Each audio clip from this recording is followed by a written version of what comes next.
There is something unknown behind, lifting the clouds of dust, and the young man shouts. He is chasing a monster, and that is rushed, beating everything living on the road. The gaze slides to Mishir's friend. Is she here? The girl nods. Her voice is quiet, like a morning wind. Yes, I came. He needs protection. And the order trembles in his voice.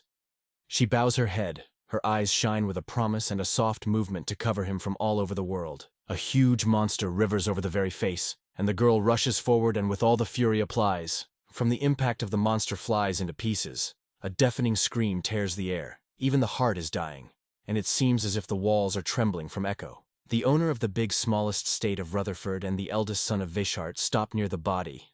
The bare feet trampled the loose soil. Somewhere on the side smells of gunpowder. A cold hand squeezes the hero collar, in his brother's eyes anger and condemnation. How could he let the girl fight for herself by dishonoring his father's native name? The warning about the indecent of such behavior for the aristocrats has hanged in the air, and he with pain in his voice confesses. His brother will not exceed and does not want to quarrel with his rescuer. Tomorrow I will get my strength and still have to fight, the guy exclaims, and then his father, with a heavy sigh, steps closer and orders to stop this unintended quarrel. The youngest son looks at his father's eyes, feels a warm father on his hair and hears he whispers, everyone has his own way. Do not go for his brother. Go where the heart calls. When the path finally opens to him, no other's word will collect from the road. It is necessary to go to the end, even if the wind is buzzing in the face. Under the call of his father's eyes, the protagonist will solemnly adhere to advice, and his older brother sighs.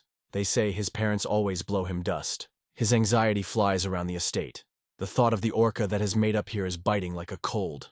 The man frowns and moves to inspect the territory. Everyone hides the spark of talent. Choosing a matter to the soul, you can climb high, up to the sky of the authorities. The father of the protagonist seems like a real aristocrat, wise and kind, and his brother, strict to himself, probably once looks like his father. Amazing talent to fall asleep anywhere, even in the roar or cold. The guy considers his own way. Mentally states, that's what it should be. From the work of fatigue, she was squeezed so that she has baked once, and now he simply does not want to return to this spooky flame. Japan's office routine remained behind the shoulders. Acute pain struck breasts, and here it opens the eyes of the baby in the magnificent sense of the estate of the aristocrats. Here, as soon as the 15th birthday, heaven is given power, and with it the guy must enter the battle without choosing, squeezing his palms to pain. Greetings are heard from all sides. Friends hug, acquaintances press their hand, and inside everything shrinks. It is the worst birthday in his life. The younger is offended. Even the cake will not be allowed to taste. In response, he hears, fall asleep immediately. The hero squeezes the boy in the arms firmly, as if he will never let go. The light shadow of the maid appears side by side. He says that at home the hero is waiting, and still left a pie for him. But the young man, lowered into the ground, whispers, he does not want to go back. A trembling wave ran through his body. He confessed to the girl that suddenly feels bad. Now would lie down, whispered, and the girl quietly asked for a moment to wait. The girl's hot palms stretch the younger medicine. The smell of bitter herbs is mixed with the pulse of hope in the air. Will not twist your head? The hero asks carefully, and the girl extends a sampling from his right pocket with a light movement. There is a cure for shaking, they say. Do not be afraid. The older brother casts a look full of faith. Ready for everything. And the father says goodbye.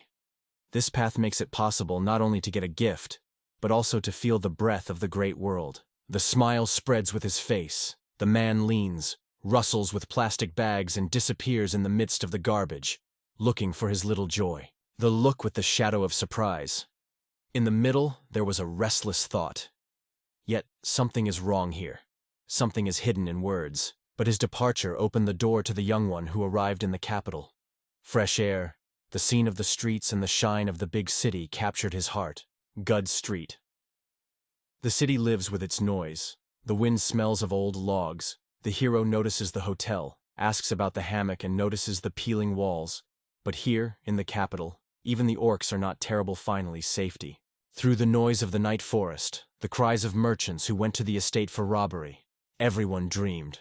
The gods would give the air to fight, and so wanted a peaceful sunny morning. The guests are welcome and named after. He invites you to go. There is a man nearby, like an older brother, In his steps there is strength. The protagonist is a slight fear when he asks to stand in the center of the circle, and the young man obeyfully performs. It stands in the very center, like a shadow obedient. No movement. Only the breath in the air lingered. Water gently swings under his feet, and a guy bewildered from a miracle he lends before her. Is it a real goddess who gave him life here? Life is not so simple, but the brother is stronger than the demons, and the father is good. Everyone admires him, and in general everything is breathing peace and warmth. Ready for everything, not to fight. The young guy falls on his knees, squeezes his fingers to the white bones, and asks the goddess not to give him the power of a warrior. He says that the brother will still get the estate. He would at least some additional skill. The hero lends to the girl and is quietly interested in whether she hears his words at all. The confusion whispers in the head. The breath is shaken. The heart sheds in a silent surprise. The young man does not squeeze what is happening around. The man says he allegedly mastered the skill. The young man, with a note of regret, remembers how everything is over, and then feels the warmth of the bullet. But the man only asks to approach and stretch his hands without touching. The flash blinds, burning his eyes. Everything around fades. Only a sharp smell of burning trembles in the air. The priest assumes, probably the son of the aristocrat, and the hero confirms. The man says that probably his back is broken under someone else's hope, and the hero asks, what is his true gift? The fingers break the air, and suddenly in the silence of the space, the light frame of the portal pulsates. The new world calls cold breath. The surprise broke out in the eyes of a young man. As soon as he realized that a new force was easily moving inside, the ability to change the size of his own will. Will it fit in battle, he asks, and the priest only nods, barely smiling. The name speaks for itself. It is not suitable for battles. I understand, he says. The hero plays an image, but at heart decides he will be useful, prove his value, and the heart is easily trembling in an impatient waiting. Asks for care, for concern, and the priest only smiles gently. Do not be upset, because they rarely meet such talents together. There will be a place for everything. The boy's smile is gently trembling at dusk. Everything is fine. I will go on myself, he whispers. And the priest is lost in silence without catching. It is the joy or shadow of sadness. The cheerful laughter of the hero is calling as if the bird was being jerked over the morning field. The girl is wondering whether he has happened to have something good, and the hero smiles bitterly. Now I can lie in pain for the rest of his life, with feudal skills and souvenirs, as if she would ease the shadow of his brother and father. Both the servants of the decoration and the figure from the city tower were only able to convince the father of the father. Only his brother could convince. Then he would become a real handsome man, a spark of tricks in his eyes. Rush dresses, light smell of apples. The hero says goodbye to the maid, gently promises time to move to his estate, and the wind whispers quietly outside the window. The girl exploded in the girl. Her eyes opened wide, the air trembled from her sharp breath. The palm covers the mouth gently, shakes in the voice, very apologizes. But the young man catches his gaze in a confusion, and does not have time to stretch what is being said. The road home leads through the ashes and silence. Instead of the city, only the ashes of the wall. The wind is smelling of the fire, and the heart shrinks from despair. The body is asked to lie down, but the young man understands immediately, not the time of rest. One of the surviving, rejoicing that he appeared, turns to him, hope in his voice. In the room, the smell of old gunpowder. The hero carefully asks, "What happened, Joseph?" Butterfly, with my eyes lowered, whispers, "Forgive me, I beg." He says the orcs suddenly rushed from the big forest. Thousands of screams and a stupid leg. The world struck. The guy did not have time to recover as everything was cracking from the attack. The heart shrinks from anxiety. Where is the father? Where is the brother? What happened to them? Acute despair tickles the ear. Every movement is like a cry in the dark. The palm clamped her nose to his face, and Joseph was scraping in the sorrow for the owner and his eldest son.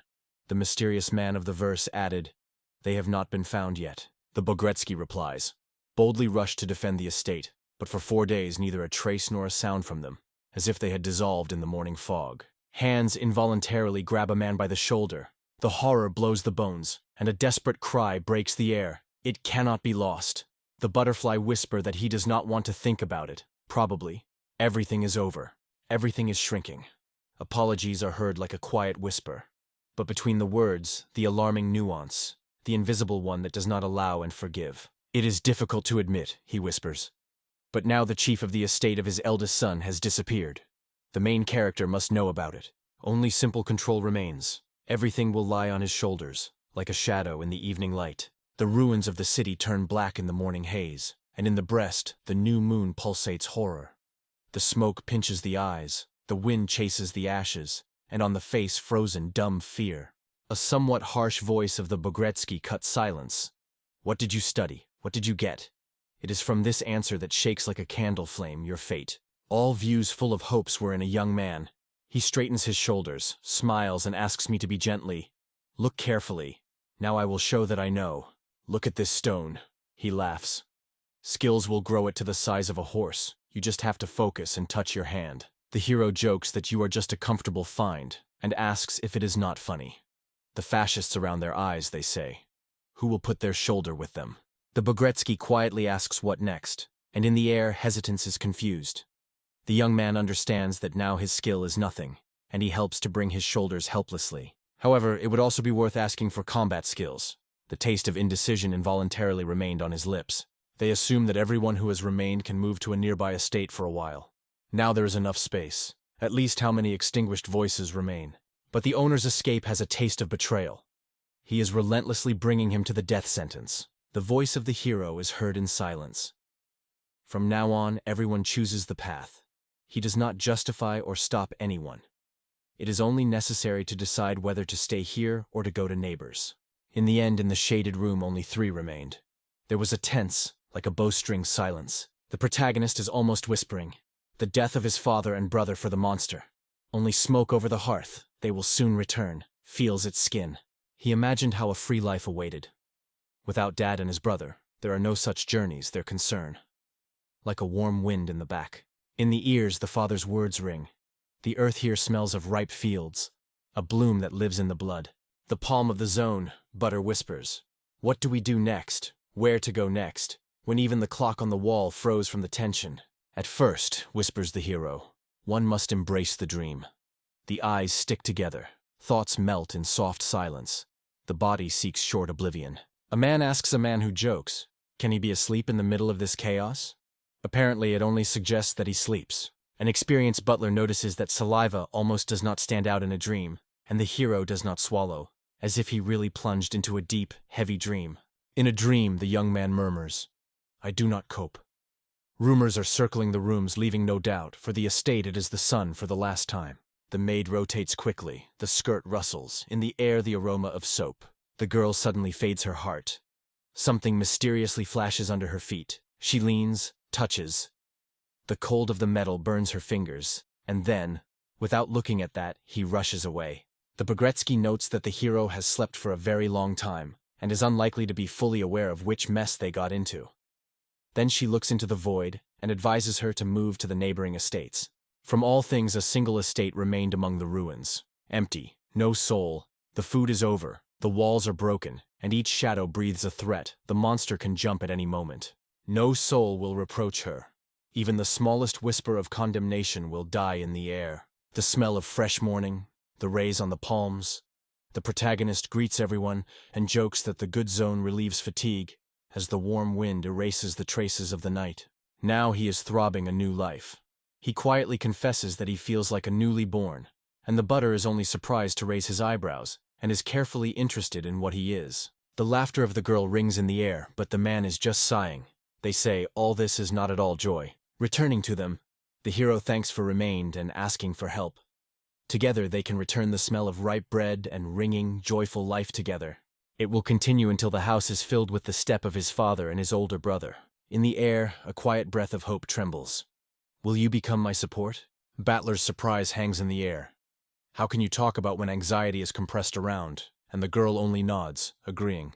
The girl in the apron nods and whispers. She dreams of being a useful master. Her fingers are eagerly squeezing a towel, and in her eyes the desire to help. A light breath is a whole mansion.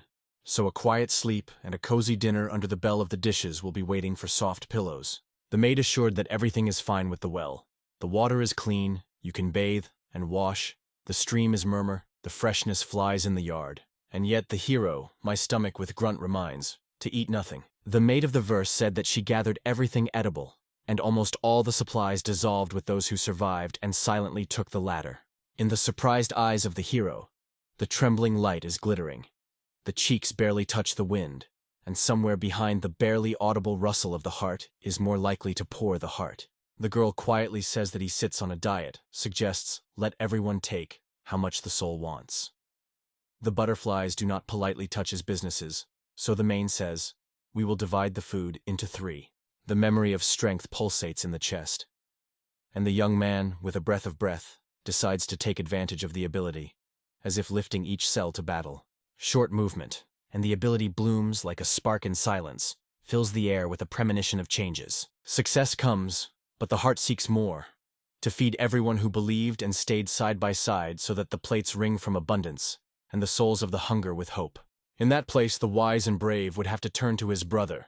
His voice would be confident, dissecting anxiety as if fresh air after a thunderstorm. The world is mistaken when he considers himself worthy of being power. Too much wind in his voice and emptiness in his eyes. The stairs of the maid are lightly touching the floors. Her voice flows through a dream. The time to get up, and the lone room is filled with cool morning. She laughs, they say, did not overdo it with a scope, and the size is not for this room. Like a ship came in the middle of a small port. The young man decides to turn the 7 to continue to lie down quietly, blurring into a soft comfort, where the laziness smells of silence. Thanks to you, whispering a girl with glowing eyes. Today, the food will fill every stomach, and satiety will lie with a warm blanket on the hearts. The palm of the sun touches her face, and in his eyes, a gentle smile that warms the space between them. The way out will have to be found otherwise this tight darkness will suffocate us. She notes that the neighboring area seems tiny, and the hero quietly asks, would it be possible to reduce such from scratch, feeling the ground under his feet? In the air, the shadows of 2 inhabitants are stomped, and somewhere the owner himself walks around. There are 3 of them, and the house is filled with voices. The earth was declining, and only 3 islands remained in a haze of time which was frozen in the car and wind. To survive, they had to breathe heat, collect fatigue from your hands and shoulders, barely feeling the ground under their feet. Working to the 7th sweat brings him joy. Drops shine on the skin, and smells of warmth and effort in the air. Sleep becomes deep as if a baby. The manager says that getting acquainted with the spirit of the people is the key to guardianship, and the palace is only surprised. Even in the old body there is more strength than they found here. The smell of fresh baking attracts to the dining room. The girl turns to the gentleman with the chamberlain. Dinner is waiting. It's time to leave worry and quench hunger. They added smelling greens to the dinner, and the girl said with a smile that she cooked with several recipes. They would eat good. She advises first to taste a meal from a rush, and the hero notes that sesame oil is only stronger, leaving a tart taste on the tongue. The smell of fresh oil mixed with crunching on the teeth. The dish without the batter was bitter, but the lady winked. They say such pieces help to rise after fatigue, and the buttermilk confirmed. After abundant oil, only the sauerkraut is refreshed, but the bitter taste stubbornly holds on the tongue. The main character to this day feels this tartness. In the air, he pulls the smell of old wood, and he turns to the butter and asks not to wheeze like that. They say it scares and tickles the nerves. He asks the girl to forgive him rudeness, they say. With her culinary talent could be cooked even more amazing dishes, but adds, don't worry, everything was fine. The leaves fills the room with a pathetic aroma, ripening the moon, but in 2 weeks they can be gently torn and taste. Green, juicy, with fresh rustles between the fingers. 2 days are drawn as a burden. The food is bitter to taste, almost no feeds. Hunger does not disappear. Indifference is suffocated. In the air it smells like rusty iron. The body asks for true strength, action, echo of something metallic. Tired of everything to despair, and the girl quietly replies, they remain a path with firm confidence, as if in the blood instead of fear iron. The cold steel flashed instantly in her hand. A knife torn out of the sleeve, barely audibly sounded with metal. The hero with a hoarse surprise asked, what did you think? The girl confesses that the heart trembled from the desire to become the right owner, like the fragrant bread from a fresh oven. The chicken leans and asks whether he does not seem to him that the girl behaves strangely. The hero shrugs his shoulders in surprise. They say, it is always like that. And the break ends, and they still have a snack. When the hero sighs, it is enough to sleep. The butter is slightly leaning and moving, sighing, reminds of the mountain of affairs waiting in the silence of the night. No worries. The young man falls into a sweet sleep, where the silence gently attracts and the dreams tenderly. It wakes up, the heart is humming, the hands are shaking. There is a tart smell of fear in the air. Following the creaking of the door, the soft light breaks into the room. Comrades immediately seek support until they discuss the important affairs of their world feverishly. The smell of uncertainty floats in the air. The hero asks, what prevented people from stepping onto the dream? What stones shrugged their feet on the way to the goal? Without food, a person does not cope. Hunger causes the strength to melt, and sleep becomes anxious.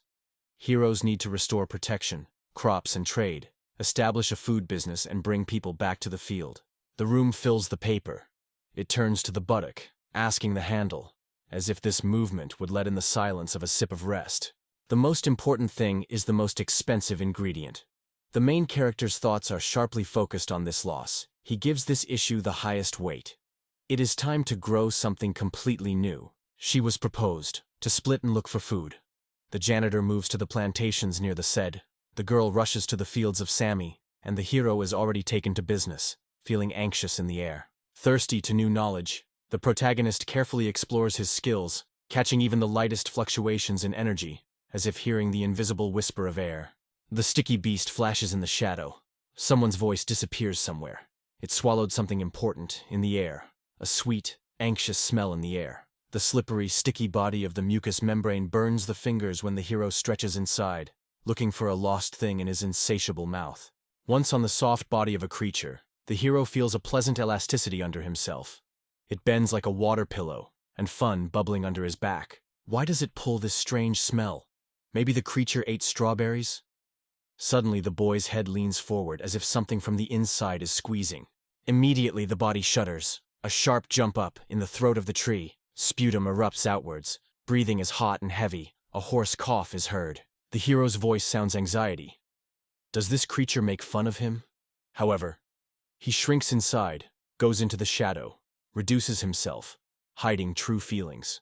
Hardly noticeable disgust passed through him. Maybe the ability would not come to the strong monsters, but who could imagine that she would grab even a living creature? And here, the main character again resorts to reduction. As if she carefully erased, feeling every movement and a barely pervasive breath. Surprise squeezes his chest. He really became smaller, and the stems of herbs rustle around, as if the green jungle wrapped his fragrant touches. From the darkness, a giant bird suddenly pops up. The wings are rustling, the air smells of fright, and the hero, pressing against the wall, thinks, does she really want to eat it? The young man suggested that it is probably a long tail of a kiwi, a rare bird, that barely rises into the air, waving brittle wings. Hugs are warm and bird feathers are soft, like a dawn fog, not like anything in the world. The sun shone on the shoulders when the bird finally escaped from the cage, and in the heart of the hero spilled joy, as if the wings were fluttering right in it. If it succeeds, the space will blossom. Juicy colors, light wind in the grass. The air is filled with the expectation of something beautiful. To think now, in vain. The hero is clear. Death is already breathing in the back. Cold touches the shoulder. The thin fingers clung to the blanket. The quiet flutter is floating in the head. Here it is small, and around the world, filled with new. The smell of rain, light noise. So much ahead. It is made on a loose spikelet. A new bed is shaken, and the air near the earth is hot. The sticky. The sun bakes through thin stems. The maid casts a shining look, whispers with a smile that he is sweet, and asks, what brought him here among the smell of fresh bread and rustle of a skirt? The guy replies that he learns skills and asks the girl what she is busy. But sniffing the cool wind, he says that broken fences have been launched on the fields. So he proposes to stay together. The hero asks a little help. Let him not find him because he wants to sleep terribly. And the girl nods as a sign of consent, swallowing a smile. The hero asks, can you turn off the sun? She smiles and asks if he is really so hot. The short dress rises in the air. The guy envelops a soft shadow, and the girl whispers alarmed, whether it became easier for him. The icy horror squeezes the heart when the young man's eyes are watching each of her motion. Cold, accurate, inevitable. The wonder is this maid, he thinks, because no detail slips in terms of, and in her behavior he echoes something not earthly. Soft steps, and in the air of the verse came, what are you doing here? To whom do your words address? The hero captures the movement behind his back. A man throws a careful, vigilant look at him, and the air between them becomes thick, like a thunderstorm. The Bagretsky asks in surprise what is happening here and why does the servant show linen. The young man assures he did not ask anything, but the man throws sharply. His father would never tolerate such. The girl asks not to condemn the hero. She just tried to stop the owner of the parents, and while the voice of the experience shudders and fluctuates the air, the earth is already tearing under our feet. An earthquake is coming. The hand scratches a fresh, scratched place, but it is just waving. The little things. The verse girl apologizes. Her voice trembles, as if it is a shame smelling blood on the skin. The smartphone comes to life in the fingers. The screen flashes with soft light, and it is barely audible to crack electronic impulses. Inside the hero, there is a belief. Quite new, neither scratches nor pain. Everything was erased, as if there was no. Suddenly the guy asks what force the girl has, and she answers. Makes the cells come to life so that the wounds heal themselves. Then the hero, without his look, is interested. Does she work on the plants? The girl easily calls on her strength. And here, just on her palm, the seed trembles and explodes with a green sprout that rustles with a leaf in silence. The silence of the night breathes out the window when the girl is pleased not to go to bed. Things are waiting. But the tired hero shakes in the gamak, and suddenly through the dream, shudders from the unexpected rustle. On the green lawn, the girl sits in silence, focuses on her own breath, and the air around seems to ring from tension and gently shakes under the sun's rays. The heroine's hands move strangely and quickly. She exclaims something about concentration. Her voice trembles, herds in the air like a wedge of migratory birds. The girl touches, and the cells come to life, like sparks under the fingers dance. The sensation pulsates a warm wave. She studies her face closely. Something incomprehensible is hidden in her gaze. Again, confidence is born. This girl is not like everyone else. Somewhere deep, like in the wind, the guy thinks, "Did she eat today?" The girl smiles and says in a light voice, "She has a snack for 10 times. The look rests on a fragile sprout near the girl. She whispers, "Let it grow strong," and promises, "Hunger does not get lost next to him." In the hot memorial, the maid lives for ancient events she must thank, and he still has a taste of that evening that he has not forgotten. People hastily reassure Sam, and he waves the net, demands that he dare to steal his field, threatens to do upbringing if the girl is not taken immediately and thrown into the dungeon. The manager insists to take the girl. The chains are ringing when the heroine leads forward. Difficult steps are echoed in the cold air, and there are blue traces on the wrists. The sharp cry of the young man is opening the air. Everyone will stop immediately. Turning to Mr. Sammy, he apologizes. In response, he sees surprise and respect in his eyes, because not everyone dares. The girl's cheerful prank sounded in his voice. "She did it to survive," asked the main one. "Forgive her, otherwise it was impossible." "How to make you survive after everything that happened?" asks the man, and his voice swells with muted pain, as if burned by the ashes of the night, which still smokes between them. It was strictly sounded. Let them take a souvenir from his mother for repair. Only how could a man offer it? The neighbor nods. They say, "Understands. It is not necessary to do it. He can handle everything." The young man bows his head, thanks, and his father fades with surprise. A quiet voice reminds the father. Their duty is to keep everyone who has entrusted to protect them. The older brother asks what will happen if the girl does something bad again, and the hero just smiles. Now she is his personal maid. Everything is under control. In the eyes of the father, surprise. After leaning to the girl, the hero gently asks for the name, listens to the answer, apologizes for his hurry, and instructs him to prepare a bed. She is interested. Will he handle it? The girl whose breath had already died in the air, the protagonist, escaped from the paws of death. Now she has to rescue. Her heart timed to beat faster when he needs her more than ever. The hero's eyes slide the strange view. "Why it is doing?" he asks, and his voice trembles. The painful inaction squeezes the girl's chest. He needs help, and her hands are powerless, and it seems that life loses meaning if she is not able to bring him relief. The vigilant look of the young man slides in every movement of the heroine. In the air there is a slight aroma of danger and anticipation. The concentration again and again pulsates in the girl. Near the young man carefully examines his capabilities, activates cells, and feels the warm heat heals wounds and accelerates recovery even in the most subtle disturbances. The girl looks at the main character. The look is delayed, and the guy whispers to a friend, "Come on, let's try again. Maybe this time we'll be lucky." With a careful breath, the girl touches the sprout again, The energy is barely trembling in the air, but the green stem does not change, and in her eyes there is a shadow of sadness. The camera lens brings the picture closer. Every wrinkle on the face of the hero is clear, as if you can feel their roughness under the breath of evening air. It seemed that God himself gave exactly the ability that the idea of how to use it broke out before her eyes. The deeper the purification, the brighter the true essence of the thing, its true smell, shape, rough surface under the fingers. In other words, his skill reveals the true power of others. The girl turns to the hero, and the young man quietly confesses that he combined the intensification with cell activation, but disheveled doubts are still shining in his voice. The clash with new skills opens the infinity of opportunities. The young man casts a short look to the girl. They say that his efforts are not so great, but thoughts are sharply returned to the missing family and empty house without money and bread.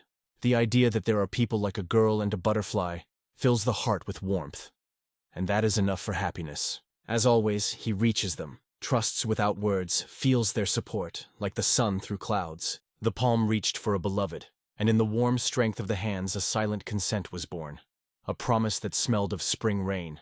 On the threshold, the butter runs out, looks into the eyes of the young man, asks if he is no longer dreaming in a dream, because he behaves strangely, as if he should be rustled with night. The girl is calling the main character, and Joseph again to the table. In the air the smell of fresh bread, somewhere in the kitchen, the dishes are ringing, and the call sounds like a gentle ring. The soup is steaming on the table, the toasted avocado with arugula is shimmering, asparagus with pepper, and beans is crunching, all without dough and breading. The hero is delighted, harmony of tastes, health in every spoon. The little happily whispers that she is still hidden more, her eyes shine with impatience. The girl receives strict remarks from the butter. He says her behavior at the table is inappropriate, and in the voice to hear a cold rustle of tablecloths. No matter, the heroine whispers, the ingredients are plentiful. There is no more excuses. Trembling fingers flip through the pages. She should learn. The Bogretsky is wondering whether the hero of the girl is to work, and in response, only laughter. No, he himself asked her to rest and not to exhaust strength. A wave of gaze slides to the girl. Her blushed cheeks and quiet breathing are burning in the heart of the hero with a gentle bell. The heroine, lowering her eyes and clenching his fists, promised herself to make more effort and become better in the place where she was given a chance. There is nothing wrong in the vegetables, but the hero already feels the taste of meat. The girl promises, the meat will be, and hiding a smile immediately calls, it is enough to rumble, quieter. The earth under his feet shrinks into an indestructible shield. The main characters are pressing the power of the earth's shield, and the world is smelling magic that flickens in the air along with their skills. 6 elements are circling in the world: fire, water, wind, earth, light, and darkness. He has the power to manage the earth and the flames, and here he launches a hot fiery ball that whistles in the air. Something is gradually coming inside, as if the sun breaks through the morning fog. Understanding, barely catch, but already warm and restless. The maid smiles. Everything, as it should be, is a favorite of the god of fire, not less. The young man nods, asks to trust.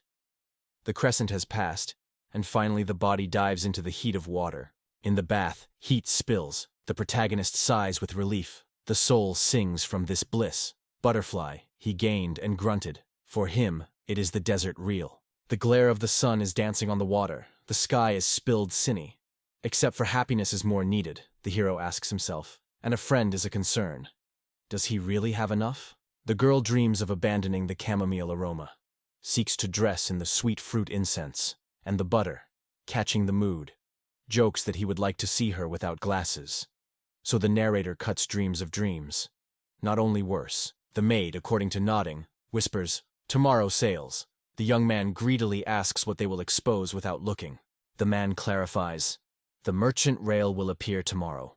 With their father he had a warm relationship. He is a real magician who can get anything for you. The young man thinks, holding his breath, orders a pillow with memory, the softness of the embrace in the evening, and for glasses, a napkin of battler. Coziness and lightness are quietly and daily, promising warmer wounds and gentle dreams. Breath is stuck in his chest. The young man looks his eyes widely revealed with surprise, as if the first breath after a thunderstorm.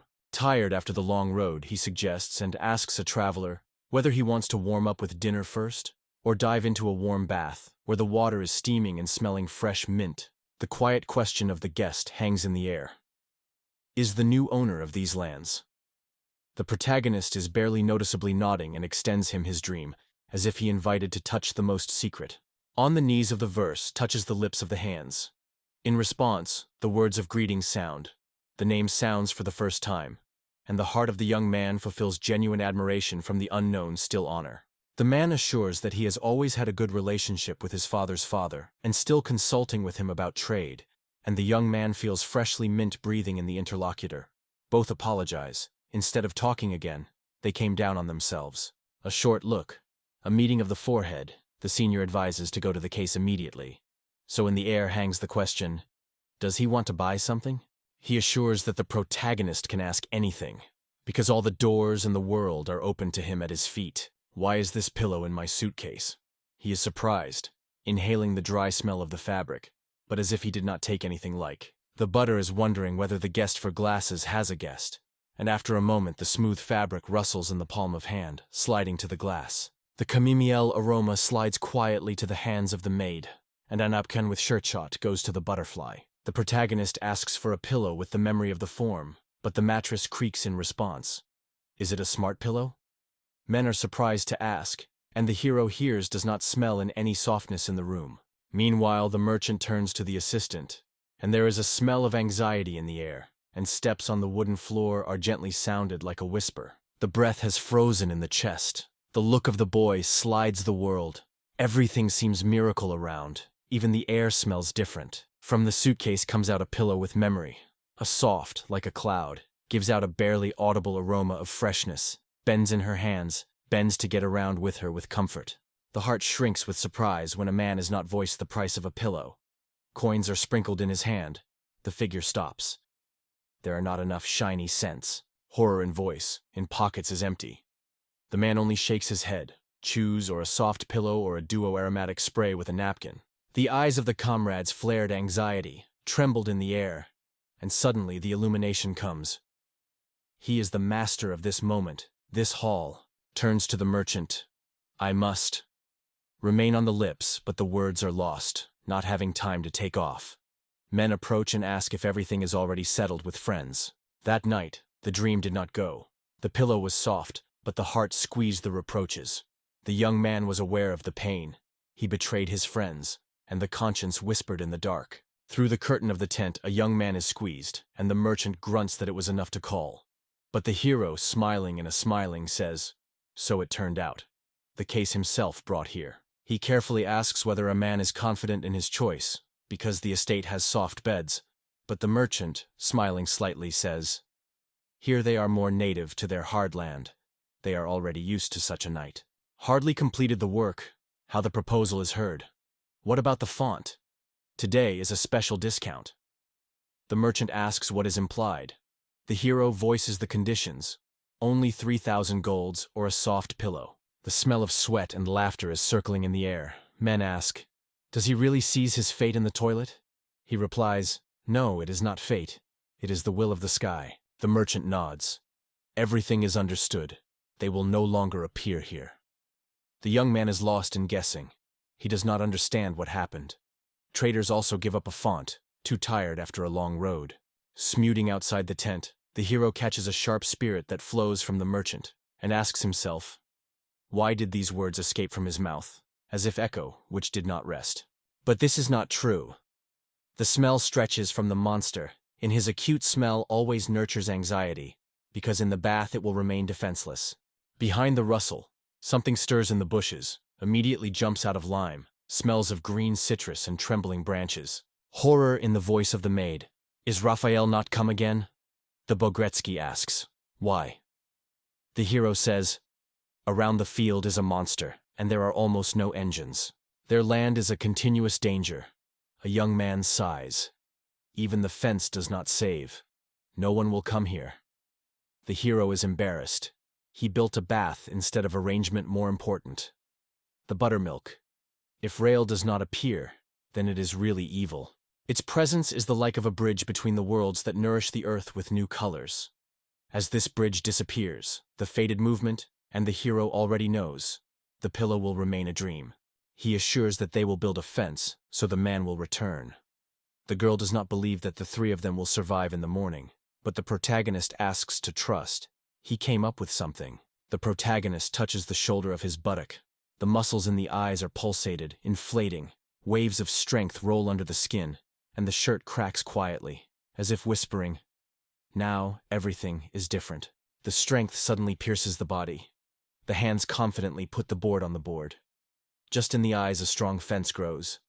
The smell of raw wood floats in the air. In the light of night lanterns, the tool knocks on the boards. Only 10 meters of fence grow every hour, and by the dawn of neither time nor the strength will become. The plan seemed to be perfect.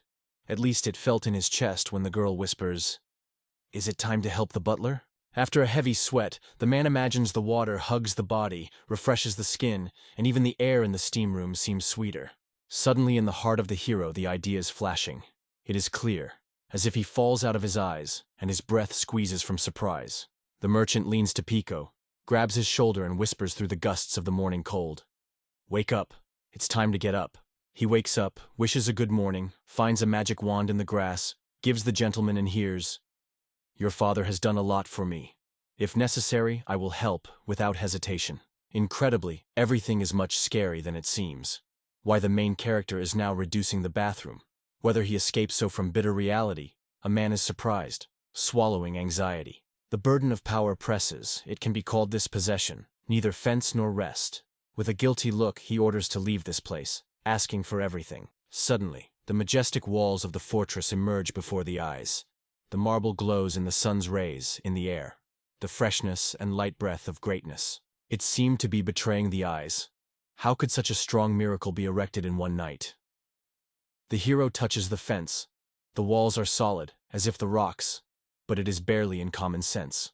The warm knee of the maid holds the young man, and the girl, turning to the hero, whispers on a hoarse breath, "Riel is already here." The warm sun touches the eyelashes, and the young man wakes up with a smile, and the merchant, clicking on surprise, holds his look on it, not understanding what is happening.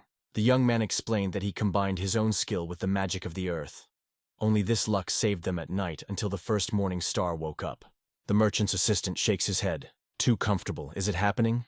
According to him, this ease lies a lot of work, and such a skill cannot be created in a moment.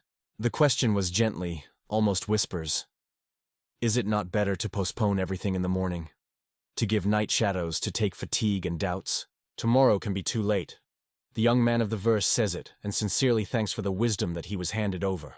In fact, everything is raging here. Even thinking that I will not be able to protect friends, does not want. And the merchant only nod.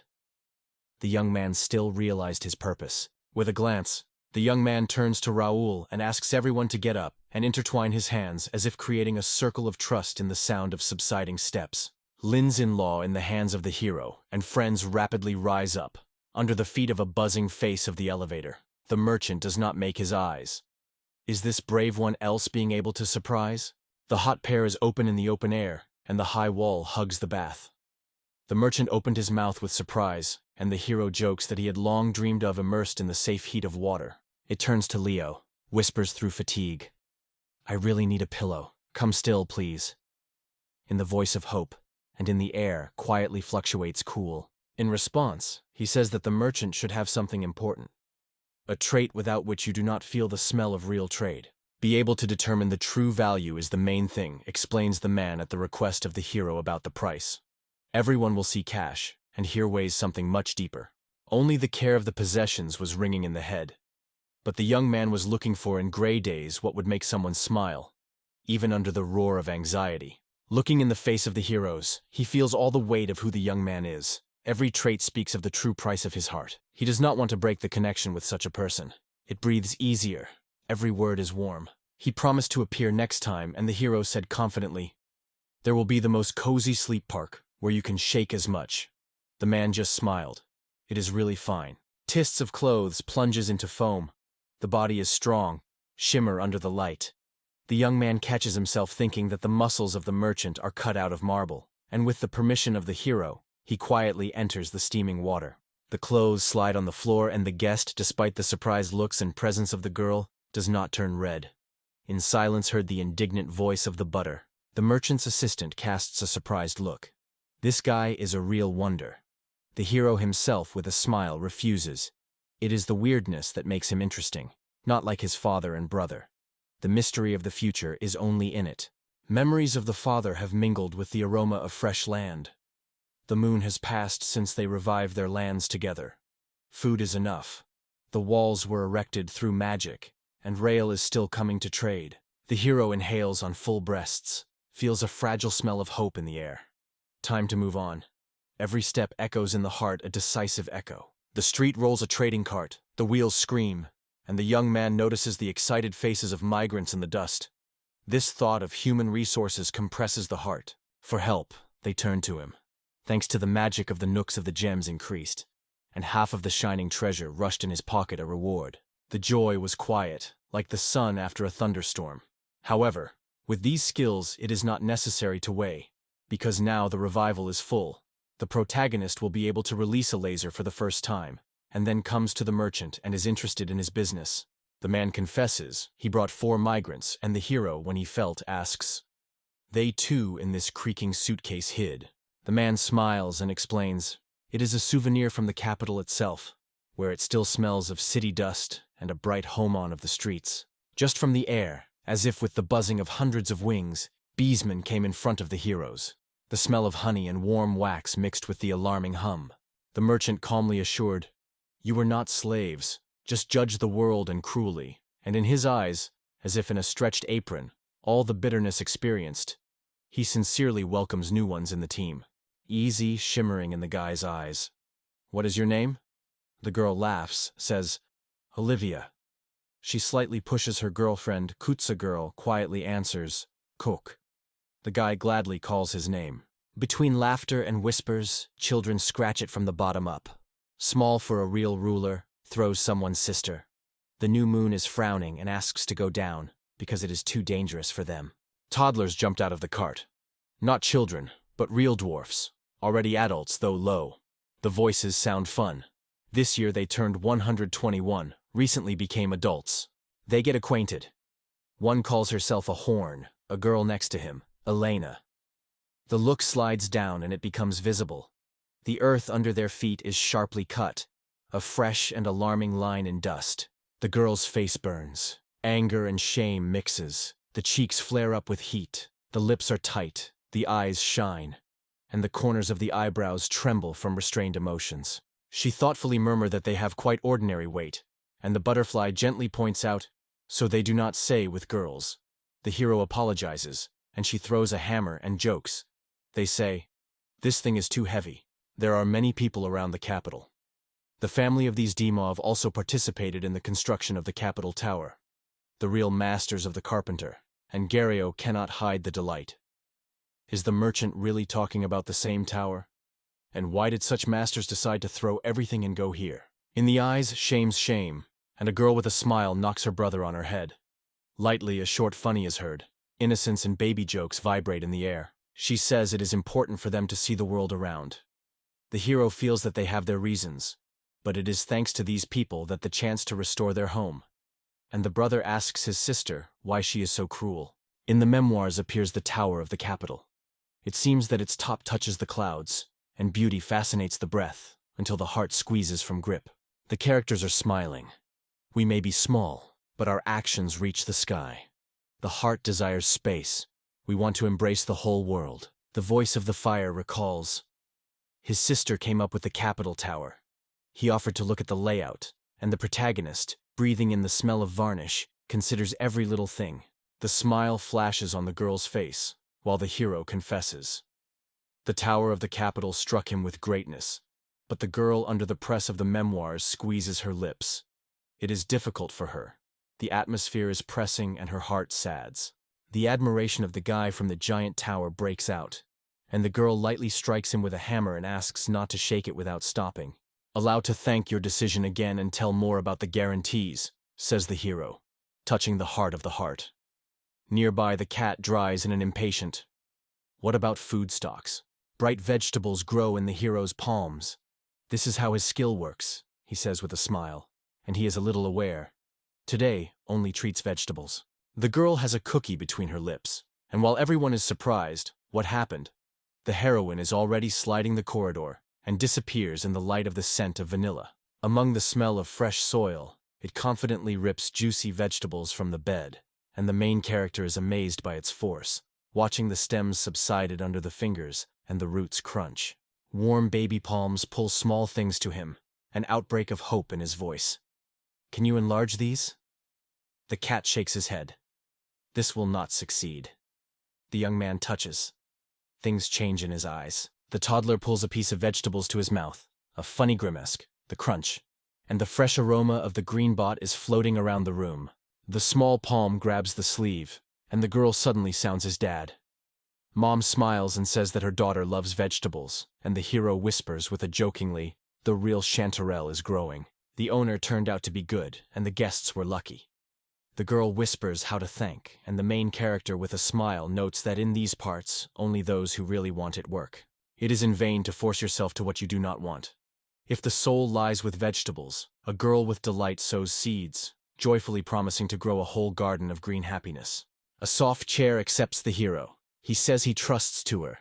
Near the masters it is advisable. What to do next, like a drop of rain that touches the windowsill. They go into the grass daily, feeling the smell of the earth. The hero waits for them to bring them lost, but the girl reminds them quietly.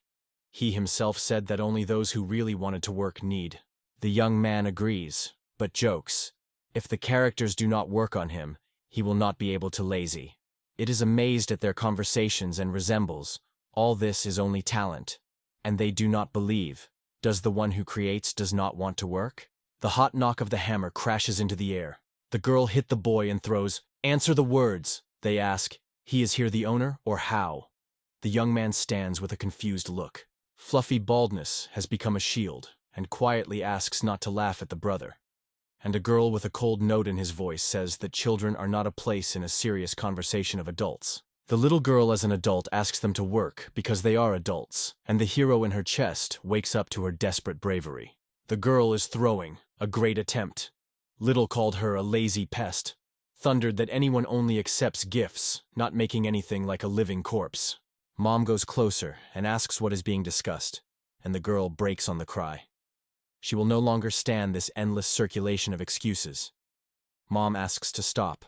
The voice trembles in the air. The girl's eyes shine with tears. She promises to work in a trembling voice, and the main character, frustrated, gently strokes her on the head and says that she is smart, like a valuable ray. Clumsily returning to new acquaintances, he thanks them and apologizes for his hurry.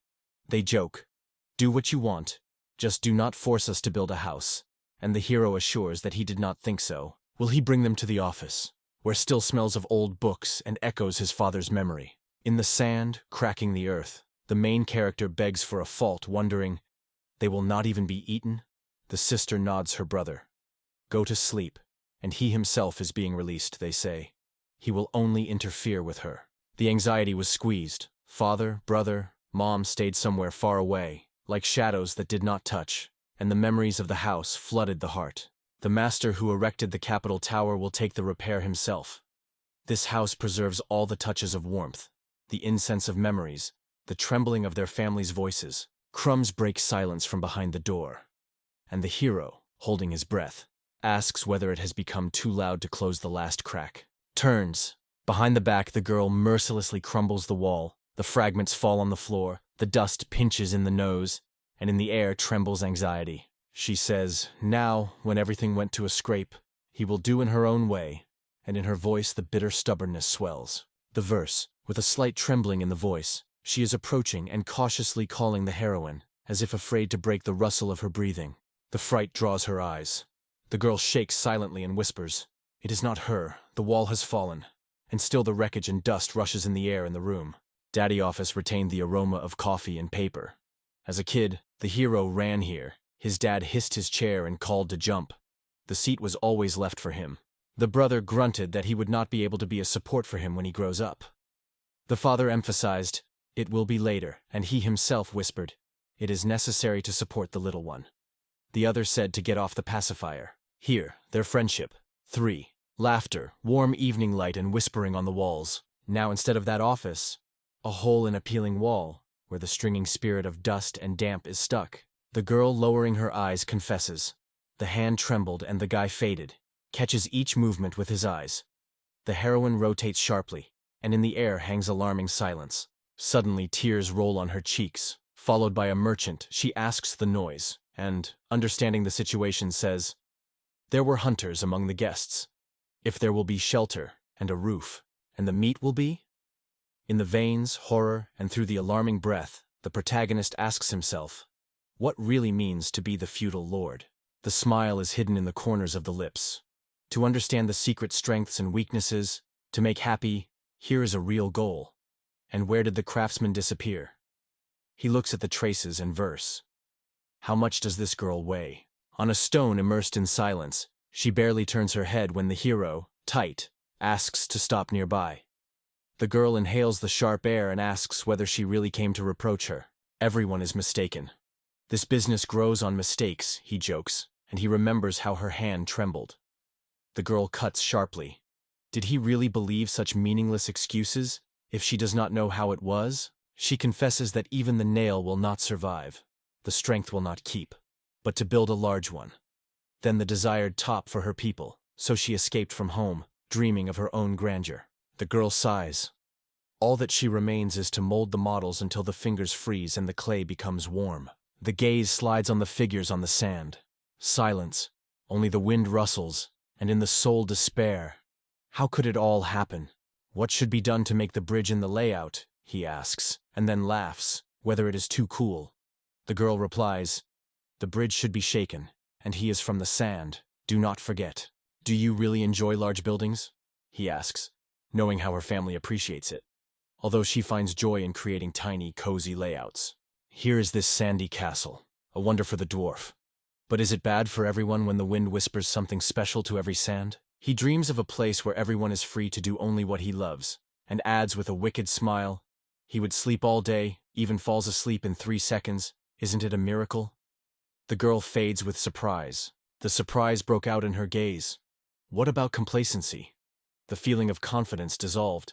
Her talent would bring much more benefit. She extends a new model. The gesture invites you to look closer. Touches, and the guy wraps his breath. Windows and doors open, every detail breathes with skill, and the girl smiles. It is familiar to her.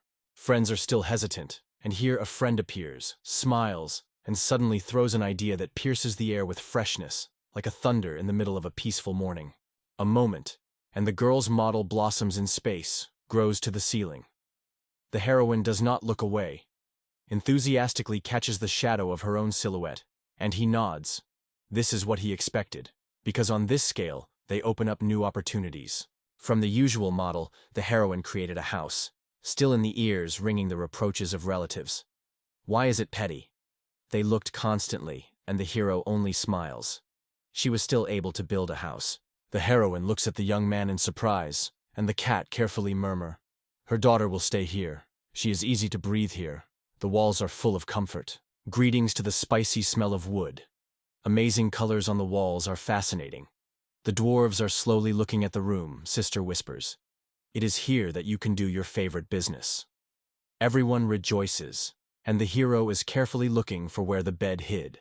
A few days later, the body flies forward between the pines. The breath is heavy, the eyes tears from the wind, the hair runs away from the grass, the dagger flies with the hand, in the face the joy of pre-trap. The hair slipped out of the knife, the blade was put into the bark, and an apple broke at the hero with a rustle. Someone turned to the young man, asking, what do you do? With his hand carefully touches his header, restrained, he hopes very much for his support. Hunting, like a dance. A girl strains the sight, the arrow trembles in the fingers, the goal captures every movement, and in silence, the exact shot is heard. The daggers fly in the air, whistle, cutting silence, and the man rejoices. 2 birds immediately hung. The goal is achieved. The heart sings from victory. The girl with a smile shrugs her shoulders. Everything went as conceived. Not one thing, but a whole plan. That's how the hunters work, says the hero, carefully following the deer, when a swarm of bees appears with noise. The young man nods silently. He leaves it to them.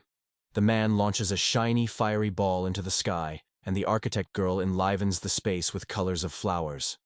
The dwelling is filled with 2. The young Elfian asks the adventure, prepare those pagillas. A good catch today. A man rejoices, promising meat for the first time in a month and a half, and at home will smell delicious dishes. The young man looks around, catching the crumb of the sun in his gaze. The steps are in the hope that they will now melt the fire and eat the catch hot, and the main character begins to arrange dinner right here. The landscape is fascinating. I want to taste every breath. The person smiles. Really, the place is wonderful. Already stretches to call his comrades, but the young man asks to stay and light a fire together. The whole team gathers around the bonfire. The smoke pinches the eyes, the heat warms the palm, the cracking of branches to hear through muted laughter. On the hooks, it hits meat. The flame licks it. The smell of smoke and spices tightly wraps the space. In these moments the hero feels. Here she is, the top of happiness. The fingers of the maid touch the juicy piece. The meat is still pink inside, she says. Here is a medium rare, and the main character of the verse asks, enough, no more. The charming meat grinder spins the meat again and again. The juicy spirit flies. The hero is giving thanks and hears the butterfly whisper, I will go after the storm. And the traveler goes and asks what the humor is here. The butter extends the largest piece, slightly bowing. It is for the most expensive owner. The young man calls Joseph warmly in his voice, eagerly swallows saliva. Soon the taste of meat will be on his lips. The palms of the buttock are trembling. Hot meat burns his fingers. He exclaims about it and hurries the plate to the head hero. But he does not have time to grab, and the meat with the bell flies sideways. In the heat of the chase, the hero jumps out, grabs his opponent with his teeth in the air, and after them rushes the young man, calling to stop. To fly to the abyss is dangerous, but he disappears rapidly in the black depth. Even death will not be regretted. With this thought, the hero suddenly falls into something soft, like a cloud. Whether it is earth or illusion, there is no pain, only astonishment and lightness. The narrow gorge closed the movement, and there is another turn black. In the air is pressed, something is clarified, and the thoughts of the heroes pick up a crazy guess. He bathes in happiness. The wheel of the world stopped, and it seems that paradise is already nearby. He is thrown simply at the girlfriend. She laughs, feeling tickling, and the guy asks, Are you not a motherland herself, right? Meat was the only thought. Because of him he broke down. But this girl saved, however. She is giant, not to understand why. And friends shout from above into the wind. Are you alive? The girl, carrying the protagonist on the shoulder, rises from the cliff. The look slides on the surprised faces, and with each step of the verse rings tense expectations. Suddenly the traveler exclaims about the giant ahead. The hero strains her shoulders, getting ready to meet her, and suddenly in silence the girl happily shouts, she sees meat. The giant slowly takes a piece of meat from the plate. The main character does not have time to be asleep as it is already eaten, and friends exclaim with horror, This is our meat. A satisfied smile runs on her face. Delicious, she confesses, and stretches for another piece. And the young man, jokingly, stops. Whether or not everything will eat, I will not allow it. A huge shadow suddenly stops her hand. The girl's face is surprised, and the guy says in a shaky voice, It is no longer possible. Let the meat taste everyone. He asks everyone to taste every piece, so that the holiday does not pass by any stomach. The girl asks if it is really their meat. Apologizes for her disadvantage.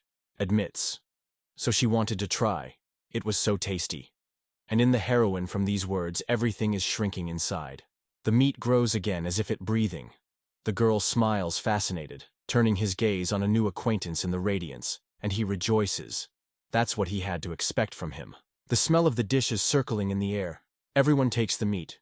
The girl confesses to sweet water. The maid smiles and reveals the mystery of fruit sauce. The giant says enthusiastically that he has not tasted such delicacy yet. The girl begs a lot of supplements, and the hero is interested. The girl says that she tasted both animals, fruits, and even monsters. The hero is surprised. Does he really eat a monster? And the merchant adds silently, She is out of a kind of giants. Rumors about gigantic and desperate creatures justify this name, and the main character looks at the girl with surprise. She eaten the local monsters calmly. Without even thinking about it, each step protected their land. An instinct, invisible, like a shadow, holding a border. Call a big holiday to the table, she asks. And the young man nods with a smile, ready to lean over the pancakes to create a feast of flavors and taste. Crumbs still dance on plates, and the characters with a smile confess. Dinner was a real holiday. The taste is still swelling in the air. The bellies are stuffed. No effort is no longer swallowed. The young man is in a confusion of the cause of fatigue, and the maid with anxiety asks what with him, and in response only a quiet confession. Took a little at the table. It's time to return homes, and the young man's farewell to a gigantic girl is heard. They are leaving, but suddenly the guy looks back rapidly, as if she were leaving the warmth of her smile in the air. The girl, all in the dust, crawls, whisper, "I want to do with you, take away." He throws a surprised look. "Do you really want to live between us?" It nods.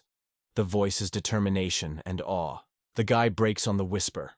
"I will not be able to take care of you. The relatives will worry," but the girl squeezes her shoulders. Her voice hears a screaming wind. "I want to stay. You will not stop." The ground under his feet shudders from the girl's jumps. The air trembles in the air, buzzes in her ears. The protagonist asks her to stop, and she suddenly fades. The young man assures that he does not mind, but his size can cause a lot of trouble, so he wants to reduce it. The main character is careful and, inhaling the tart smell of anxiety, asks the other to relax and not resist. The hobby covers it when it crosses the threshold of this home. How do they live here? The girl with a smile notes. A small door is open, every house can be looked at. After the mountain barbecue, the heroes took with them. She did not resist, only silently staring at the night. The ability was easily without anxiety, because this time it was not mined. The heroine reaches the well, but the protagonist calmly informs. If she wants, he will return everything as it was. The fatigue hung in the air, and he just goes to bed, leaving her with thoughts. The smell of old stones. The girl whispered that she dreamed of a tour, and the guy promised tomorrow he would open all the secrets of these walls for her. The maid sighs, imagining how warm water is oppressed by a tired body. It is so lacking in the bath. A fresh dress seems the best dream of this day. The sun causes the cheek through the curtains. And nearby, softness, warmth, and unexpected joy. Finally, the pillow is really like a fairy tale. Cozy and loose. You do not want to get up. Next to him, Dina froze softly. Her breath barely swayed. Hope and anxiety glowed in her eyes, as if a morning field was wrapped. When the room sounds maiden, "Good morning," the guy in surprise raises his eyebrows, and the maid is followed. The air is filled with the aroma of the fresh fruits she had just brought for the owner. The doors open, smells of morning coffee, and from the corner sounds annoyed. "Don't you even try to explain?" A plate of fruits falls near the verse, barely rustling on the floor. The thin fingers of the new girl are woven into his palm. She leads him forward, lifts on the road on the rustic soles of the lost spleen and verse. Today, he promised her an adventure. On the street, they are already waiting for their own. Kotode is rapidly rushing to the protagonist. He creates his brother joyfully, and her mom is gently wishing him a good morning. Along the bed in the air, the smell of fresh soil is laughed. The guy asks Small, as the garden grows, and, having rushed into dark moist clay, she reaches him a vegetable. Great, in surprise, asks whether it is the root of the tree, but the girl laughs and shakes her head. The smell of fried vegetables in the air, someone asks, "Do giants eat vegetables?" If you add mar, they taste good. The girl smiles and agrees, tries, sweetly, until their eyes shine. The little girl whispers quietly the name of the vegetable. The giant pleases the taste and praises the crop, and the main character, leaning to the girl, asks, "Did you hear it?" Only a nod in response, even a smile. "Is this vegetable really like her?" asks the hero, wondering her refusal, and the pussy nods. "Delicious, yes, but not more. More smiles than passions." But dinner fills the air with laughter and the smell of bread. It is a sense of real heat that it began to appreciate. A new acquaintance is given inexperienced gestures near the plate, rubbed outfits, and in the eyes, loneliness that quietly asks, "Did she remain here for so long?" It may not be worth touching the topic of the family. The girl extends a fragrant piece of pumpkin and invites you to taste. Suddenly the space broke the loud wolf. The air shuddered, the blood kept in the veins. "Is it really a silver month?" the guy asks, and the wolf emerges from the darkness.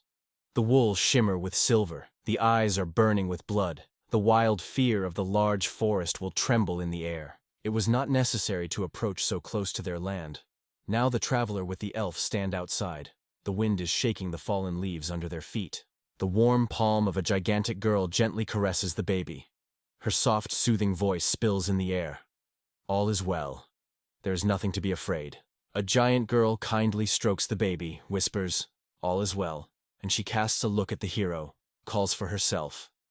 He asks where, but her strong hand already pulls him forward. Anxiety vibrates in the air. The girl is almost whispering. She feels like friends nearby, and knows they were attacked. A dazzling moon, a hot breath of wolves in night silence. Two stand side by side. The air trembles from the growl. Fear pulses in the hearts, and dark silhouettes narrow the circle. Who could imagine? The silver moon shines here, says the young man. Too relaxed. Now you need to distract attention and get back to your shelter. Meanwhile, the giant gesture invites the main character, leads through the noise of the hole steps, and shows where his friends hid. The huge white wolf rushes into the attack. The guy tries to use the compression spell. Magic takes off and crumbles. The wolf pushes her with a cold look. It is like a thunder in half. It is not believed that the skill is in vain. The hands are trembling themselves, and on the lips a bitter taste of disappointment. The giant immediately rushes to the wolf. Her paws fly into the air, and with the roar it strikes it with all the weight until the moon rolls around. The wing rushes in the air. The beast rises higher, and the hero, holding his breath, does not believe in such a power. Nearby, the comrades are whispering, checking whether everyone is fine. The girl returns to the hero. In her voice rings relief. Now it is easy to move that the legs are flying forward as never before. Let it be a little entertainment with wolves. A spark flashed in her eyes. She nodded to him. Trust me. Everything will go as it should. The white wolf rushes forward. The wolf flies in the air, but the giant speaks deftly. It is time to put a point. Their eyes always follow her, but here, the time of farewell comes. The girl casts a look at the wolves in which her own secret shines. Despair grabs for 5. Their feet carry away until the wind whistles near the ears. He does not believe his eyes. Did they? Scared and escaped? With a smile praises a friend, they say, worthy. That's what my student should do. The silver moon appeared from nowhere. The characters look around, and the tourists whisper, maybe the orcs were driven there in distant shadows. Something happened in the forest, and they do not see the rest of them. This thought, like smoke from a campfire, worries a heart, and the scientists seem to have a spark of insight. Thanks to her, everything succeeded.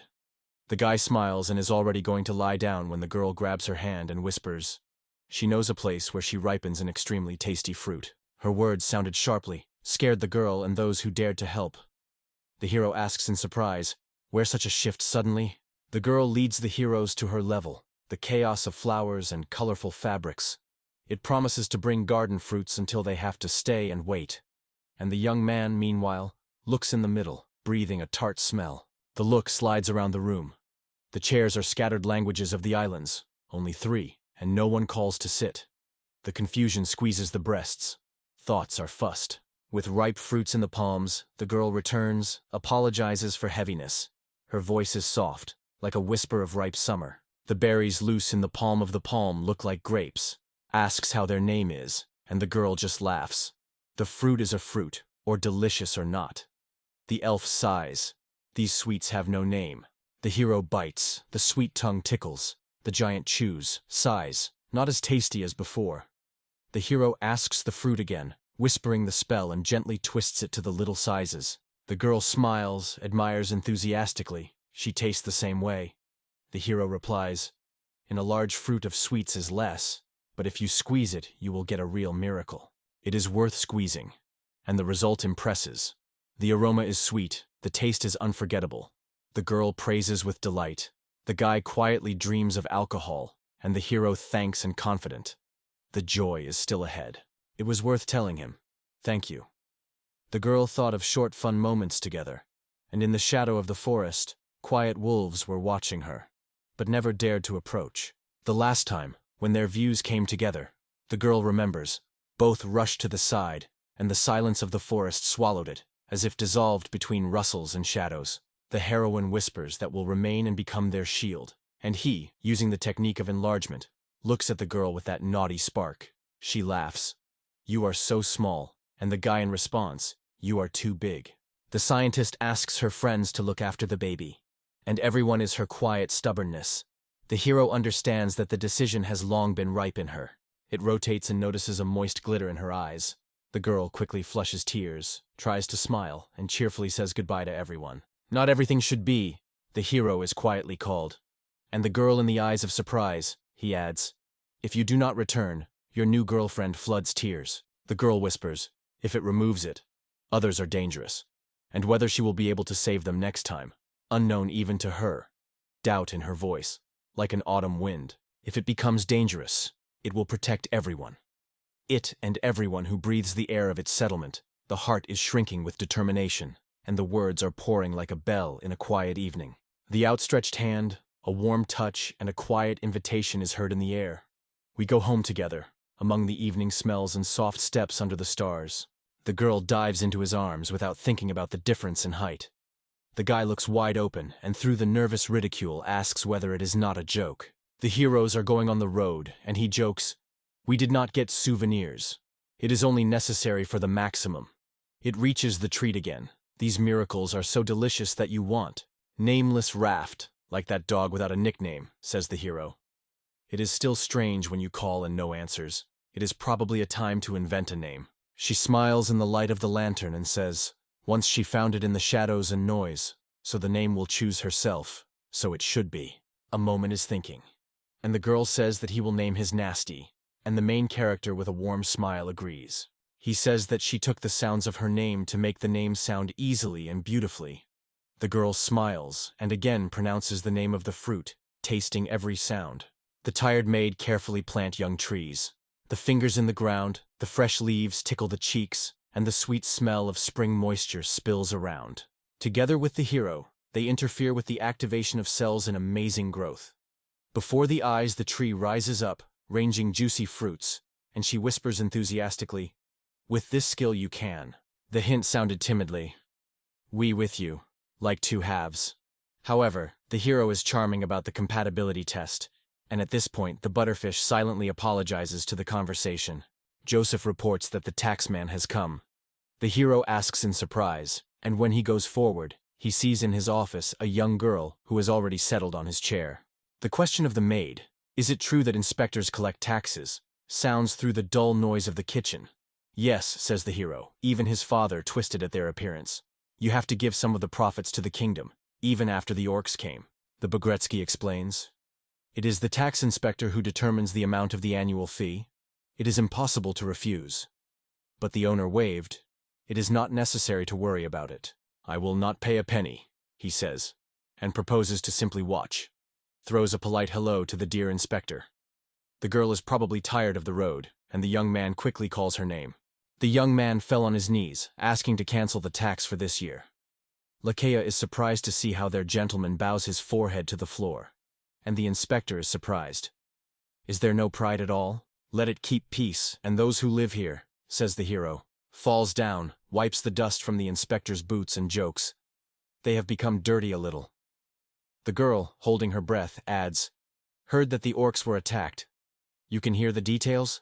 Her eyes shine. Now everything is clear, like a sunny day. The guy coped perfectly. But where did these massive cold walls grew from? She does not find an explanation. Together, these walls were erected, the hero says mutedly. The girl is distrustful. Is it really fine with recovery? He nods, moves, and it is too early to export. Everything is busy. But the young man warns, they are already considering how to get unique goods here that have not yet been seen on these streets. The hand reaches for the giant try, he suggests, and the girl, not looking at her eyes, whispers, I have not seen such yet. I just do not know how to describe the taste.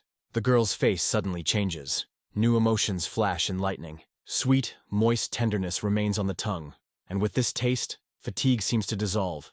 The pain in the head dims. Thoughts did not let go of the hero, to breed the garden, to cook sweets, and even alcohol. The girl, when he heard about the delicacies, was instantly interested in asking. She confirms. This year they will not pay taxes. The news flies over the table. The hero shines with joy, and the butterflag shakes his head, not believing that the young man succeeded. The inspector is already going to go when it suddenly stops. It is, they say, rather not a warning, but a matter of skill. The last one who gained the skill was a man with an unusual gift. In the eyes of the protagonist, a spark flashes. The thought is true, but the girl adds, a country that rests only on someone's power will fall sooner or later. The door was barely closed. The maid whispered that she was a terrible man, and the hero denied. In it so much good. The surprised comrades kept breathing, looking at him. The voice of the protagonist trembles. One cannot rely solely on his own skill of the shepherd. If something happens to him, the whole community will be in front of the abyss. The heroes assure that there are many more of them now, and the inhabitants will be able to cope, even if the young man suddenly disappears, and the buttock policy of the scarf wipes the glasses and whispers that his gentleman has grown up. The gaze catches something familiar. In the movements of the hero the father comes, the shadow of a smile stuck to his lips, the young dreams of peace and a dream to noon. But suddenly, realizing the words of the butter, he asks, and the face becomes stone. They say, it seemed, blessed time will come. The ban on hunting will be removed. Smells of fresh production around. Food, warmth and clothing will become more, and people in the hero's possessions will arrive, like swallows in the spring. Looking closely at the flowers, he says he only has to wait. The maid promises to go to work whistle. They want to grow up, so the girl learns a whistle, and he watches her lips come to life. The dream just touched the eyelids as the door thundered. The servant breaks, the cold breath of the wind along with the dumping blanket, tiredly murmured. The gentleman is again lazy from lunch, and people have people in the estate now, a whole crowd. He had a lot to do before lunch. And the sweetest tomatoes and onions without any magic were extracted together with the assistant. And now it's time to polish. The harsh look of a man makes the young man to fade and feel the image. Final stop. Olivia House. The young man says Joseph does not believe him at all, and asks if he is cruel. The girl sympathizes quietly, and her daughter whispers that her brother is good. The sweet onion melts on the tongue. The girl says admire. What a delicious one. The hero agrees, but the palace curves. The girl gently touches him, whispers that he has tried and deserves a good word. On her face, a quiet smile, she gently says that she was habitable as a daughter. The girl was sorry for forgiveness. The young man stretches Olivia a ripe tomato, inviting to taste. A little girl with a quiet breath states that her brother is good. These words cause her genuine surprise. The smell of fresh vegetables fills the kitchen. The girl asks if he is hungry, carefully approaches the plate and offers, "Maybe the time of lunch?" "Of course, only I want." The answer breaks out, almost on the exhalation, like an outbreak of desire in night silence. "Do you prepare the sky?" he asks. Olivia smiles. "Under the sun the dishes taste especially. Here I am happy."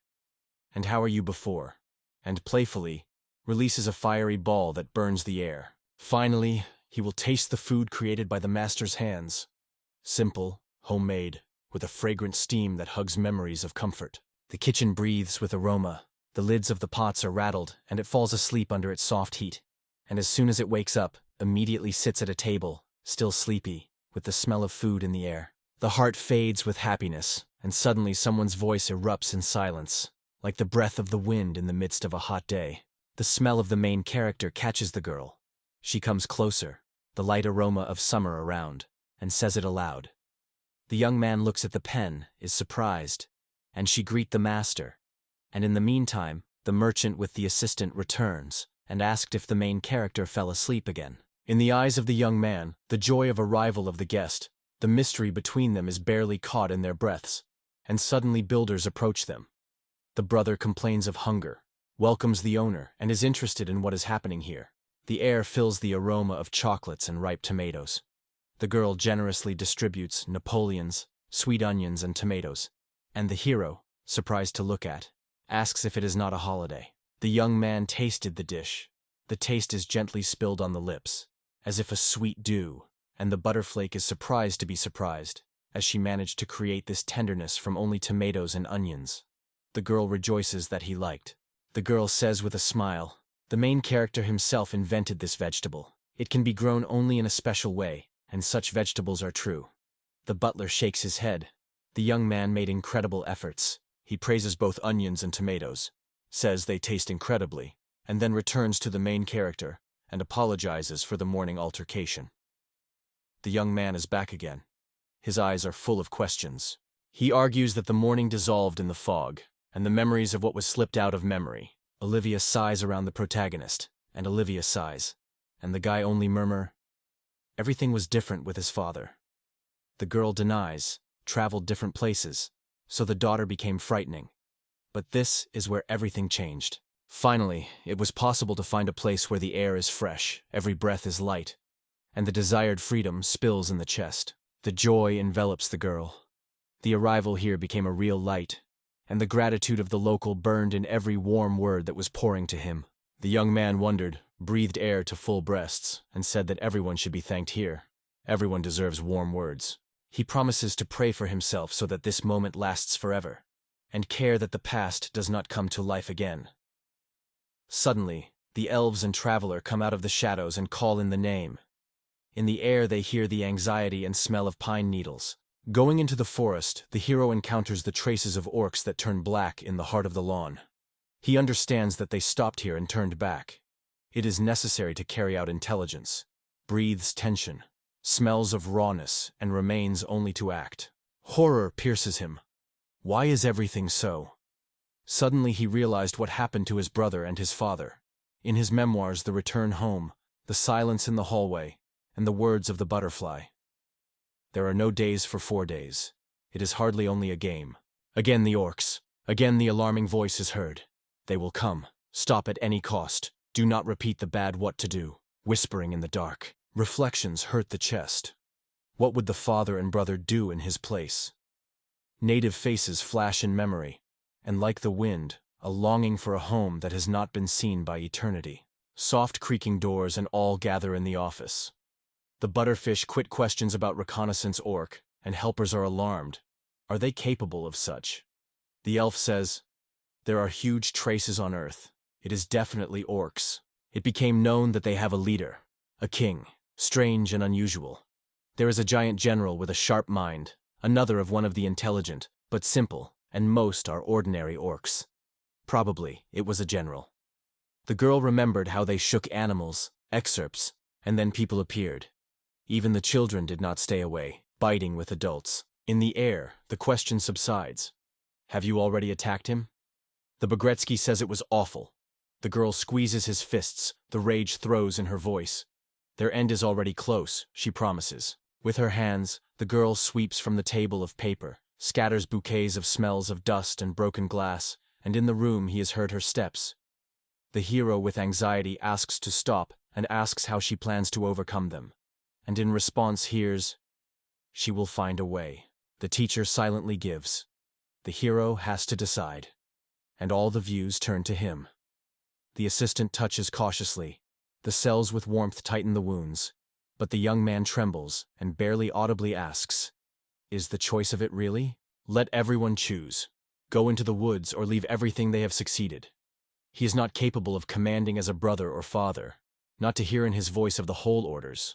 Only a quiet, cool whisper. The difference squeezed his hand, and staring at the transparent eyes, confidently caught every movement. She believed in her heart. Her ruler will find the only right solution. Avantars throws a asking look. What's next? Everyone kept breathing, watching the main character and his teacher, even the assistant sighs eagerly. Everyone wants to hear the answer. In memory, your father's words flash. Protect them as you can. The heart is compressed. It must protect everyone and carry it next. The look rests on the eyes of friends, and the hero walks silently forward.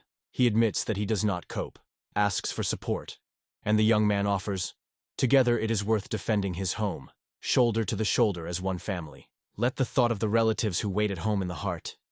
These words awaken in their brothers a fire and a thirst for struggle. The merchant's assistant murmur, he behaves strangely, he looks anxiously, as if he had invisible ants under his skin.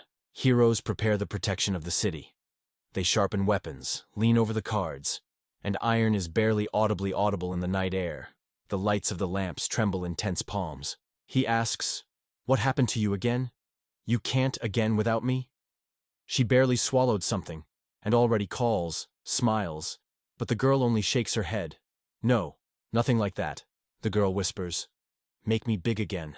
I will become stronger and be able to protect myself, and in my look like a flame. The main character stops, asks, do you really want it? The reminder of her desire to stay with them sounds in silence, and the girl silently turns away, as if the evening wind touched the cheek. Her words of the verse sound in the air, important, but even more expensive. The life and peace of loved ones, so she asks the main character to act, as she gives her a heart. The palm barely touches your hair, and your mouth whispers, "You are incredible," and in your voice heard warmth, like a gentle evening wind. She weighed, laughed, and the main character, feeling this light laughter, skillfully expands the action, as if increasing the space around them. In the hands of the heroine is an unfamiliar thing.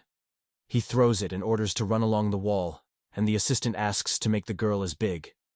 She gives the word to fight, but the hero asks again, if she suddenly grows, will she be able to keep herself? Touch your heart so that the air smells of tenderness and silence ringing with barely pervasive warmth. Broden runs down, the girl in the eyes of fear. Surprise beats over the edge, and the heart of the main character shudders. They are already going. They are getting closer. From the dark thickets, the flock of orcs explodes. In the hands of clubs, blades, swords, some glitters armor. Residents quickly crawl on the walls. Behind the backs of enemies, the strongest falls of trees like chips. A huge orc, like the birth of hell, emerges from the shadow. The skin rings green, and from its heavy breathing, cold smells of sulfur. The main character fades with surprise. Residents, frightened, as if grown to the ground, are contemplating. The young man stubbornly and sharply picks up every millimeter of space in front of him. Like lightning is not a general, a thing that his brother always wore on his shoulders, and the memory of a wave walks through the skin. In the look, not just the power, but the proud flame of the king of the orcs. The enemy wheezes, accelerates, and rushes like a thunderous whirlwind, straight into a stone wall, ready to spread everything around. The land is buzzing under heavy steps. The orc king goes to the gate of the city, radiating the confidence as the impending storm. Dust is flowering in the air, clicking the rings of his shield. Ryla covers confidence. It is a creature higher, intelligent, protected by gods. The man admits he did not expect to meet such a monster here, but Noct only shakes his head without agreeing. The anticipation of this finale has already settled in his chest. Everything happened exactly as he imagined. That is why the father and brother did not return. The girl from their detachment staring at the darkness is suddenly lost. How many of that porn invasion there? Fear permeates everyone. 28 against a whole wave of 500, but Noct knows that not every enemy will be their test. You will not have to fight with everyone. If the king falls, the hearts of others will extinguish and will not be lost with the victory. Now luck will be on their side, he is sure. The loud roar of the orc king broke the air, and the young baron, squeezing the sword, swear, this time the city will survive, and no soul will fall. The joy is spilled into the chest of Greg.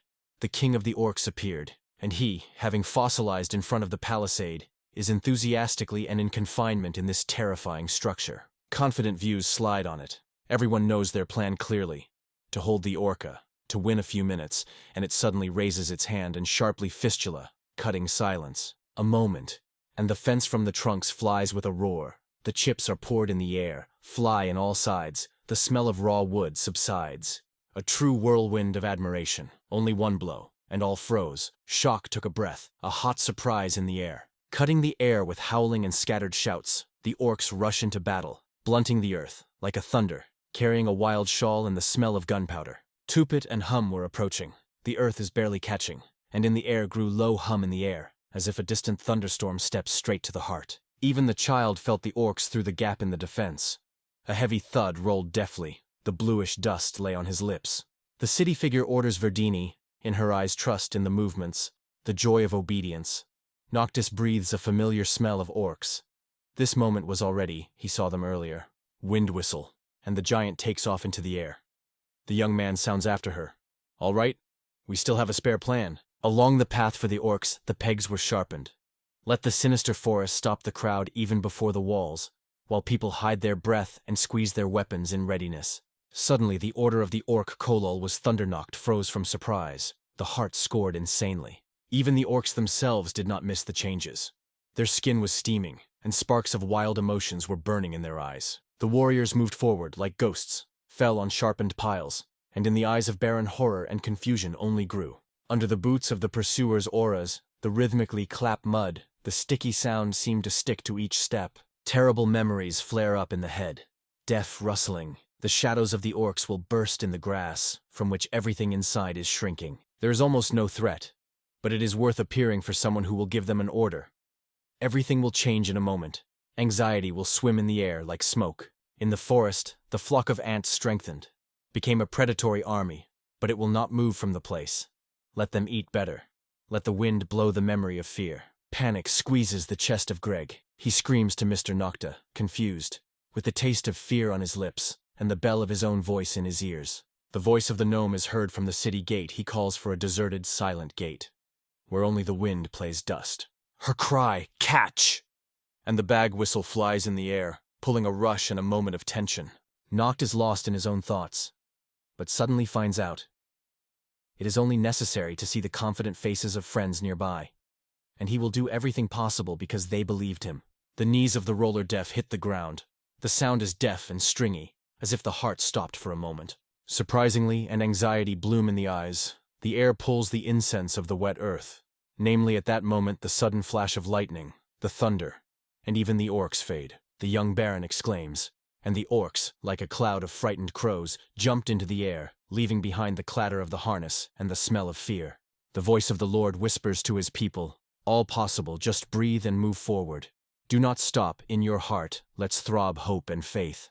The sword takes off with the rustle, cutting out the flesh, and from everywhere the loud sounds of the battle come. The mayor orders immediately to bring the victims to her, and Mr. Nocta says her voice is heard in intense air, like a strict blow of the bell. It will happen to him, and even the victory will lose meaning, like a song without words. In the deciduous semi-shade, the baron turns red, nods removed, involuntarily agrees with her, swallowing an invisible tangle in her throat. There are difficult steps of the cork behind the fence, and somewhere near the trembling moaning of the wounded.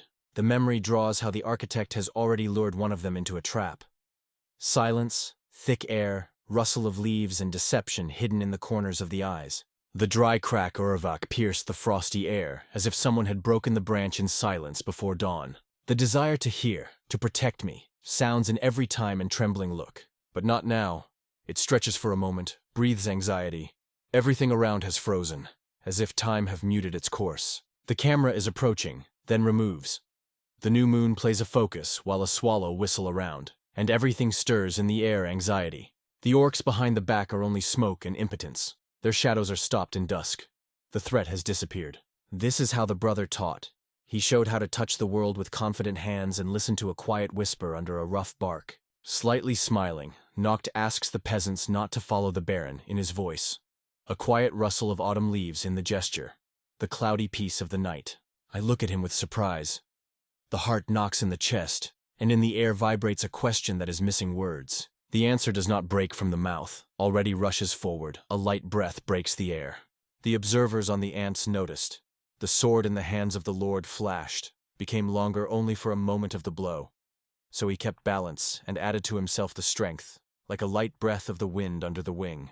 So much forces were burned on complex tricks, and in front of it, an ordinary cold sword, like a night cool in the palms. The joyful surprise broke out in it. Every movement is simple, and the skill gave a powerful result.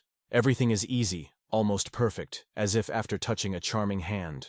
The girl on the wall carefully kept the calculation of the enemies, and the Bogretsky, wiping tears from under his eyes, looked at the owner silently, and both silently believed could still turn for good. The pressure was thick, like a heavy breath of air forced Noct to freeze and not move. The shock was shaking his body. Even his fingers trembled, his breath stopped, and in his ears, the deaf bell was stuck. Browsing the air roar, the Orc King rushed forward. Heavy steps thundered on the ground. Only a cry of the maid came out of the room. She froze in the corner. Her mouth trembled, and her gaze slid behind the events she could not stop. The whole crackling is tearing air, in the chest. Tight, a deaf cough, and a viscous sputum is pulled through it. The damp knock on the stone walls rolled up the pole, crushed with cold and darkness. The windy hum was accompanied by an attack by a giant, but the King of the Eye did not even click. In his piss did not move a shadow of fear, only silent power and harsh peace. Persistence. The soul clenched, the pain of the cold flew, and his heart, as if suddenly the wind with the frost touched the skin. So the feeling of loss engulfed the girl. Small orcs gnash their teeth and have a sort of flakes on their feet. Poor strokes, thinly squeeze and sizzle, like swarming mice. The scream of pain pierced the air, as if it had broken silence. The wave of anxiety rolled up with the moon, filling the space with an alarming-sounding cry. The rhythm of the work buzzes, the roar sounds and flies in the air, and the air sings from tension and movement. The metal roars and sparkles. The blades are grinding each other, leaving a bitter taste and metal hum in the air. The leg fell from the ground. The blow flies around. The air erupts whistling, until the skin runs through the skin. The scream broke the silence, and the body sprinkled with dust fell deaf to the ground. The teeth are scraping, the dazzling lightning flash. The enlarged eye catches each movement, and in the third moment everything freezes. Thunder cuts the sky once after. The sword in the hands of Baron shakes, ringing, as if vibrating with each lightning blow. Horror is poured under the skin of Noctis. As is it possible for the Orc King to stop the hot sword with a simple pressure of the palm? The guy was approached by an orc, a caught drowned, and in the air, the scent of the game. Thoughts were confused in his head. The orc suddenly grabbed, clamped in giant paws, and the body through the whisper of cracks pierced unbearable pain. People on the wall froze. In the air bitterly pain, it was impossible to believe that he was tormented by another right here, in the eyes of everyone. The cries of pain pierced the air, trembled between cold walls, as if torn birds that could not find a way out. Through the void of the moon, a quiet call came, but before the eyes of Nocta spread only the shadow and no one around. The pain grabbed him so much that the darkness covered his eyes. The forces disappeared. The body fell in severe fatigue. The dream calls the young Baron. The head is heavy from fatigue and a satisfied feeling of done. But the thought will only drill one thing. He did not have time to answer his father to a cry. Suddenly, a piece of childhood has fallen in memory. The smell of forest, voices in the valley, and a light wind roguing the leaves over his head. Before bedtime, the father launched a new story about the monster, because real men need to feel their breath in the dark. The smile of his father glowed with love, and the brother of Noctis nodded, as if a soft ray of joy had spilled in the room. The father told about the plant with ghosts. You touch and the world shimmer with dreams, but it is worth washing it with water as the danger disappears and the predatory evaporates like smoke. He knocked on the door. An outbreak of memories of the orcs, his dad whispers on his ear. Remember, their weakness is always nearby. Flames, their destruction. The orcs of the fires. They burst and look around as soon as the heat. Warm daddy words sounded like the sun in the rainy bottom. Praised the boy with warmth and quiet pride. He recalled the time to wake up, but the meaning slipped from the boy, until his younger brother raised his hand, pointing to the sky where the dawn tickled the clouds. The whisper spilled into the boy's head. Unfamiliar words were pouring around, swollen and anxious, as if a secret call in night darkness. Lightning flashes, and Noct opens his eyes right in the stormy field Verdun with the roar of the sword faces the Orcom king. The cries are heard around. The earth is staggering under his feet. The mayor and Verdun look back on a devastated field. Shame and joy are mixed in the eyes. Tears flow on the cheeks, and the air smells of wind and ashes. It seemed that the brain was screaming. What he was doing here in the cold and cracks, and the dream in this place was bitten without resting. He barely stays on his feet, but knows that only hard work will give him a sweet, deep sleep. The cry breaks the silence. The scientist falls on the ground, deftly echoes in the grass and a cold breath of the morning. The young lord throws a burning layer into the darkness. The Orc King smiles at a predatory, hoarsely growls, as if from all his heart he rejoices in a flame. The outbreak of memories gives the boy a sense of gratitude. He remembers himself, the hiss around the roller coaster, and a fire breaks on the palm, growing and pulling the force of magnification. The hissing grows, swinging the air, while the Noctis hits the kiss. The ability pulsates around, like a living lightning. The favorite of the fire god itself is a magician whose breathing smells of heat, and the movements cut sparks in the air. From under the sight, Noct continued to enlarge the image, and around the orca and people froze in a strange mixture of fear and grip, catching every movement of his movement. The flames were cracking, sparks were pouring, and even the leader of the orcs, without moving, swallowed his tongues, passionate about this fiery dance. In the palms of the young man, the fireball grew, the roar of the flames rising, as if distant thunderstorms. The fierce growl escaped from the mouth of the orcs, and they lived on the forehead, as if they were about to explode from anger. Sudden turn, and it rushes into the run, and behind the flames raging, a hot crack. The smoke stretches the loop, the fire grows, eagerly devouring everything that remains. The acute pain twisted the man, and he rushed to run, leaving behind an anxiety and anxious breathing. Breathing was erupted by hot clubs, and the body carried it forward, then from abandoned subjects, indifferent to their cry and despair. From the air, the spear sharply flashed and rapidly, like a wild bird, was put in the leg of the orca. The thunder of the roar escaped from his chest. He shook. His feet were smugful, even a moment. and it would fall. The drops were knocking in silence. The whole rhythm of cap-capi was cutting the air, like a mocking song of rain, and with every sound the room came to life with anxiety. Beaten breathing, breasts are burning, but in the heart of the Wardana he blossomed joy. She finally thanked him. Rick of the Orc King swept silence when the spears cracked in his hands, breaking the fence. The orcs, gutting like a black wave, stood tightly before the king, creating a living wall. In the air died the heavy spirit of fear and metal. Children's laughter mixed with the rustle of grass when they, standing on top of each other like a moving living tower, stretching to the sky, crawling and catching balance. The butter on the wall noticed how the king was hiding behind his subordinates, and Ghislain threw with a smile. That's what royal grandeur, to cover himself with people. He did not shout. He just stared through the increase, as if looking for the answer in the long way. A huge fireball, scattering, like a funnel, hanging over the heads of people.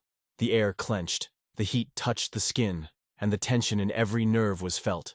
The owner even squeezed his legs into the warm, damp earth. The hole cranked under the soles, and in the air smelled with freshness and tension. The Orc King lifts the ranen, roughly erases the scar on it a dark blue line. The skin throbs, and in the air carries a sharp spirit of iron and sweat. The sobs escaped from him with a loud howl, as if from his chest had grown a wolf cry into the night of silence. Hardly stepping into the tent, Nocta catches a flap of a familiar fabric. A piece of his father's mantle is firmly clamped in the hands of the Orc King. Cold sweat stitched the skin, like an icy needle touched her back. Before the eyes of a young lord the orc face of the orc, and the memories are involuntarily rustled in the head as a distant thunder before the storm. The noise of the frightened crowd escaped into the air, dissolved in the cry of a girl, in a sharp, like a sharp breath of wind. People trembling, tired, prayed on their lap to let go of the girl. But the orc swallowed the air after a smile, glowed with his nose eagerly, and just smiling, indifferent like a knight in a cave. Suddenly the sobbing of the king of the lesson subsides, and from under his scarf comes a metal gnash, as if something sharp scratched on steel. The whistle cuts the air, echoes anxiety and invisible sharpness. The sword flies forward, cutting the air and roaring, as if in a silence. The horror squeezes his chest. In the shimmering light his brother's sword burns the shadows. The mayor begs the Lord to release him from this burden, but inside he knows his hands will not be unleashed. This cross will not disappear. The sword splits the air with a whistle.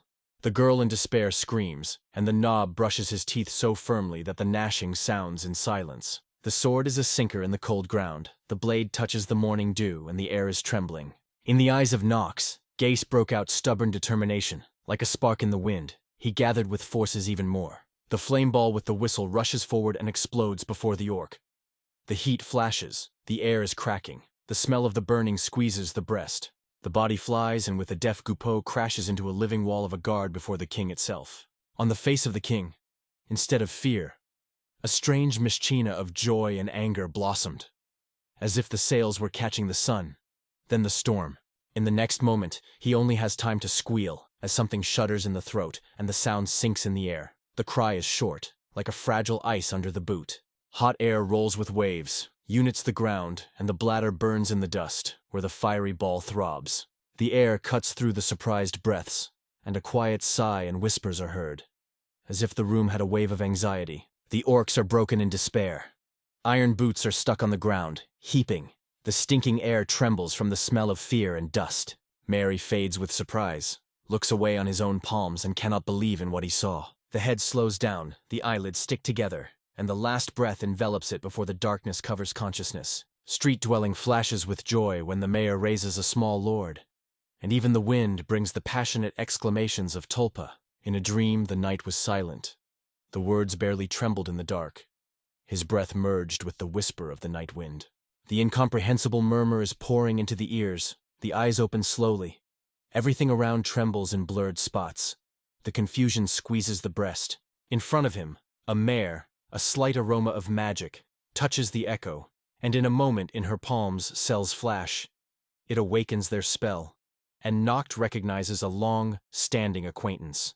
Her name pours from his mouth, smiling warmly, as if the sun's ray touches the cheeks. Tears flow through the cheeks, soaks tear the air.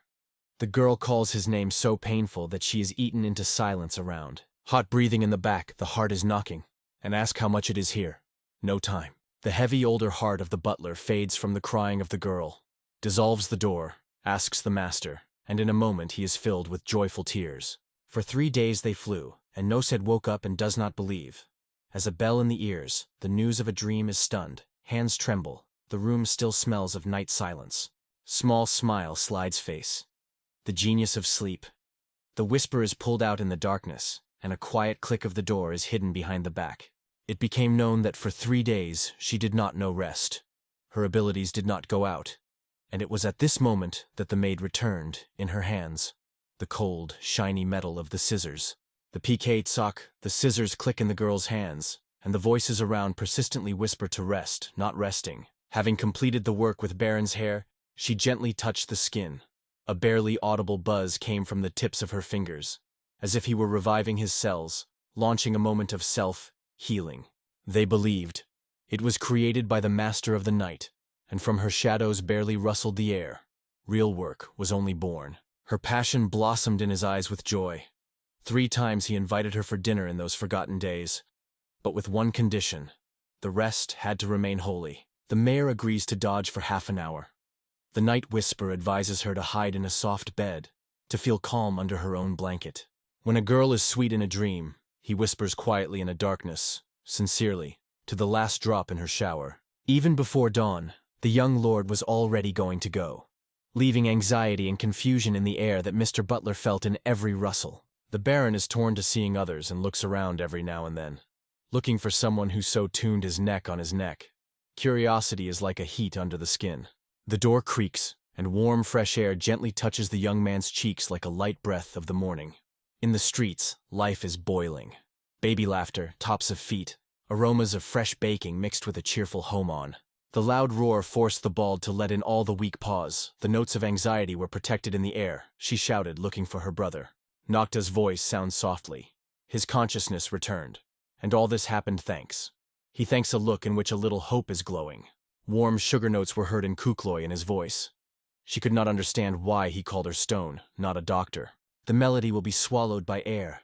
The silver bell barely touches the ears, sparkles in the air, runs whisper on the palms, envelops everything with an invisible wave of magic. The explosion broke the air, and the elf pierced the feeling. Mr. Noct finally returned to his senses. Right now, the smell of fried meat seems perfect.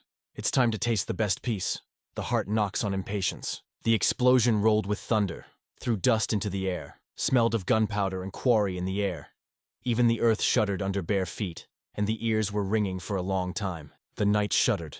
The roar thundered so that even the shadows believed. The giants were playing underground. In delight, as if on the wings, for Dina, someone raced through the crowd on the square, cries, soul-burned, to meet Nocta. He barely said the spell of the reduction. And the girl, laughing, jumped and hugged him. Warm breath and the slight aroma of her hair filled the space around. I apologized for leaving her in great form for 3 days, but the words were in vain. She whispered his name again and again, as if fascinated. In the abdomen, the void twisted, complains of hunger. Eyes glow on every smell of fresh bread. The young baron just smiled, carefully expanded the crack and stretched out the prey. In the air, the warm smell of the tree was circulating and dusting in the rays of light. Tears burned cheeks in every squeak, reproach for weakness and promise. From now on, the state of the state, so that you do not see your pain anymore. Nocta denied it. If not her presence, death would cover him at that place with cold and silence. The memory of the gnome of Helen flashed, and she turned to him sharply, in the air. Her quiet voice and the smell of anxiety trembled in the air. In the sun, the cross grew. The shadows from the leaves were swinging in a light wind, and farewell words for Helen never spoke. Thanks to her heart, his brother rescued, and for that he wants to hug him as hard as ever. Shark straightened the scarf wider, touching the cross, and the fabric slid quietly, wrapping everything around the cold. Noct was a little complained that after the rise, everything would not be as before. There was an alarm in the voice, a bitter taste of change was hung in the air. Again he apologized. I had to turn it in this form, with a confused breath and trembling fingers. Tilting his head, the Lord acknowledged his fragility. It was because of this that they were fighting, without sparing strength, until the last breath. Children's memories, like a warm wind, rush to KT. He hears distant laughter, sees colored shadows and smells of fresh bread. I have never seen his father asleep. The brother asked to let him on lonely nights, and his father left him every time. In memory, a voice was told, "These people are your family. Work for them." The heart squeezed loneliness, like an autumn wind that rustled outside the window. In the town, everyone respected the father of Nox, and the same blood is nurtured in his veins. Protect, like a ram of these steps, it will gently lean towards them, and a sunny day is already sinking in a golden evening. The next day, the city was filled with calls, singing, and aroma of fresh baking. In honor of perfect victory and renewal staged a great holiday. Ryle was relieved with relief, still hearing the blood dance in the veins, because the strongest Alka was overcome. The forest was no longer frightened, the danger disappeared, silence was waiting in front. Noct gratifies, thanks everyone, and suddenly releases the railway. Especially warmth sounds to him. A smile slips on his lips, he assures. She suggests something here. Something offers. But Not is in vain to remember the details, and Pico already asked to bring glasses in a quiet voice. The glasses are raging, the railing is spinning, the girl in the dance circles the bear, cheerfully whispers about her own shop. Ryle, gently leaning and swallowing the air embarrassedly, is barely interested in his plans, as if he were afraid to break the morning silence. The noise of the crowd subsides for a moment when a man, smiling, says, "Baron's efforts turned these lands to the center of opportunities," and, clicking his fingers, calls for commercially available. The embarrassment squeezes the shoulders. So much has already been done, and you do not want to work on. The fatigue pulls down, thoughts spread, and the whole body asks to stop. People look in surprise. Such a novelty of trade has not seen these lands for so many years. Even in the air it smelled impatience and curiosity. The Lord feels that this time it is so easy to avoid. In the air is buzzing, as before a thunderstorm.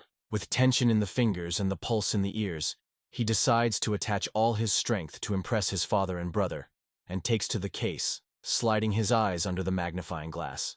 Under the praise of the crowd, he promised to revive the history of the first shop, breathing in her new life and smells of past days. The feather creaks on the paper, thinly, as if the mouse under the floor, in silence to hear every movement. Noct thinks. How did the first doors smell when he first entered the store in the majestic resinous land? How old boards were creaking under his feet? And where did it all begin? Gillen is convinced that it should be a tavern, because, as he says, alcohol is like a magical potion from everything, and the savior of life too must be understood. Even a quiet knock causes the heart to die and think. The point in all this felt like Nasta, because earlier he loved to fall asleep when the body enveloped a warm plaid, and the air smelled of peace and sound sleeping. Everything seemed particularly cozy. Still, Elfla confidently states that they are most lacking in another farmyard, where it smells like earth and fresh bread, proposes to catch wild animals, rare, delicious, and breed them to have fresh meat and everything to it. Nocta has to understand, smells smoke and wildlife, and the words here are superfluous.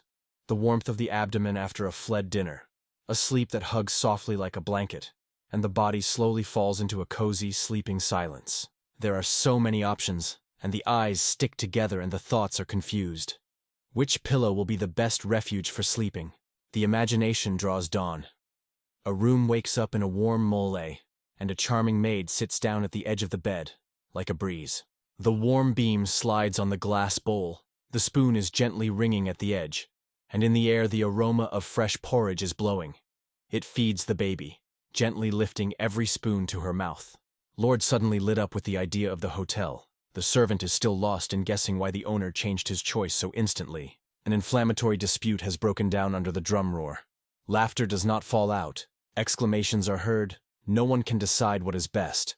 A glass, a juicy meat, or a comfort of the hotel. Between the fragile juice of radish in her mouth, the fox was catching a spicy aroma and suspected, at the desire that her head was spinning, hiding a little more. The warm light was shed from above, as if the invisible hand of God easily touched her shoulder and forced him to die for a moment, filling his soul with a quiet trembling. The girl's words scatter in the air, and in the eyes of the opponents there is confusion, as if someone suddenly moved the ground under their feet. Within a few seconds, the meaning of her words cuts into Noct's head, like a quiet bell in a night silence. The guy is pouring the girl with compliments, thanks her, and in response is her ringing laughter, light, like a spring wind. The first night attempt has brought success, and Noct decides to open its own store, where the smell of fresh fabrics mixes with rustling coins and a quiet whisper of dreams. The roar of the drum, and Pico turns it, scarcely falls, scattering small blows and hooting echo. Loss and Ghislaine think that not too simple. This lightness is disturbing. Because there is doubt in the air. Is it really possible? To trade nothing, and the needs could be met by buying real.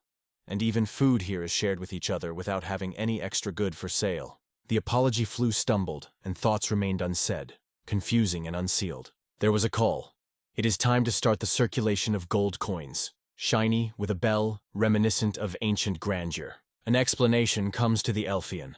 Bring prey to the store, give, and you will receive a call of revenue that rustles in your pocket. The smell of fresh meat attracts those who need it. They come, buy, ring coins on the counter, and the economy comes to life with them. The mayor again asks, does he really seek to return the system that acted before the attack of the Orca?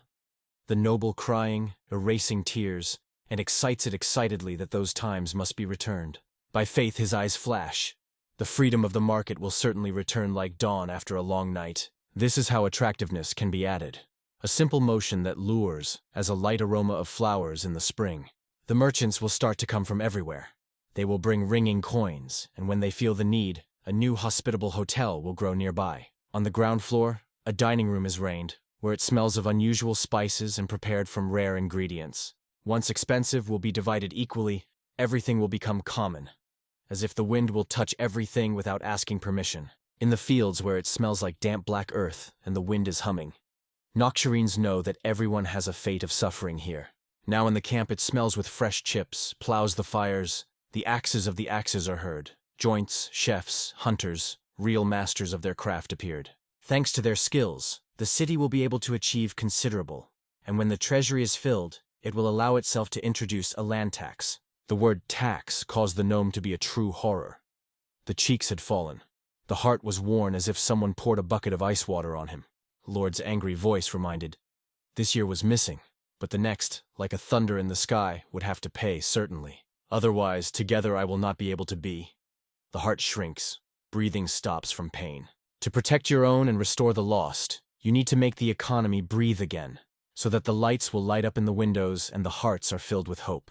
Only silence answered him under his own heart, as if the words had dissolved in the air, leaving no trace. The real shame intensified in it when the compressed looks and unwillingness of others hung in the air, as if the fog that was spinning at the feet. Kuklua with anxiety pulls on the sleeve of the bar. Tears shine in the eyes. Asks whether it is possible to have dinner together. A smile with a smile is sure. Of course, it is always possible. Somewhere in the twilight, the gnomes live lively about the future tavern. Voices are heard. The hammer is ticking. The smell of wood and the promise of fun feasts are already in the air. Only one in the heart of the clutch doubts whether he handles it on his own. The mention of how Ghislaine escaped from the family, as if disappearing in the night silence, where the wind confuses steps, and the smell of fear dissolves in the air. The elf reminds, in the pockets is empty, no coin, only gunpowder and mention of gold that once ring here. The Baron sighs hard in his head. Just the idea of a lack of funds. Money is needed like air, and this need is pressed like night silence. The young man takes his friend to the side and quietly reminds something important. He nods immediately. His lips are stretched in a smile, and around all just surprisingly, not understanding what is the matter. The coins pour down, swell and roll against each other. The bell sounds all over the room. Under the surprised and joyful views of the young man explains, this money was already their own. They got to them unexpectedly, like a gift of fate. On the mouth, the bitter taste of the promise.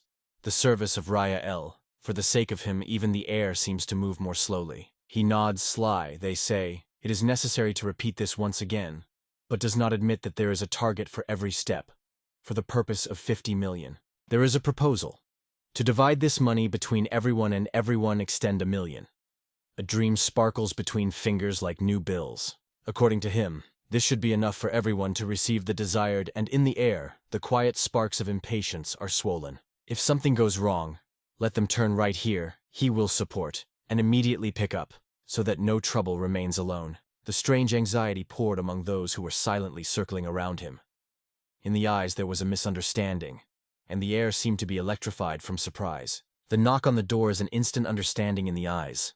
Sliding his eyes on his faces, catching every little thing of silence, he reminded that everyone has brought their own reasons here.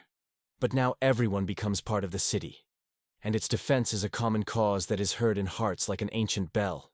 All these people are different than those who lived calmly. Everyone has tasted the bitterness of suffering, Each carried his wound under the rustle of invisible pain. Everyone felt the forces are gaining, and a million seemed only a spark of wealth against the background of this incredible power. But everyone who gathered here is worthy of these words. The eyes are burning, the air rings from a busy waiting, as if it was time to have stopped in silent respect. After his speech, the lights were lit in his eyes. Everyone felt their value, and among the dwarves, even the elf supported the idea of a free market. Nocta recognized. In normal circumstances, he would not have coped in any way, if he would try to squeeze his fists in the silence of the night. The heart beats faster. He is glad that he was able to convince everyone to accept this money. The relief is quietly echoed in the chest. Thanks to the support of all, Noct announced, "From now on their lands, the free market, and in the air smelled with new opportunities." A cheerful butterfly delicately reminded the gentleman, "It is not necessary to avoid responsibilities." And in his words in the room, a soft smile sounded. The young baron wanted the freedom of shops and the bell of gold to magnify over everything. The Gulen workshop is filled with dust and the smell of tools. Thoughts are confused between the roar. Noct will think thoughtfully, deciding where the future construction noise will settle. It offers a humble, with a warm glitter in the eyes, to unfold your own painted map. Fresh paint still smells of adventures. The map did not fail. Several options for the night immediately fell into the eyes, like an invitation to comfort. A whole map of the city fell on the eyes of Nocta, and here Jillilan, barely holding back a smile, advised to study each corner carefully and lay an imaginary way in his head. In memory, their father's words about entertainment in the capital broke out. The young man sighed, carefully wrapped the outline of the map. Let it be a sample, because he will create his new capital himself, step by step. The work seized him, and when a fire broke out in her eyes, the girl asked loudly as it was on the right. A fresh smell of paint, a tool of tools, a slight tremor in the air. Small fun sketches flashed on the sheet when he showed her the best option.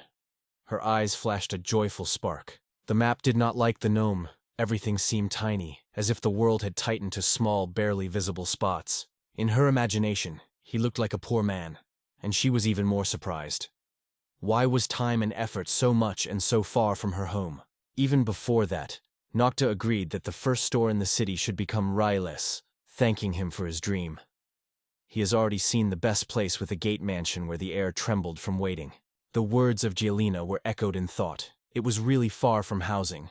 If the first fields are open, fantasy will straighten the wings, and the idea has already blinked like a spark on dry grass. The colored lines of the new plan were squeezed by the city, and even the gnome praised, called the ideal. But still a meticulous look of Noct caught the lack between tight lanes. The new place seemed too far from the house of a doll. She immediately remembered in tears, as she was in a far-wing brother's shop, that Olivia would have to go around, loops, with the wind in his hair. The variants flashed before their eyes, shimmering colors. No one appealed to the heart, left uncomfortable, precipitate in the heart. The young lord hesitated. Even if everything is convenient now, it is impossible to hurry. The future whispering about the prime, the decisions are difficult, like a step on a narrow eaves. The paper was rushing, and someone's hand grabbed one of the city cards. This was the best. The map trembled in the palms, and the gaze slid along the lines with a sincere surprise, as if a whole unknown sea had opened. The first decision was born when the paper trembled in his hands and other people's eyes flashed with sharp light over the lines. Eyes glowed with zeal, as if the sun was flashing inside and its heat poured around. The name remained a secret, and Noct could not imagine whose shadow whispered in the dark. The gaze slid into the darkness, trying to catch the name of a silent stranger until an impatient silence hung in the air. The door was open, and the baron had a shower on the baron. Nocto seemed to be mocking from the inhabitants as the young baron was lost in the interlocutor's silence. Little Pico presented a new neighbor. "Ranner," she said. And she said it is quite safe.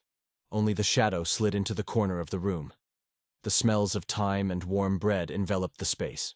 A man who was destined to become a new rails branch came to the city, although he had no idea that he would now take others to work. The peak fingers trembled with hurry. I wanted to tell Faster the Fleece about opening the store and the fact that Rail was unexpectedly interested in advertising the large stocks of Tara. Without a shadow of doubt, she said. She was destined to become a new head of the store, and in her voice she felt confidence like steps on a solid floor. She gave her hand. Runer hit the drum seriously, and the low hum flew in the darkness. Eyes flare up with joy. Here she is. She announces herself a director, and a new excitement swells in the room. The doubts were anxiously in the soul of Nocta on her candidacy. The age of early seemed to be better for the director, and he finally shrugged. That's not the main thing. The merchant's only truth is the sound of coins. But although he is full of knowledge, he has never felt in the palms of the weight of the things sold. On this knock, having swirled, joked that he probably had a terribly terrifying physical. The question came from the question. Why is the first card for runner seeming a perfect place? The place should open where it is always crowded. The most important thing, says the man. They will find comfort and those who live nearby and guests who came by accident. Both at the same time did one idea, but the tiny map, wrinkled and colorful, dispelled the common plan in the void. However, different views sprouted between them, like shadows that spread on the walls in the predetermined sun. There was no desire to build a city that looks like the capital, and thoughts were spinning not only around today's plans, but lived wider, further. For many years, the stones touched the sun as long as the capital has become the same as it is now. And Ranner is convinced that the locals will understand with him. It is time to focus on what is missing right now. The guy agreed with that, nodding. His eyes spoke more than words. In the threatening shadow of Ranner, unexpected and wise words that were flying like a whisper of the wind in a cold night, the young baron understood that if everything is successful, you need to be alert to change, even in spite of difficulties and tired nights. The doubts were dispelled. The stories of Baron's skill were ringing in their ears, and the heart of the runner fought more confidently. He proposed to reduce the buildings to make it easier to move them to a new place. The imagination has already appeared impetus, movement, and rustle of work under the quiet wind of change. In the chest of Noctis, breathing froze. It was the perfect choice, as if a sudden lightning broke the night silence. A brief mention broke out in memory. Something familiar, as if a moment from an old game that he had left in the past for a long time. Once again he became convinced that the runner just seems scary, but inside his thoughts are raging like a swarm of brilliant butterflies. The unpredictability of pets only emphasized her special charm. Sparks swirled in her movements, and a slight aroma of adventures was felt in a smile. The team worked as a single organism. Pyoko invisibly managed everyone, as if a true director, who sets the rhythm of every action with a slight disturbance. Having such abilities, Noct chose the perfect place for his first store without hesitation. In the air was confidence, and in her heart pulled out a victory. I planned to move the field to the west and to reduce the store in the liberated place, although the heart squeezed. It was the first field sown here, and still smelled of fresh earth and memories. Imaging a rectangular block, he searched how to squeeze the space and reduce the right area. The cotton disappeared on the field. The dead earth was exposed, the dry dust lifted in the air, and everything subsided. Carefully, as if he was afraid to destroy the silence, the owner moved a small block of the field, and at the same moment a loud click sounded, and the space suddenly expanded, as if exhaled. After the first success, they moved further with inspiration. It was easy because the forces seemed almost not spent. The new store sparkles glitter. Extended shelves with kitchenware, mouth, watering dishes, and other little things will attract eyes and capture aromas. Pride wandered on the body, as if a wave, made in front of her eyes. The heart knocked more often, filled with happiness for her own work. Kuklua was the first to rush to the door of the store, tapped lightly, and a joyful look lit up. Everything came true. The first guest he asked for 1 radish and pico. As if through the smell of fresh land, he reached out to the imaginary award. The juicy apple crumbled in the teeth. Moisture splashed on her lips, and the small chanterelle glowed from pride, because she grew it on its own. Baron's light surprise broke out in her chest when she sold Real's goods, and even readily announced the purchase to the store. The city has swirled in mutual exchange.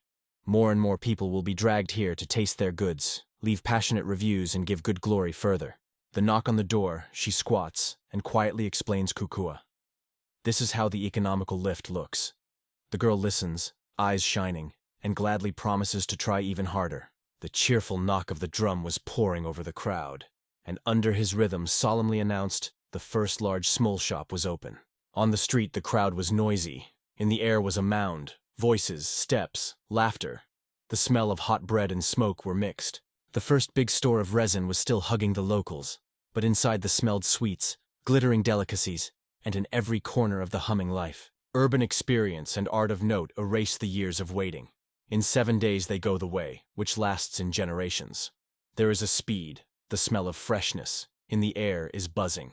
Finally managed to establish production, and Pico suggested that visitors to taste fragrant delicacies. In the air the smell of freshness and novelty. By the amount of sugar and vegetables, they easily leave behind even the raised capital. Hardly ripe ears leaned under the sickle. Ryle went on the road to visit neighbors, then change the grain to something needed. Knox felt that guests from distant lands will appear. The bazaar will be filled with the voices of merchants who are eagerly looking for fresh local shops. The flames broke out in the eyes of Knox.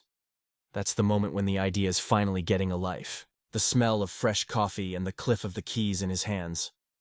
He dreams of filling his hotel with warmth and comfort, because this dream is throbbing in his chest like quiet music.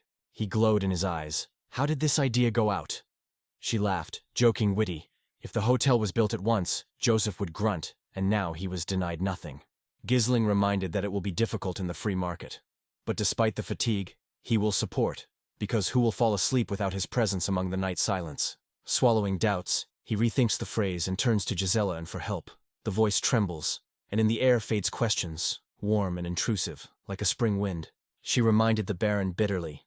Dwarfs do not put her soul into boxes. Their hands create real homes where he breathes comfort. Confidence compressed her heart. It concerned only ordinary dwarves, and the aroma of rest mixed with a deaf beat of anxiety somewhere in her chest. She promised to create furniture to him. In the smell of a tree and a knock of a hammer, there was a confidence. If something knows the best, then it is. He did not slip no shadow of doubt. He believed her unconditionally, feeling it with all his heart. The inspiration broke out into Ghislaine. The hammer stuck on the stone road, lifting a cloud of dust and a deafening thunder. There was a new dilemma. Who to manage this place? Knox immediately waved his hand. Too fond of sleep. Elena did not resist the joke. The mayor and Joseph shouted. The girl's response came out from behind the bushes. But there was no green branches of Joseph near the green branches. Watering so hard that they decided to call then. All the same, they said that Meyer has not enough experience for this role. They decided to find out if there were people with the right knowledge in the city who are now without work. And, oddly enough, the mayor had a list of such names. Each of the candidates had something valuable. It made it possible to think. Thoughts moved, as if in a tense wind. On the threshold of Olivia's house, she met the guests with warmth and aroma of fresh baking. Her eyes glowed with joy, and the voice heard in the rooms, filling the house with comfort. With a flirtatious smile, the woman asked to wait, and the thin fingers of the small cuckoo stuck firmly in an empty sleeve. The pleasant aroma of fresh bread attracts to the table, so Olivia suggests to stay, savor together with lunch and a slight snack, while the time allows the sun to tickle the window. The cake that the woman treated with fresh pastries and golden crumbs seemed like a real work of art. On the lips, Pitt's yam is melted, a sweet response of the taste. The aroma of spices flies in the air. The fingers are stretching for another slice. The sweet stuffing of tartue melted on the tongue. The fresh fruit coolness played in every piece. Both the stomach and the soul felt true pleasure. The proposal to become a manager stunned Olivia. The heart was killed faster. In the air smelled with new opportunities. The anxiety was poured into Nocht's chest, and the woman eventually confessed. It is really a burden.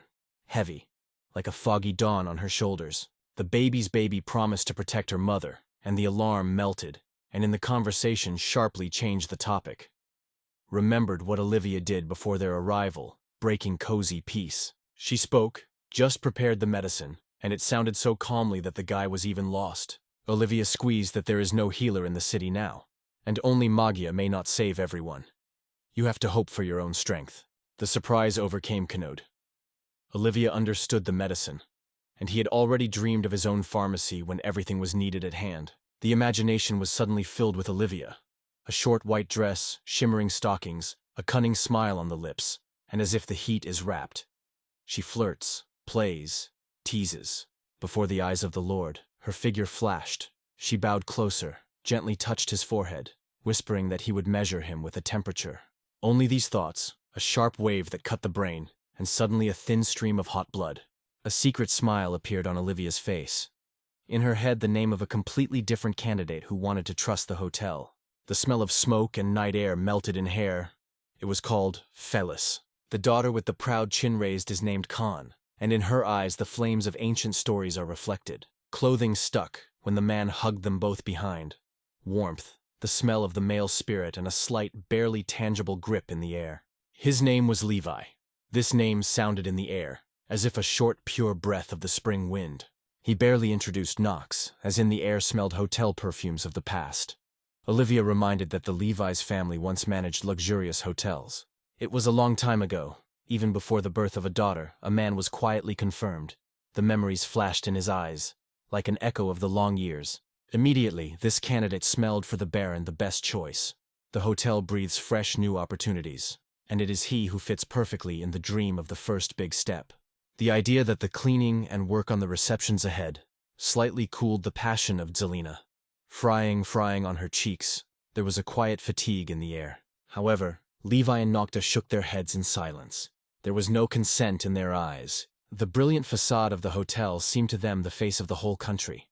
The carpet of the smell of coffee, the polite whisper on the reception, the rustle of keys and the quiet world of the morning outside the window. The surprise grew a wave when their thoughts unexpectedly merged into one channel. Understanding slipped. How can you be someone if there is only a hotel wall, other people's voices in the hallway, and the smell of cheap coffee in the air? Only the final feeling is important for Nocta. All is well, that ends well. And in a number of events in memory, the last bright flash always throbs. Levi nodded, because the hotel is the last stop of the traveler, the place where the journey subsides and the heart finally finds peace. A wide area stretched near the hotel, the smell of pine resin, silence. Only the wind will move the branches, the stingle evaluation of the new scale of space. The lighter broke out, the fire trembling in the fingers, and the smoke slid softly in the air. Barna impressed Levi. He picked up the question whether he really realized what was being said.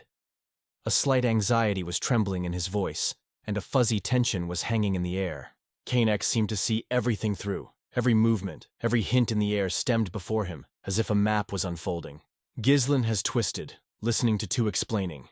The best hotel creates a sincere care coming from the heart, not a cold service. The last time their roads dispersed, one called to relax among the barely noticeable smell of bedding. The other invited to a table where it smelled like fresh bread. This difference was both soul, like an autumn wind. It was cold and so much between them. The views met, and even Levi's cigarette butts slipped out of his fingers, touching the ground with a light rustle. Conkt felt all the last moment as doubts were rustling in his ears, as if it were only a sound game, not a word. He still believed it was necessary to the best hotels. The smell of coffee was circling in the air, and another's thought remained somewhere behind, as if a pristine shadow. In the dispute that is more important, a cozy bedroom or a beautiful dining room, a deft disagreement broke out between them, and a shadow of insults and dissatisfaction in the air. Dissatisfaction flashed in his eyes. Everyone was stubbornly thinking that he did not understand what it was talking about. Noct shuddered. Levi seemed to him real crazy, but the words were still missing. But since Olivia introduced him to all, the young man has to wait patiently so as not to accidentally spoil her mood. He could not leave at all. So he suggested that Levi prove his correctness, feeling, it is time to show whose side is true on whose side. The next day, voices were heard on the square. They decided to arrange presentations competitions to choose which hotel is the best. The inhabitants whispered excitedly, feeling something strange. And Ghislain, Levi, and Nocta sat on the lady of the jury, sliding the cunning looks like a cat that was hunting in dusk. On the table, he clasped his palms sharply. The incomprehensible plans were hanging in the air, and the silence struck with tension. All the worries lay on Ghislain. She slapped small layouts that had to turn into a huge dream hotel. And all this in some minutes, as long as the clock tickly tied. On a piece of paper, Noct draws his dreamy hotel in words. It smells like a fresh post here. The sun flows through the windows, and a whispering city is barely audible behind the walls. It was only necessary to go. The fire was lit by the fire, as if in the air there was already anticipation of the adventure and laughter. Noctic, with shining eyes, decided to find out which hotel is the best in the world, to solve this issue right now, here in the air of anxiety and expectation. It was his version that embodied the first one. And the air was for a moment detached the movement, as if something important had just happened. In his imagination, almost every room here is a bedroom. Everything is simple and cozy. In the air is asleep. Softly sounds silence, the perfect place to relax. For Levi, all this merged into a monotonous sweep. Neither the smell nor the taste of life. The head did not fit why you cannot take a multi-layered mattress, a soft, elastic, which extinguishes all movements and promises a cozy, deep sleep. However, Knox denied that the mattress worn quickly, and the real magic of night rest. in springs that gently distribute weight and give the body carefree peace. Lord shows a bed with 1,500 springs, soft, elastic, durable. The man only keeps track of silence, sinks in silence, hears a creaking metal under his palm. Then the turn of the Levi Hotel came. The door was quietly creaking behind the windows, rustling and smelting of fresh morning. In the imagination, the perfect hotel should be equal to the rooms and the dining room, and the current planning, which ate 2/3 of the space, did not resemble the hotel at all, but only annoyed it. The person is tired, and believes that the dream will return to her strength. But we explained, rest is not always in dreams. Everything is far from easy. It is worth changing the angle of view, and everything opens with new colors, like a canvas that comes to life under different light. When laughter, the aroma of fresh food and drink in the air, and the memories are throbbing in the evening light, the dream hugs, and it is in this essence of true happiness. Here it is true justice, like fresh air after a thunderstorm, when everyone is filled with truth. Levi explained that in business, some taste the victory, others swallow the loss. The winner takes everything. And Nocta had no words. The latter model was a time, and the Baron, hearing her steps and bells, was genuinely surprised that she dared to go on the podium. Heslane believed that a soft bed, if the heart was not killed in the hotel, was more important to her, the special first time of the soul. Outwardly the castle should shine the grandeur, the walls flicker in the sun, the wind spreads the smell of fresh grass, and even silence here sounds royal. The spectacle was so exciting that Nocta took his breath. He did not find the words, only fascinatedly looked, confused and amazed. The girl with a smile assured, "Here everyone will fall asleep and wake up a rest." But in the chest of Nocta was a rebellious doubt. Will he be able to fall asleep in this place? "It is easy to lose strength there, wandering," he said, and immediately twisted the model in the course of the outraged exclamations of Galen. Realizing that everything went into a dead end, the young man carefully offered a draw, because the thoughts of the friend were already sounding in the heavy air of this conversation. Levi did not accept a draw and suggested another. The hotel where the most rooms are booked will be better in the Big Moth.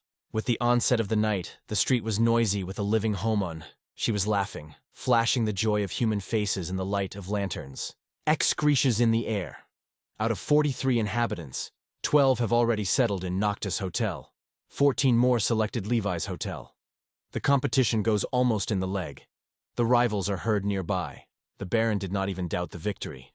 There was nothing exciting at the Levi hotel. Everything was like the frozen air without a hint of adventure, extinguishing from the excitement, even exploding. Noct did not resist. He went to explore the snake hole, and the smell of the burning was still spinning in the air. As soon as the threshold was crossed, he felt the noise of the voices and the smells of the fried. The space was laughing. Life was raging here like a spring jet. The giant plate, the indignation steals. Who eats before bedtime is the ban, and Levi apparently fools, and it is incomprehensible why the locals approve all this. It was necessary to taste the first piece, and the world got lost under his feet. Everything was circling. The tastes exploded like thunder after a thunderstorm. We'll take one fork then the other, and again grunts. Not a hotel but a real restaurant or a cozy coffee shop. And does he not know it? It was unbearable. In his head was a confusion, and the taste of an unknown dish only ignited curiosity, and already wanted, though the mind refused to understand what he had tasted. Only when he came, the Baron gained his gaze, and a worried mayor was already fussed near him. The steps were echoed by anxiety in the hall. The eyes of Noctis clutched from unrestrained fatigue, and the girl decided, apparently, he was eating up and now fighting with sleep. The plate slammed into the table. The dissatisfaction was swelling in every Russia, but the nobleman calmly noted, in fact, the gentleman empty 3. The mayor immediately suspected the tricky. There could be poison or sleeping pill, but the young man just shrugged, not believing her anxiety. The local dishes lay on the stomach, like a light breeze. Gentle, warm, without a hint of difficulty. Some products helped digestion gently, others were a real gift at bedtime. Spices in small portions. Everything is tried to crumbs, thought out to touch the taste. Nocta confessed that Levi invented everything for the sake of little things and a special tone in business, because there is nothing but the winner and the defeated. Levi and his hotel really impress as if a dream in a dream. The young Baron with a barely hidden pride was defeated, and Levi invited him to talk to an echo of steps in the stone yard. The doors dissolved loudly. Verdana flew into the Noctis room and, with a spark in her eyes, suggested to split the night with him. Instead of a smile, a shadow on the face, dinner is malnourished, and the air in the room is anxiously buzzing with silence. Acknowledgments for the food gently flew from her mouth, and her eyes slid her eyes. Will there be a corner for the night? Levi nodded gladly, his eyes glowed with confidence, light relief in the air. The Lord reached a corner with a bed in which exactly 1,500 springs were squeezed from each movement. The man's hotel is an oasis without any flaw. On the first floor it smells of fresh baking from a light dining room, above. A room where silence and loneliness belongs only to childless. The heart of Nails hurt. The defeat was a serious mystery for him, which was from afar from the deaf noise of the crowd and the smell of wet palms. Levi shared his thought with him. In the Baron he saw himself, the one who did not chase after the benefit but simply bakes about the exhausted bodies of travelers, not counting his losses. Once upon a time, he, not wanting to the dream, has brought a lot of pain to the most expensive people, and now this bitter wind of memories will be rustling for a long time in his chest. An unattainable dream smelled up with a night cool, rustled somewhere behind the horizon, and attracted to touch, and it has ruined, you will barely reach out. The door was slammed. The giant again called to sleep in two. Instead, he heard the request to be quieter and froze in silence. In a dream, a happy smile blossomed on the face of Nocta, as if it were dormant under the gentle sun, covered with comfort and peace. Hot pear with hissing out of pipes, ringing metal, in the air a sharp smell of metal and wet vapor. Pluck! The water cut the silence. The splashes were scattered with silver in the air. The relief did not bring the feeling. Anxiety was tangled in the chest, as if the shadow did not breathe. A large open boil seemed a miracle. The white pear tickled the skin. The water smelled of warmth, and the wind quietly brought the rustle of leaves. Maria extends him a glass of aromatic juice from garden berries, tart, fresh, with light acid, and the gentleman caresses the taste, nods satisfied. A warm light flashes out of his eyes. The thin fingers push the glasses, but the guy turns her palm, as if afraid to touch the moisture on the glass. The thin fingers gently touch the shoulder. The girl whispers, "Let me make a massage," and in the air is already melting the aroma of mint and freshness. Silence was breathing, as if it were stopping. The water gently hugged the body. Far from the fuss and forgotten worries, everything was floating alone in pleasure. Thoughts about loneliness for Snocht are needed as fresh air. He is convinced that every time is a silence when even the walls at home whispering peace. The girl tries to remind himself, but the Lord passes by as if it are not at all.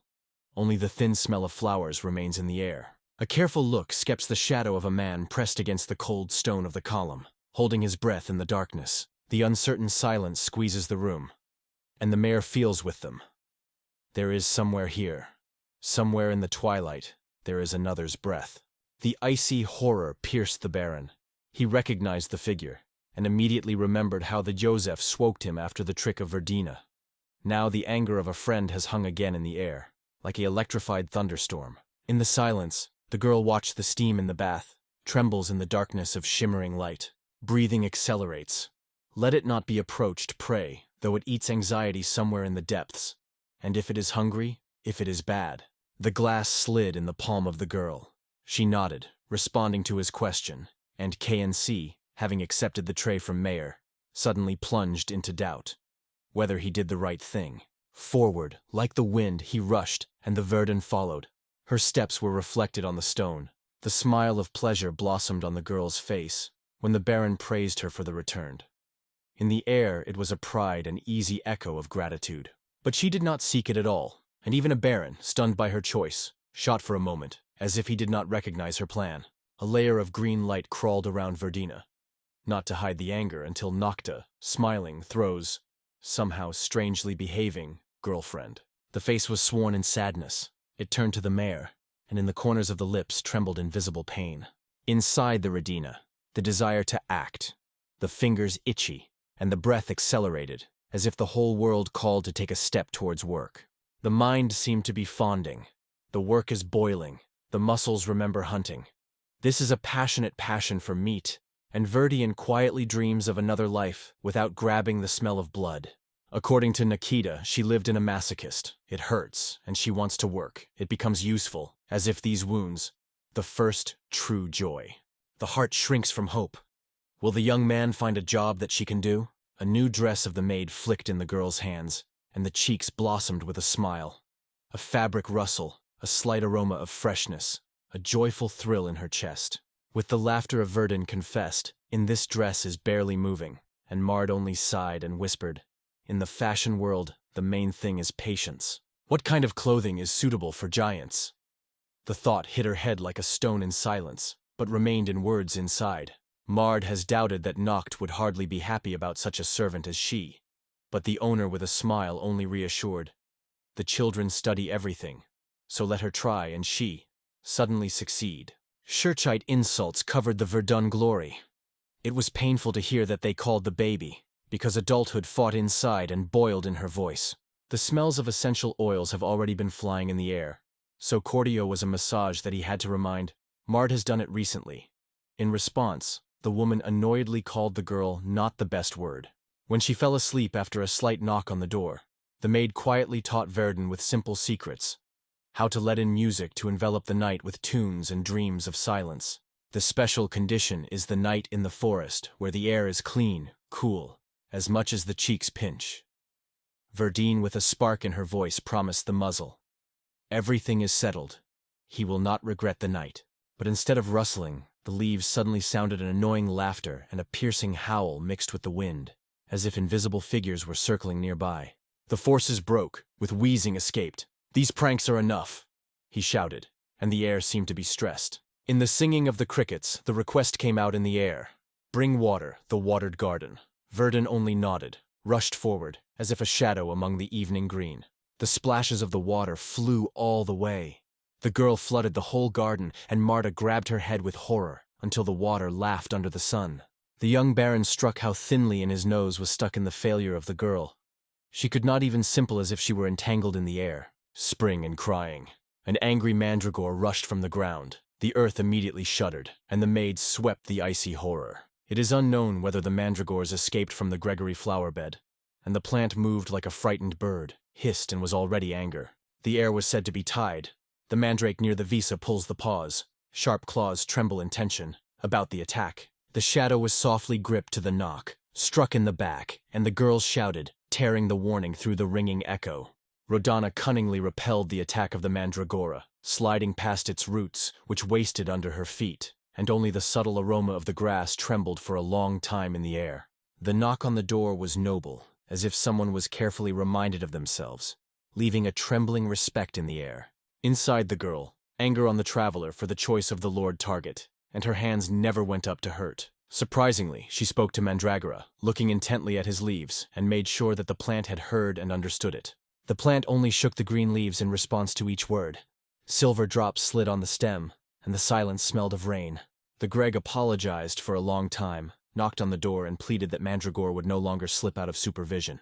The Verna skirt suddenly broke, and she immediately said it, catching nerve glances around. In that clothing, no change will work. Work, like a memory, melted with a torn fabric and dust under her feet. The Baron picked up the girl for his elbow, smiled warmly, and assured. He found her work for her, to be his personal protection. Now she has to protect the good from the evil, to guard the order. In short, to become a shield for him. And when Noct asks whether she likes this role, her look explains everything without words. The joy blossomed on her face, her eyes glowed, and the laughter of Lunko was blossoming in the fresh morning air. In the soul, the hope that she would not do inadvertently. And although it aroused respect, but thoughts were spinning around the common good. Mard turned Silar. The blue world wandered around, rubbing traces of pain from the girl, and she was quietly explained to everyone. The one who stood nearby asked, did she seek to work so much for the sake of it? After all, the mountain air is already breathing with it when it is quietly hunting among stones and moss. Verdina replied that she was dreaming of such a job to have more time for him, to be near, to hear his laughter, to lose his clock among cozy conversations. In the head of Noct confusion, the words melt on the tongue, and she just fails to answer. Looking at Verdun through the prism of children's innocence, he asked Mar to take care of the steel, and he left the girls among the city lights and the grush of cars. Two with anxious call him, and where he stands remained a mystery to them. Short knock, and just indifferent answer. I go to spill, don't worry. Instead of working, Verdun would have to get a little common sense. She's quite a child, although Noct was still hesitant. The girl was a solid Russell, every step of her bruise boldly and without any caution. Suddenly, he broke out of the shadow and like a lightning shouted, stunned Noctic with a wild yarning. Trembling with excitement, the girl became closer. Noct asked if she was fine with her. In response, she only sighed and dissolved in his arms, as if she had melted under the sun. Kukuloa sighs again and again, explaining the verse that the perverse would be nearby. The young man did not believe in what he was heard. In the imagination, a nobleman came, arrogant, with his fingers just to the face, almost forcefully forced to agree on the cream, left the smell of lemon and a slight echo of the knock on the door. Only this image remained in the head of the Lord. And if this is true, there will be no forgiveness. Even the wind will not erase such guilt. The girl shouted that she was persecuted by the pervert, calling him the scum, and she pointed to the brushing bushes with a trembling hand. The call is delayed. Joseph has not heard that the border has already been crossed, and this silence seems sticky, bitter, as a false warning. Suddenly, only the Ghana is the daughter of the Trektornik, the warm voice and the smell of bread in the palms. The girl came out, and the Lord, verse, as if the breeze before the thunderstorm, asked, "Why did she do so?" Nothing special. Everything turned out to be simple. She only wanted to be friends with Kukalis, without mysterious gestures, only a clear look and a warm laughter nearby. It was great. Noct only nodded when she dreamed of friendship, and in the air the sweet aroma of a new beginning. The girl's heart was splashed. The curls flew so rapidly that only the smell of anxiety remained in the air. Noct almost whispered that Anna's behavior scared her. The guy quietly called the chanterelle, small, hiding in herbs, shaking a little, shy as if the wind could take her smell from the forest. The noise of the city is still ahead, but Noct decided that the crowd should be used to now, especially if you dream of playing with it. The girl nodded in response, knocked out, and suggested to come up with something special. The waiting for the game was already in the air. She liked it especially, so she nodded. When everyone gathered, the young man suggested that the children relax and even out their backs, as if a soft wind stroking their shoulders. In a moment the action moved, the effort briefly the air, as if everything around became lighter and immediately changing. The fox steps, and here the Khan suddenly repels him with an invisible wave, and the sharp air rings between them. He knocked on the door, smiled gently and carefully asked, "Do not resist, please." The girl nodded, and suddenly the soft warmth glowed around, hugging them like a dawn wave of gentle light. In a moment, both girls decreased to the size of the beetle. The world was rocking around, and the breeze tickled their faces with a child's breath. Desperation of Kukuloa's eyes, she became a baby, and the young man vowed to bring her a true look. Breaking out of place, he scared the children like a thunder in the summer. Both, trembling, plowed to each other. In the air the smell of fear, in their arms, fragile protection and quiet whisper of support. They lies a large plum, which Naz laid, asking for forgiveness.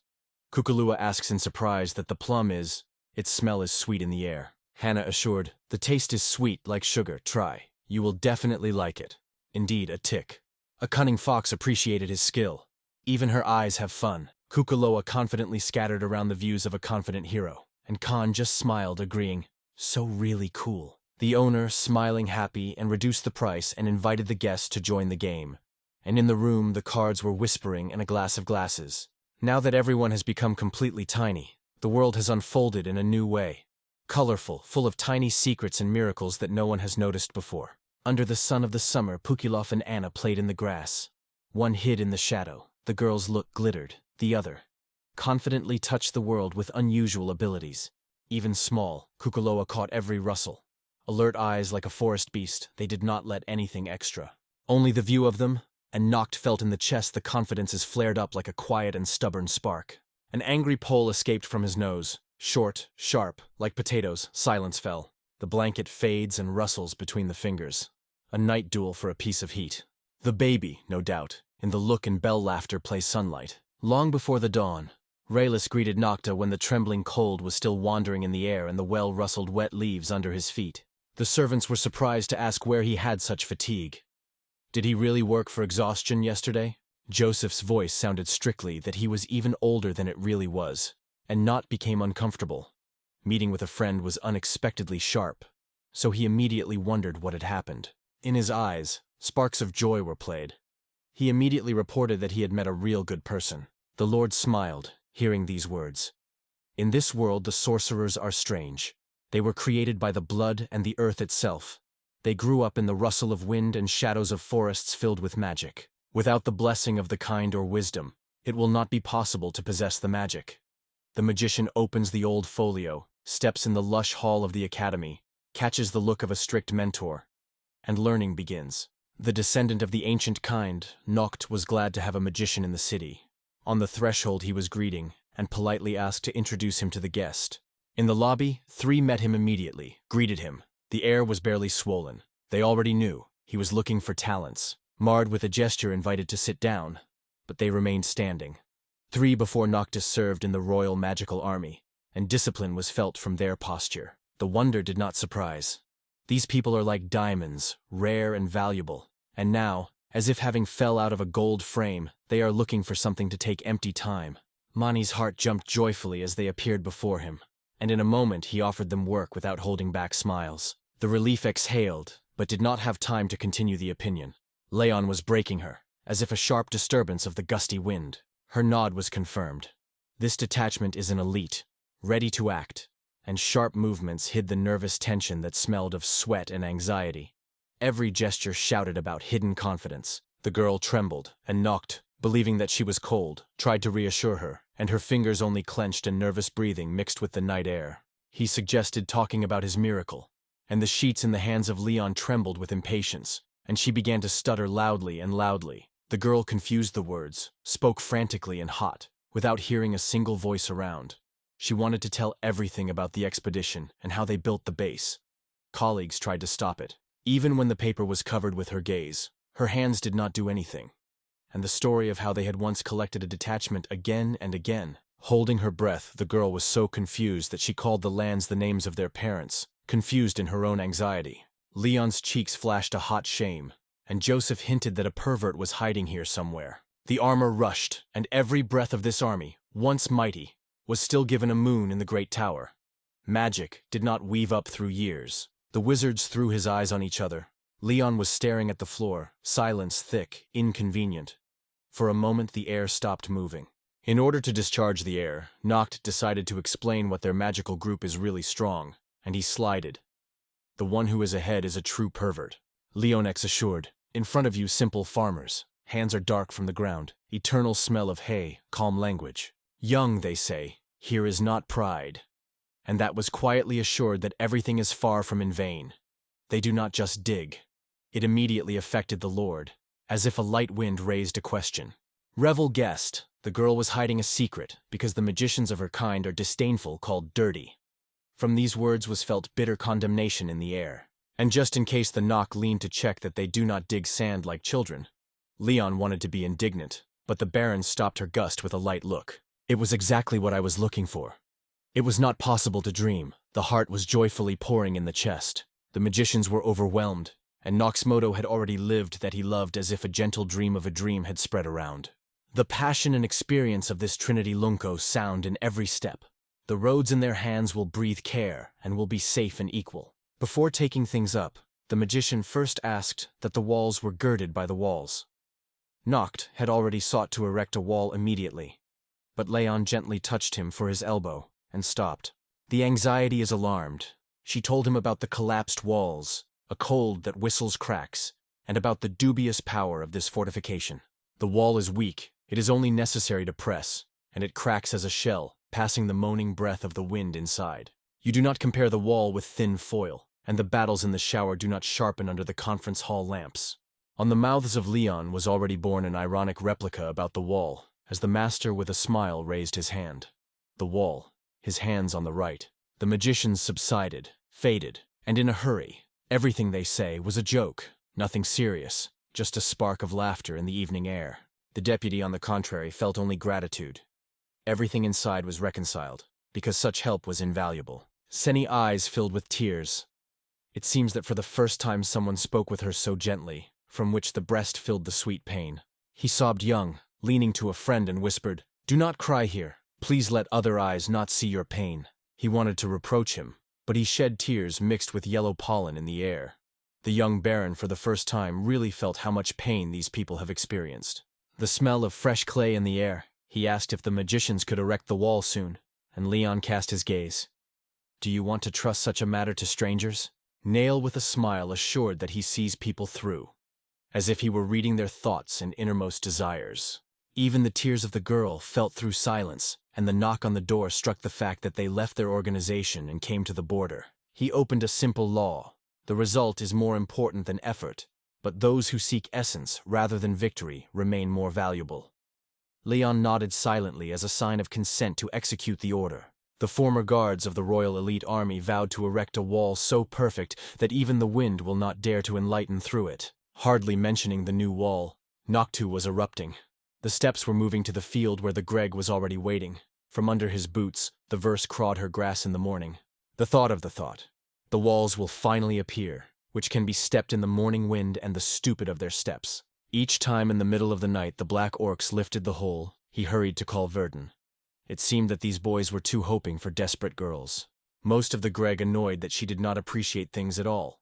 She crushed the demon without even giving a single prey, too cruelly, and Noct only watched and could not squeeze where this passion was from. Echoes. NOCD intended to use the experience of an elite detachment to reduce the clock wall. Silent, stable, reliable. Leon was already waiting for the detachment, ready to execute any order. Just give the instructions, and the floor will shudder from steps. The smell of anxiety hangs in the air. It is better not to even mention the Greg squad. In the air it smells fatigue. There are only 4 left, so she whispered young. Maybe we change for 6 hours? Greg just shrugged. There's no point in worrying. We already have enough labor. It was worth whispering, and the travelers moved. The thickened earth broke. The stems germinated one by one, smelling of raw darkness and freshness. Cheerful screams and ringing screams flew all over, shimmering in the air, like bells in the morning fog. The wizards were lost in guessing where the mandrakes came from, and only hoping the fingers on the table, hoping that Verdun would appear somewhere nearby. The shadow from the band only slid on Leon's shoulders. No drop of fear in the look. No muscle shuddered. The rod with a deft knock squeezed the mandragora into the ground. The roots crack. The aroma of bitterness rises in the air. A hysterical cry was escaped from the Greek, cutting the air as if a string was cracked. He was angry with it. They say these creatures were grown by his care, and the girl negligently treated them. The fingers were sort of surprise. It was not believed that these sprouts really grew into it, but for Leon it was disgusting, as if cold saliva had touched the cheek. Rig was sobbing, asked not to approach any on the field. Each of them was a friend, and even the air seemed to be soaked in pain. While the magician's panic and indecision wandered the alarming views among the predatory landscape, the military was going to where the mint grass was red, to hide the crumpled mandragora. Browned with hopes for harmony, did not even imagine that one day would tame real monsters. The knitting of Nocta was warmly thanked by the mandrakes who brought tea, the fragrant pair rising between them, gently touching the cheeks. Sleeping at dusk near the walls, magicians and Greg are quietly whispering, reflecting on how to reduce the watchwall, by hearing only the rustle of raincoats and the alarming taste of magic in the air. Lord believed less that a friend was indeed a soldier, and Nocta, looking in the photo, felt a familiar warmth, the same look as he had with his brother as a child. The plan of Leon came to life like a flash. A barely noticeable rustle, steep steps, and the matter is done. Everything is so fast that the air will still tremble from tension. She imagined powerful double gates that open, tightening the enemy into a trap, where every step echoes the sound of iron. Young dreamed of scattering traps and sharp spikes to pour out the enemy from the shadows without risking a step. Sano intended to hang the bridge, fill it with water, and still pour a pile of pipes. So enemies never step here. After getting acquainted in the air, anxiety was hovering. Joseph and Noct were looked at restrained, doubting the quiet shadows between them, eating faith in their military experience. Greg shook his head. These sorcerers do not even imagine what they call for. Their words were empty like soap bubbles that burst in the wind. The proposal to dig ditches was him. Both people and demons are frightened by water, and the mandrake sinks like a stone. The Lord now understood. In fact, Greg has never loved his mandragora. A few days later, the Baron enjoyed the green whisper mandragora in his own garden, catching the honey smell and listening to the leaves gently rustling on the breeze. Joseph realized that he had relaxed and agreed with it. In the air hung a quiet call to keep a rhythm, because only the sequence gave the power to move forward. Somewhere in the corner, an alarm came. Is it safe here when it lies? Squeezing a pillow and listening to the steps of silence. I am sure that he will know about any trouble immediately. Nocta leaves Grag with magicians, let them do what they like. Noct believed. The real best is not to mold a person under the template, but to allow him to act in her own order, because only so the real result is born. Josipov seemed to like it, but there, somewhere deep, something rustled anxiously. I am convinced that the territory lacks attention, he taught sharply on the door. Tired of his grunting, and moved to check if everything was fine there. The sun licked the roofs, the city was buzzing carelessly, swaying with colors and incense in the morning. On the mouth, smiles outbreaks in the air, the words of how he gave the ease. Everyone found a new ray of hope in the new home. Even Joseph smiled, catching himself thinking, everything went better than he could imagine. The joy was swollen in the air. Thanks to Rael, the city was filled with unusual things, and each of them lured her gaze, surprised, awakened curiosity. The townspeople will seem exciting, the bishop thought, and the mayor watched as the city is filled with strangers and fresh voices of new merchants. In the air, a sharp smell of spices wandered, and foreigners came here not only for the savages. In their eyes, a different secret goal glowed. The city was breathing in features. Here, every corner kept something unique, which you find no more anywhere. Pico sounds to the guests. His voice is heard through the solar air, like a bell, haired lark in the morning rustle. The whole harvest generosity carried the spirit of the native land. Large, small, unique. Thanks to mirror and Nacta skill, vegetables will rush on the shelves throughout the year. The wonderful combination was amazed, but in the advertising it was mentioned by Rael. His voice was heard in the air, leaving a light aftertaste of elegance. Among the whispering of the night in Nocta's head, another secret plan already matured. Now the glass has grown, and a cozy greenhouse has grown from under his fingers, where it smells like damp. The rain sings on the roofs, and the leaves tremble in the rays of light. For Joseph, this picture is a waste of a waste. And for Mard, everything around the beauty smelled of grass, blossomed and ringing birds.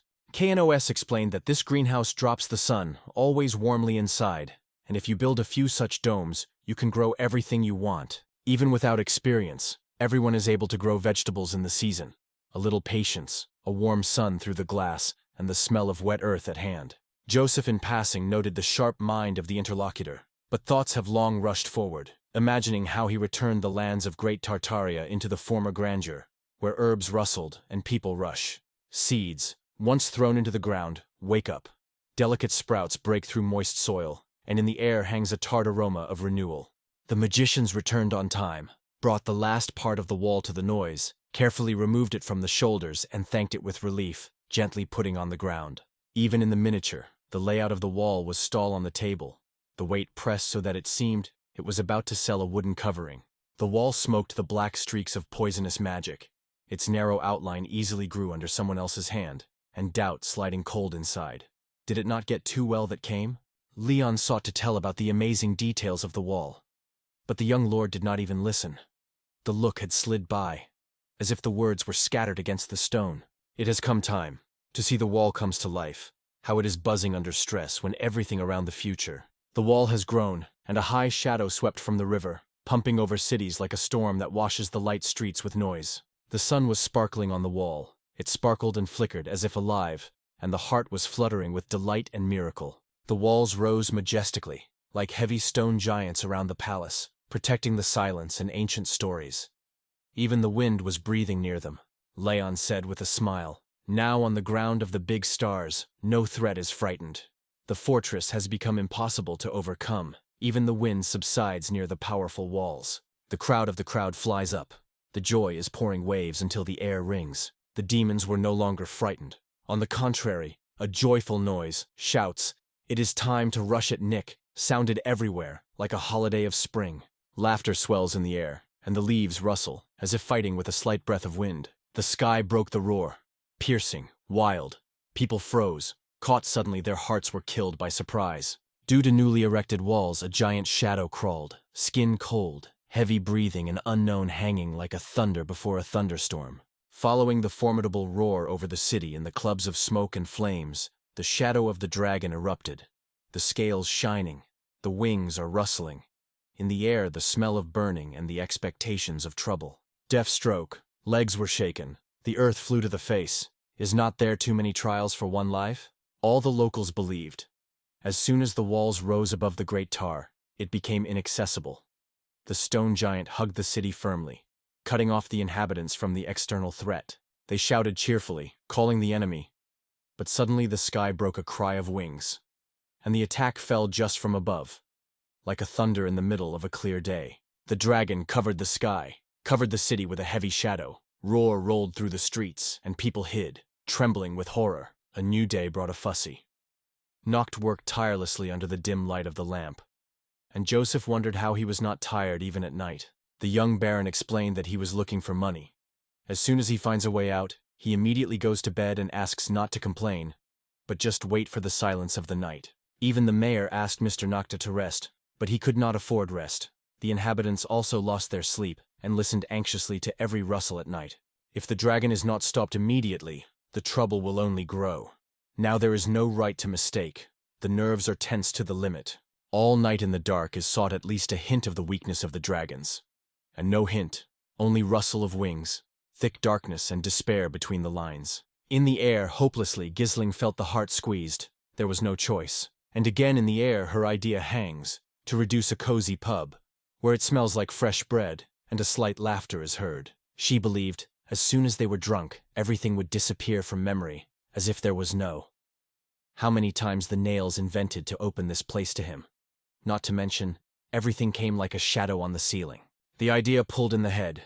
You need to act, otherwise the rest is a solid, dreamy clatter of words. The city smelled of wine. People were dozing just on the pavement, and little Pico ran barefoot behind her dog, which slipped into the star lanes. From the smell of moisture and tension, someone reached to the bottle. Yenzing repeated everything that without a bar, people will get sick here.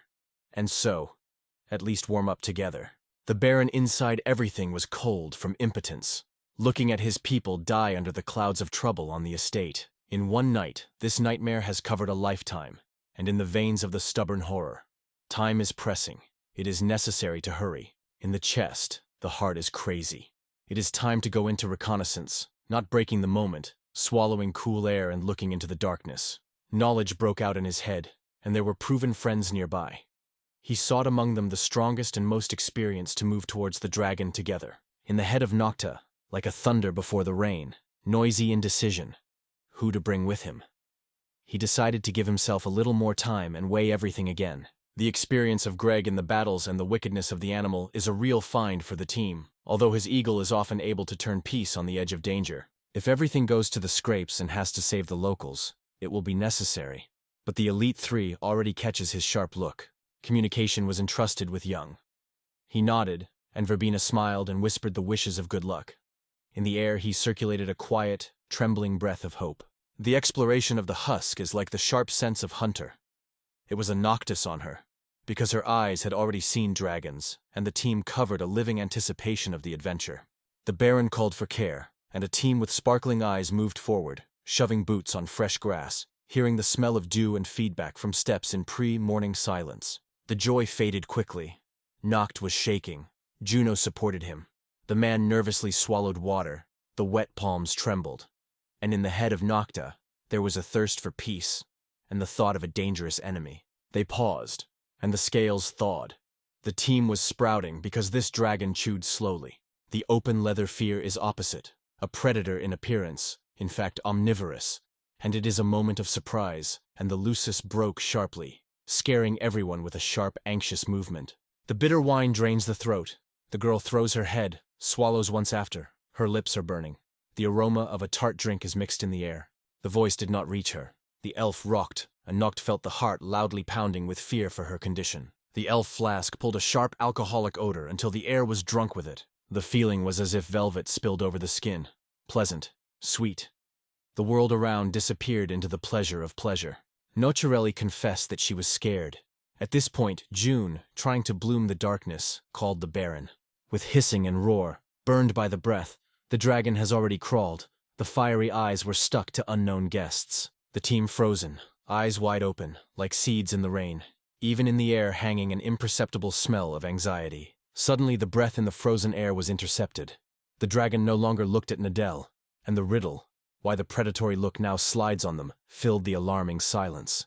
Angry as a thunder, Verdina squeezed his fists, swore. The dragon would not slip away from her revenge, and the knock only confused his eyes, not knowing how to proceed. The black Iberian pig was remembered. If you add acorn to its diet, the meat has a special tart taste with the echo of forest aromas.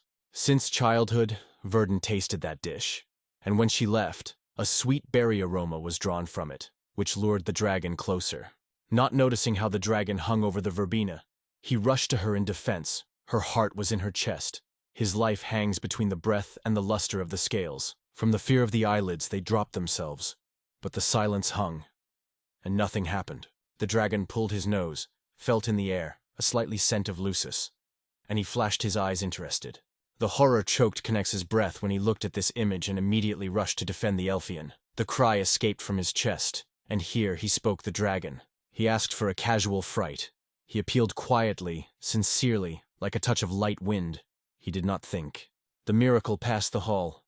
The dragon spoke, causing sudden delight and embarrassment. Only Lucia, though she knew about the language of magic creatures, has never heard the dragon laughing. A powerful roar of the night, they say. The dragons are able to speak, but still so loud that you will not be able to sleep nearby. Declaring the Rick, the dragons scattered people in different directions, and then calmly, as if, in interest, asked whether all ghouls and alive. Nook too was interested in watching, but the dragon remained innocent in his eyes. Even the distant rustle wings did not frighten, but as if smiling. The Lord's gaze in the dragon, and the question was trembling. Why did he come here? He calmly replied, he came to rob these lands. With a condescending smile, he asked if he scared them, and added that he was not afraid. His voice touched the air as a slight breath of irony. The dragon confessed that he was attracted only by the fragrant purple berries, beloved by the Titan's daughter. He had long dreamed of tasting them, and Noct asked in surprise why he had not tried yet. The berry juice was still shining on the girl's lips when the dragon noticed her happy smile, and the pity involuntarily touched his heart. How to take these gifts in such a joyful soul? Ferdin quarreled the dragon for the ripe berries, because the Lusa, frightened, had just heard his spirit of alcohol as soon as he shook. The dragon again apologized, absorbing the aroma of wine. All the condemnatory glances slid to the moat, which still firmly held the wine, and the dragon quietly asked them. It was very hard to stretch the glass and see the first drop of wine touches his mouth. A warmer smile, a light nod, poured his wine. The glass knocked on the table, and asked to wait a little. The magic raised a glass, and he grew up to unprecedented sizes. The dragon swore his eyes and erupted a cheerful hot breath, passionately fascinated by a miracle. The impression was strong. The guy calls everyone a broad gesture to himself. In the air rings expectations, the touch of magic. And around the large bowl of sake, bright fruits flashed, as if the sweet aroma of summer was covering the air. The drunk jumped the bath, not listening to the noise, and the Verdine had fun in the palm of hand until the dragon was shuddered. He remembered something important. His gaze grabbed as Noctud is moving. Every step is inaccurate, like a hidden wind in the grass. It appeared a skillful shake. To everything he saw, the young man no doubt was able to decrease, and the knight could not understand where he guessed. The dragon did not pay attention to him, only slowly turned to Verdun and, as if a deaf thunder, said, I was waiting for my whole life. And then he said with a smile that a little flexibility, and they would easily become friends like the wind and a cloud playing in the sky. The breath of surprise came to life. Verdun suddenly confessed that she wanted to make friends with a dragon, because the heart of BSY Octa is calling for amazing friends. The dragon tilted his head cunningly, not shaking her words, and only then Verdun whispered about the guard. But then why she defended the young man remained a mystery to the dragon. The tail cut the air, waved heavily, and crashed into Juno with a roar. The words fell sweetly like honey, but gestures and anxious look were lies. All his admiration was only a game for other people's eyes. The smell of old skin, a heavy memory. And again Nuck too felt his father's shadow envelops his thoughts. The wine ended, and Verdun, overflowing with joy, fell into a grinding grass. The dragon noted how it tastes berries, catching each of their juice on the lips. The Baron watched if the dragon wanted to move somewhere after the berries, and the giant shrugged his shoulders. Why to go? The dragon looked into the blue sky, staring at the rays. He confessed that he was about to rise into the sky, feel the wind on his face, but still thought the key and stayed mentally. In the glow that spilled around the room, a naked figure suddenly appeared, and a quiet sound was beating from the door. Someone knocked. The knock, unsurprisingly frozen in the air. The dragon's muscles roll under the scales, like waves that are shining under the icy river cover. He confessed that one of his strange skills was to become a person, and the young man immediately realized that it was only part. Other forces were not magic, but something was drawn to the Lord even more. He was looking forward to whether he could settle under this roof, feel the earth under bare feet, hear the whisper of old trees. Velidon's eyelashes trembled under the touch of Young, who was barely audible. "Do you want to become part of our circle?" The dragon recognized. Loneliness presses, the heart subsides from boredom, and in the cave only the moon of his own breath. "I have forgotten how the sake tastes like, and even after the house is longing for dishes that smell of the warmth of human hands." The hand reached to the door. The fingers were almost knocking. In the air the strained breath of waiting. He was interested, and when he knocked, he was amazed at the heart, like an unexpected wind. The dragon is certain. The one who has unusual abilities, for sure, is interesting. He wants to see what this person is capable of. Nukan doubts that it is simple, and the dragon disagrees. In his voice, notes of temptation are played. A man calls a young man to have fun. A light laughter swells in the air, smells like freedom and night adventures. The number of invitations to fun has long been lost among what I heard earlier, even remembering how many times he was offered. Nox warmly welcomes the guest in his home, and the dragon, as if whispered with the breath of smoke, opens his name. After shaking, the nails cut the skin, the pain hisses inside, and the confused fingers are squeezed, apologizing. Baron's heart sings. A new friend has appeared in a large resinous depth, and old trees feel joy in every crack of the bark. According to the mighty walls, the city wrapped their breath. The dragon rushed up, and Juno proudly told the story of these works, and the stones echoed her words. In the nostril, a familiar smell is hit. In this new friend there is something parental, movements, even a similar look, and suddenly the whole world subsides for a moment. Hardly the team stepped into the city, as in the air a hum hamper. Did they find a dragon? Nocta calmly replied that there was no dragon here. Leon was prevailed on the sides of Leon, and the young lord claimed in himself. It is better not to mention with the inhabitants of their meeting with him, so as not to sow anxiety. Leaning, the girl whispers with Nocturnal that they took with him, and Leon breaks out a cry. He cannot believe in the truth of her words, in her eyes aetical anxiety. Friends came to make her silent, and he quietly suggested, "Let's talk in the office. Here to talk too noisy." Without any tricks, they immediately escaped. In the forest they came across a dragon. Words like a hot breath, rolled up with a room. Only when he heard that the dragon nearby, frightened people rushed to scratch the whole room, until he himself led their attention. And in the air smelled smoke, a hoarse breath was heard. The palm of the slave changes in the eyes, the breath fades around, and even the most skeptical believed in a miracle, feeling the cold of magic on their own skin. Lion is gapped from surprise, confident, the masking of man, and the Greg, frozen, fascinated by what he saw. The dragon already wanted to become himself again, but Lord with a hard breath snatched him. The city would not stand such a frenzy. And yet, the lion, nervously pulling the side of the cart, secretly hoped that the unknown would not bring trouble, and everything around him would breathe again with peace. He could not know if everything would be well, and there was no reason to assure this. Only quiet alarm pulled in the air. At the same moment, the hornbeam quickly moved to the work. In his eyes a curiosity in the class of George, which immediately stood out against the background of everyday life. The unknown snake slid in his heart. He caught the words, but the meaning slipped like smoke in the air. Suddenly the dragon froze. Familiar scratches on the scales, a special smell. Everything suggested in front of him a doe. The dragon immediately caught what the man grows, and knocked his shuddering from anxiety, praying that Grag's hobby would not cause condemnation, only this monster would not be angry. However, Hrab admitted that he once grown a mandrake himself. His hands still remember the cold of the dark earth and the tart smell of its root. In a shower office filled with the smell of coffee and a rustle of papers, this news gathered on the faces a shadow of despair. The miracle, for the first time, Greek understood for real. And the hornbeam with a quiet smile assured, not only books but also a sharp mind were needed for the classes. Depending on the earth and the worry, he whispered. The mandrake stretches in the heights. How much she will give her soul, so much strength she will gain. Once upon a time, he, like a bird, flew the earth in search of a generous land. In his heart, he buried a passionate desire. This passion drove forward, not knowing rest. He was swaying a giant mandragore, which rose 3 times higher than Gregova. The leaves trembled and rustled in green silence. He was wondering how Draconitsia became such a giant, and she only waved his tail and said, "You are still too young, boy." Jack's thoughts echoed with what he heard. The mystery of the dragon remained distant and elusive. as if the smoke that blurred in the evening air.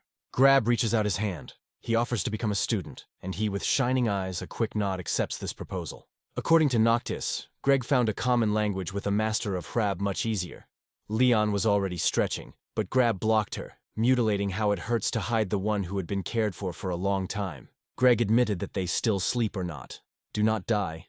The main thing is that they are hidden in the soil, and between them suddenly a quiet, like a night, reciprocity. To put up, the best choice, recognizes Liana. The forest is empty, but it is difficult for the eyes to believe. Invisible shadows slide between the trunks, like the last echo of fear. Smoke smelled strangely, mixing with distrust when she saw them pressing a dragon paw, but at night allowed the events to flow with their bed. The conspiracy was born quietly. Only the elected will know about Mr. Rab, and for the locals it will remain a shadow among the secrets hidden behind the closed doors and whispers over the walls. While Mr. Grabo was cheerfully, he did not want to sit down and fall asleep. But the dragon himself was spinning. She was glowing with his tail, as if he had conceived something else. There were lonely walls for a long time. And here's a request. Lord, go with me among people. Let them hear their voices and steps nearby. Baron pierced the thought of worrying the course of events. The impatient anxiety seemed to laugh in his chest, hurrying everything around. The idea that it is impossible to spend time in Nocta's head. And when Garb offered to move immediately, he only nodded silently. It is decided.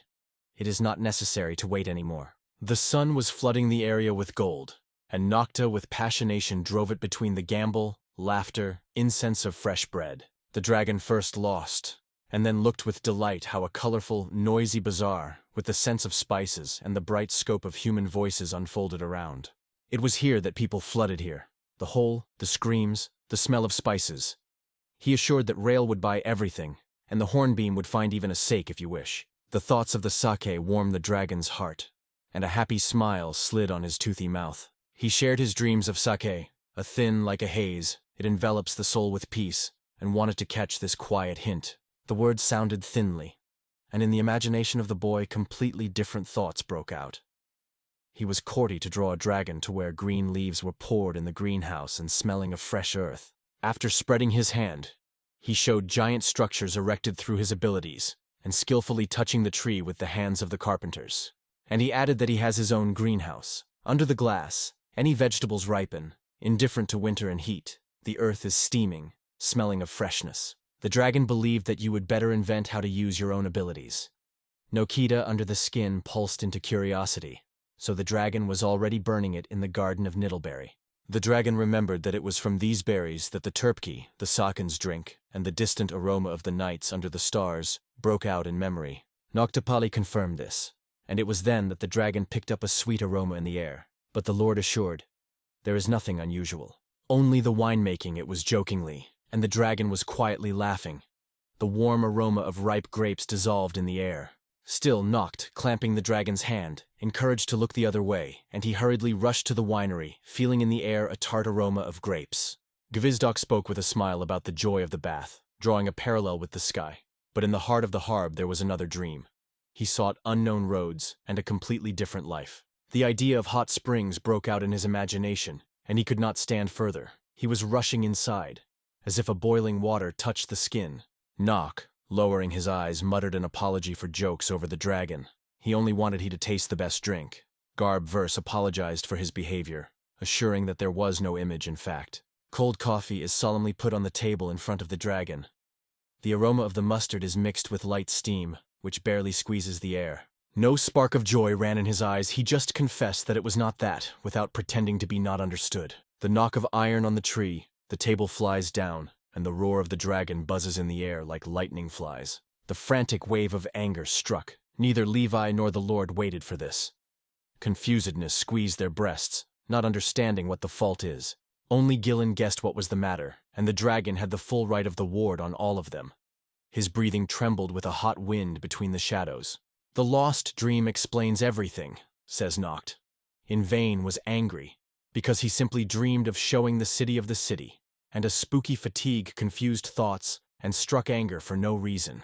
He came from the Uste Elena surveys, now only good alcohol. That's what is missing the most. Noct bent his head and barely visibly shot himself, not understanding why she was seeking. The Baron lenses to clarify. The dragon nods in anticipation. Noctis asks the drink, but Gillen, squeezing his fists, abruptly refuses him. The palms were woven in prayer.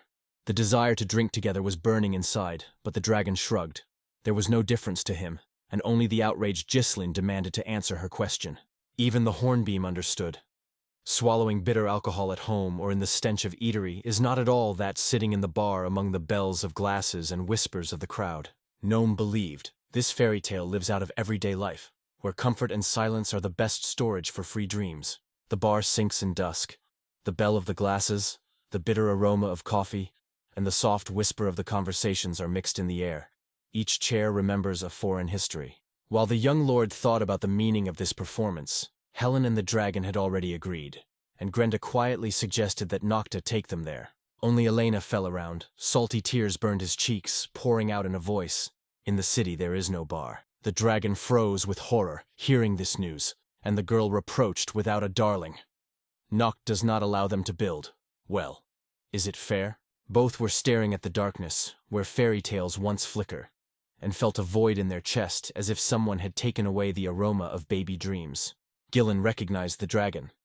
In his eyes a common desire to return to a fairy tale was glowing, because it was Heart, her friend of the same colorful dreams.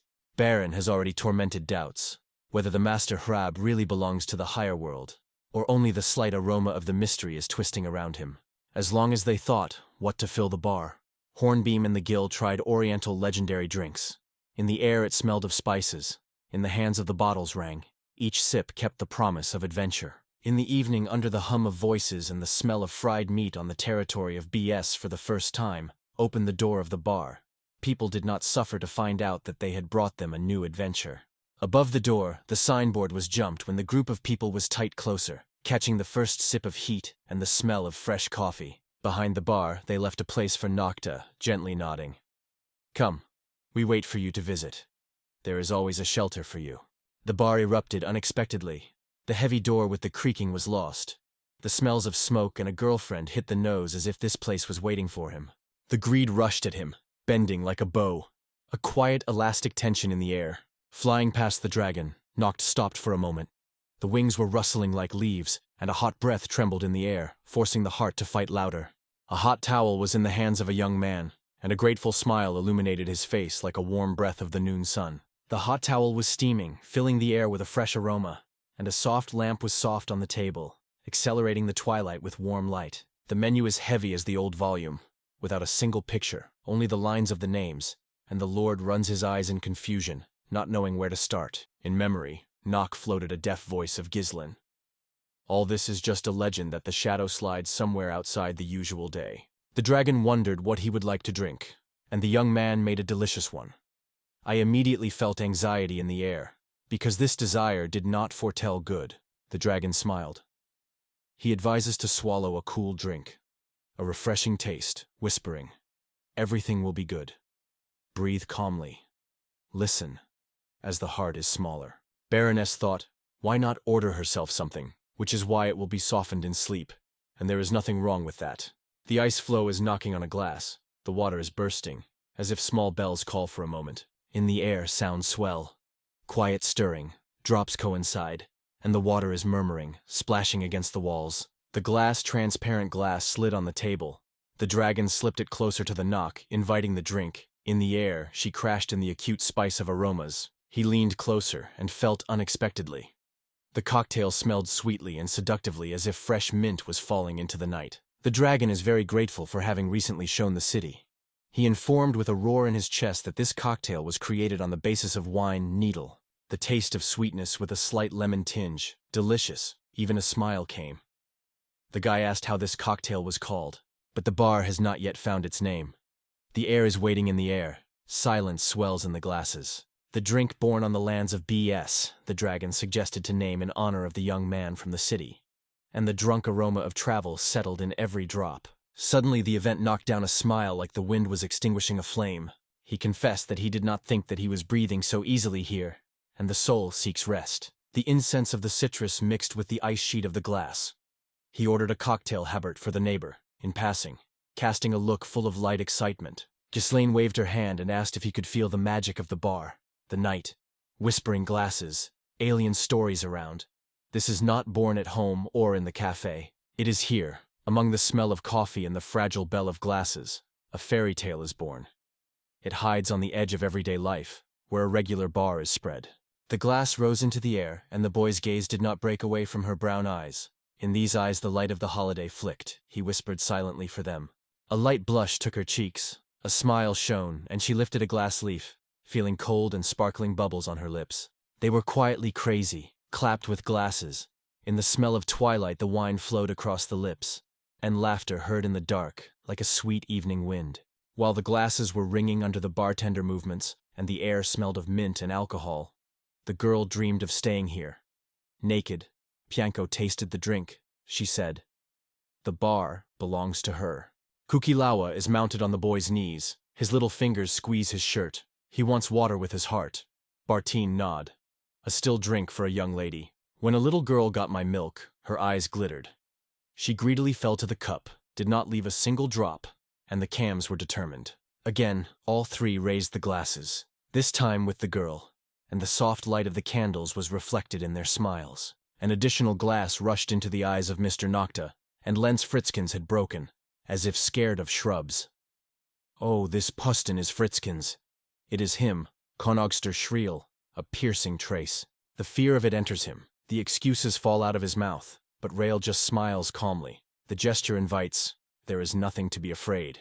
Let Mr. Nocta try to take something for himself. The icy touch of Rayla engulfed the young man's hands. The confusion of the noisy in his ears. He did not understand why all this and what would lead to. It smells with dust and old iron, and he quietly explains. The same speech. It is about the metroom, not something else. The pupils of Mr. Nocto immediately expanded, the breath broke up, and he froze, as if the ice was shaking his body. No movement, only cold surprise in the air. Between the broken edges, where the borders are closely intertwined, the mine breathes darkness, and the boards are cut under their feet. Large, small, worn and affectionately illuminated light. Here, gems and minerals were used from the ground. Kayla's blows were heard in deep silence, and in the air there was a smell of a wet rock. After the invasion of the orcs, the mine plunged into the silence. The workers were missing, the kirks rusty, but Mr. Nork felt the time of hope would return, and the hum of hammer would be again in the dungeon. I believe, as before, the railways will return both grandeur, comfort, and smell of steel wealth that once enveloped the tracks. Handling his fist firmly, he said confidently. Mr. Noct was able to do jewelry and minerals. Under his fingers, he felt their cold and shine. Having fun with the glasses, Ryle quietly suggested a little more drink, and Mr. Noct, having suffered a delicious temptation, only sighed and agreed. Yang nodded to agree on cooperation, promised. As soon as something new has appeared in Reddard, he will definitely turn to Galena. Interesting ideas are already going out in the air, just wait. Sometimes the feeling returned in thoughts. Conversations with Rial slide somewhere beyond, where they will not turn back. The young man returned home. The smell of wiped underwear, a gentle smile of Heller Mia, and the convincing words of Grag's commander. Try to play with cells again. Perhaps a terrible monster will conquer this time. Everyone turned away with disgust. The gaze slid on the boy, in the air. It was difficult to smell of trouble. Maya's healer just lowered her eyes in silence. The living room was breathing with silence, and the Joseph's butterflies said, if the young man gets in the extraction of ore, his skills will bring wealth. And Mr. Noct confirmed. That is what Rail hopes for. Tea pours a thin stream. The young man catches the aroma of hope and obtained in the air, but replies. First you need to examine everything before trusting. It smells like a damp earth. This underground passage, he said, has long become a secret world for Brozen. The order made clear, to check each corner and to destroy the monster. So will these monsters be able to break here again? On the map, he indicated this place, ordered to provide provision and security, and then send people there. I decided to look at the mine first, and now you need to choose who to go with, who to take it near, to check everything with your own eyes. The decision is made. Verdun will be with them, because from the battle it is no longer to escape. It was only necessary to hesitate, how many people to bring with them. Maya stretched her palm, where the magical circle was shimmering, and she whispered to ask her with her, knowing that if the battle broke out, our skills of healers will become invaluable. The Nock knew that the healer would need them. and whispered gently that they could not cope with them. The wicker reg launched on the table. I also noted my arrival. Rinning his mouth with bitter tea, he demanded specifics, though the smell of the tart was filling the air.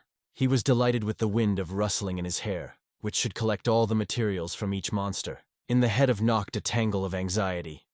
Leo promised to break him if he leads at least another strange creature, and this threat was depressing. Ahead of the inevitable, something will happen. Greg fell on his knees, begged lacrimally, "Take it with you. Do not leave me." Thoughts about the strange Greagle words were not released. Did he create that crazy traveling tyrant? Finally, Mr. Noct nodded his head, and in the air a quiet permission came. Commander Greg officially became one of them. The mention of the battle with the dragon warmed his soul, so the young man decided to take Juno with him. Together, they already felt the heat of Dragon's breath. The look slides around, the hands are already reaching for small things. This guy is trusted even in visible worries because he is always nearby like a warm wind in the shade. In memory, the moment comes again. The note thanks for the work. The verse apologizes that he left everything to him. The voice of the quiet in the air. Barely audible shurchite of shame and warmth. Juno praised him. They say she copes perfectly but prefers to work quietly and alone. Though in the air the unspeakable but. The consciousness that Mr. Noct is the leader himself and only finds a minute and a look for him, filled his heart with warmth, caused a quiet joy, like a morning sun that heats up the cheeks. For Mr. Nocta and friends, the discovery was like an unexpected breath of the evening wind. Juno was a librarian, and this news spilled a warm wave of surprise and joy. When they gathered on the road, he wondered why Juno was always hiding under the hood. But he faded, looked away, and asked quietly not to ask about it. Other warmed bookstores noticed them and came closer. In the eyes of one dim, fatigue after a long workday, Leo asked what they would be done with June, in response, and explained. They were stepping into the metro tunnel, and Mr. Noct calmly said that he was taking Juno with him. Hearing these words, the rage boiled inside. A hot wave flashed on his cheeks, his fists trembled unnoticed. After that, she attacked Juno. Again the same pranks. Last time at the Dragons, everything ended the same, and the smell of anxiety has not yet weathered from the air. She asked her to know when they leave Smolo. The surprise slid her voice when she found out that the boy was accompanied by a librarian. It seemed to her that they were dangerous, as if bombs. The insult was lit in the eyes of June, under the nose that he was not some Kolobok, and Mr. Nocta heard it. His corners of his mouth moved, hid a smile in the shadows. The young man noted that the gloomy librarians are a real decoration of Missouri, to which the witch Leo with a smile replied that she was not a bun, but bread from Missouri was a plump, fragrant, like a cloud. The light shadow walked around the room when she circled with a magic wand and began to whisper quietly. The words flicked in the air like silver sparks. Just where Juno stood, the earth suddenly parted and opened a black abyss, from which a cool underground wind blew. Each cell pulled the desire to snatch a friend out of a dark trap, and his hands were just squeezing a void. Powerless to change nothing, with a cold smile, she announced, "Now, like a witch from a detachment of magicians, she will go next to Mr. Noctis on the road," and her steps echoed confidence and mystery. The whole team was burned. Only one, the optimist, kept a smile like the sun through the clouds. The heart in the chest is dark. The defeat is possible. The Mio is surprised, and the thought of this bitter wind swells through it. Madonna with a soft smile caught their excitement, promised that all under her protection, and her voice was like a warm ray that dispels night shadows. The slight anxiety trembled in the voice of the Greg commander. He asked everyone to protect the magic Leo, because for them she is not just a combat force, but a real girlfriend. Mr. Noct decided that he would better cope in the arena than she, and in the girl's heart, barely shuddering a flash of resistance. There was nothing to change, thought, and even the desire of the witch seemed good, so she whispered to her that she would expect their common cause. The young offered to check that they were ready for the long road. The Greg commander threw in the visas of live pigs. The librarian asked what the animals were for, and Leona was interested in how many metro mine. Nock whispered the road would take 5 hours to and back. These words, like a heavy cloud, lay on her heart and forced his fingers to squeeze the podile nervously. She thought about herself. If there was a carriage, they would have reached an hour, but Mr. Noct said softly, "Do not worry. Everything as it should be." The cart rugged on the ground, the witch pressed, and he grew up in his eyes. Everyone whispered in surprise, and he already called the Verdine. To hear his voice flies forward. He showed her a hiding place between the stones and, with his gaze, asked to move even higher on the path, where the clouds touched the slope. Everyone jumped into the cart, and Verdina, heeling on the ground, sparkled and pulled everyone into the road. The wheels were stuck, the wind tickled cheeks. The wheels drove forward, but suddenly the Greg with the monsters flicked away from the mane, and the guy with a deaf roar fell on the dusty path. The Visa with a deaf creaking rolled to the foot of the mountain. The wheels chewed stones, and in the air it smelled of cold and height. On a branch of the tree, a black bird rolled up, and a huge, powerful slope of the mountain grew up before his eyes. The van disappeared into the hands of Nocta, and Leon breathed the air of the Virgin and smiled. This place is worth the real pioneers. It was just sounded that the path was lying to the mountain cave. Verdun rushed forward, but Mr. Noct, surprised by her rudeness, returned, early. At first, the eyes slid around.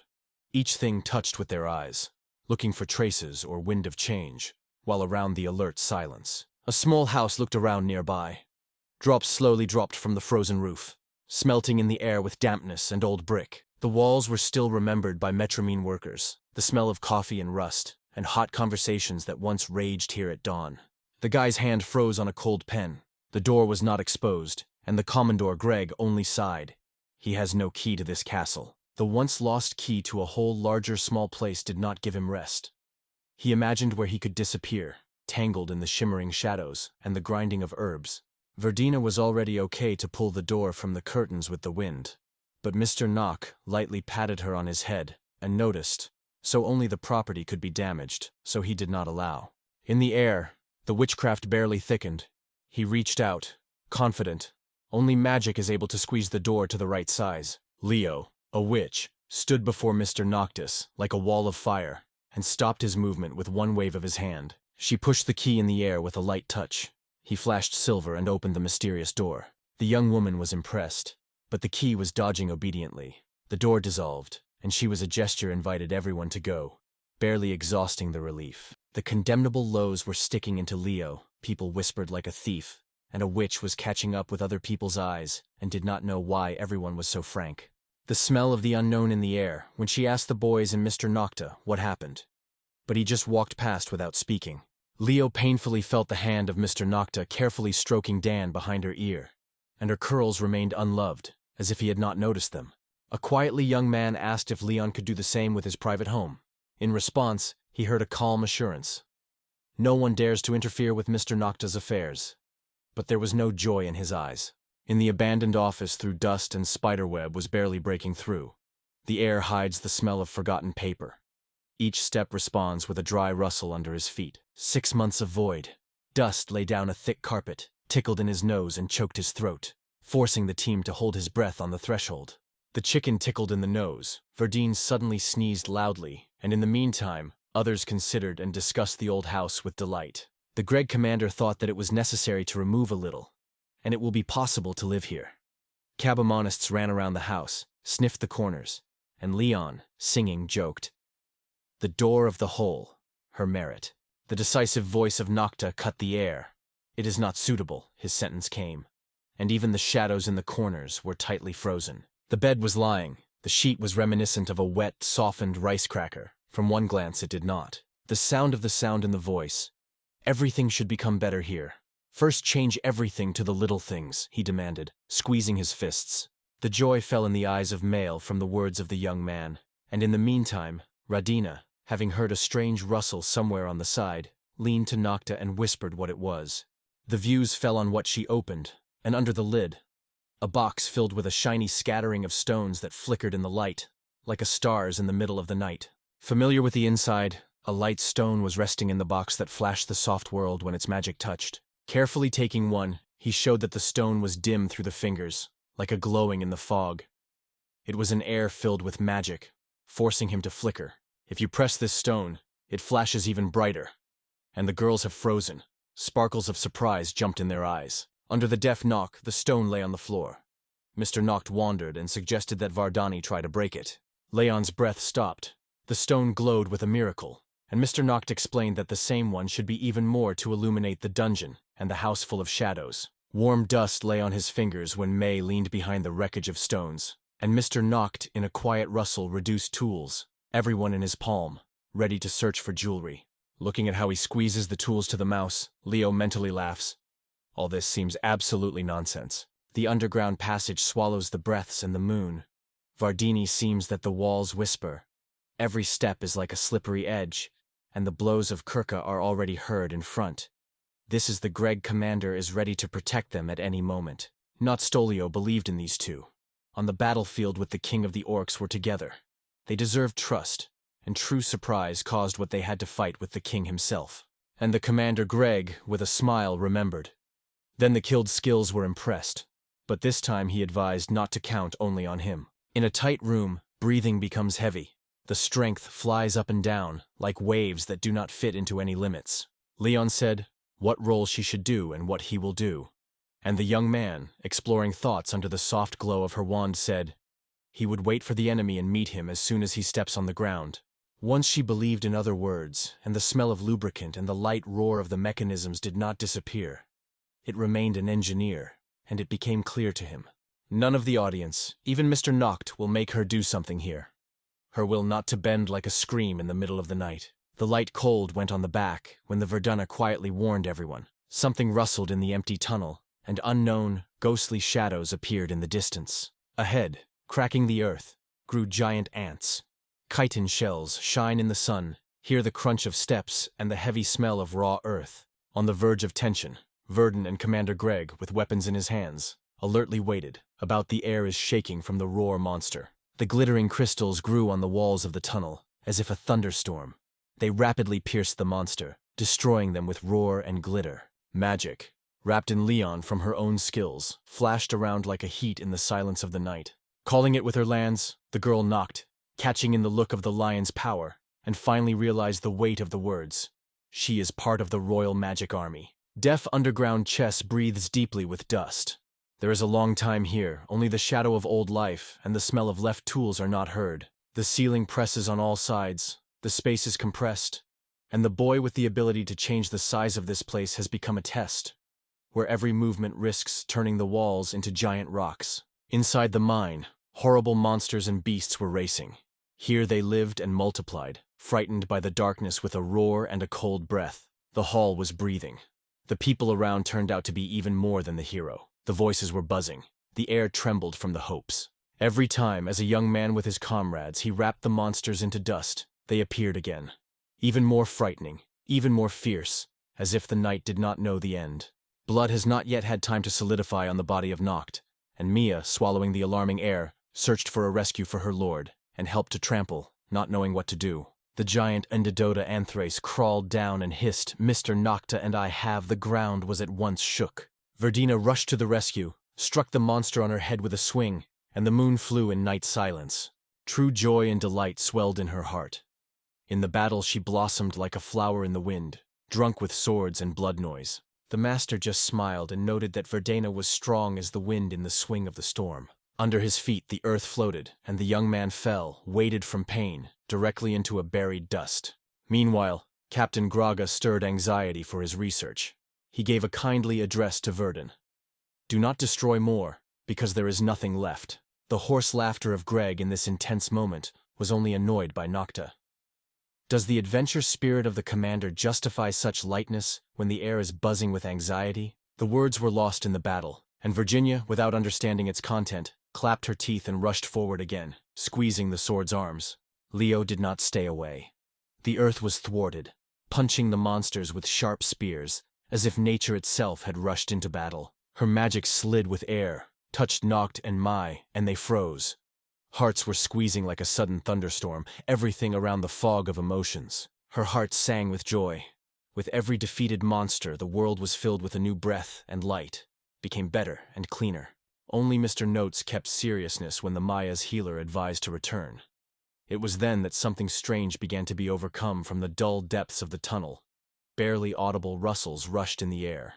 A vague roar ran with air, sowing his hearing pain. Everyone grabbed his ears, and in the sky suddenly grew a scaled monster with open wings.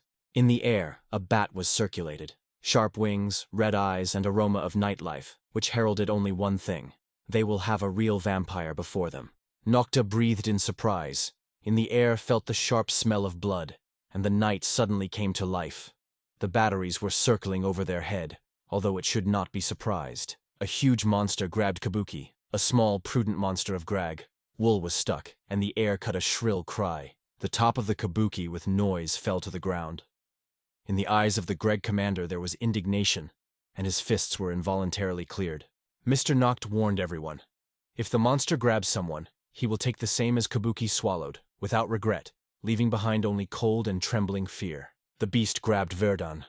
A roar that rings in his ears, as if the world had disappeared around and the sound of the battle dissolved in a loud growl. The Leo spell, earthen spears, with noise stitched the air, and the monster jumped to the side, and the magic was only scattered with tiny sparks on the ground.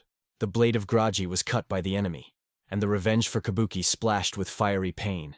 And Mr. Noct, sitting down, touched the cold earth with his palms, and the chicken went. Without moving, a dense clay shield, warm to the touch, is ready to meet any sudden blow from the ground. The miracle of the flawless shield seemed almost to the magic. The sharp metal was refrigerated, and the lion's accuracy and movements were shining quickly, that the girl only inquiringly kept his breath. Where did this skill come from? As a young man, she heard only, "It was all thanks to her daily baths." And Leia Magician was confused for a moment. Her eyebrows flew up. A strange smell of mint. The wet steam hangs in the air. It seemed like a real king of bats before her, but Mr. Noct only rapped. Even the monster's ability to have any royal superiority. The thought of the usual mutation in the monster was hanging in the air, as a taste of powerlessness. All the traces were broken, and the shadow of hopelessness was under his feet. The hole in the wall dropped a narrow ray. Mr. Noct immediately noticed it and expanded the hole, and because of the wreckage in the air, a surprise broke out. What hid behind the wall struck them with ants. In this place, the walls and ceiling glowed with gems, shimmering colors. Every step of the moon was given under the dome of luxury. The glazing glazed on the face, the heart clenched. As in others, a terrible picture roared before the eyes, paralyzing all the feelings. The frozen knock asked that it was, and the Greg commander only sighed, not believing what he had forgotten. Leon said with a smile that it was ordinary manatitis, and in the air seemed to have passed a light wave of surprise. A familiar echo came to Nocta.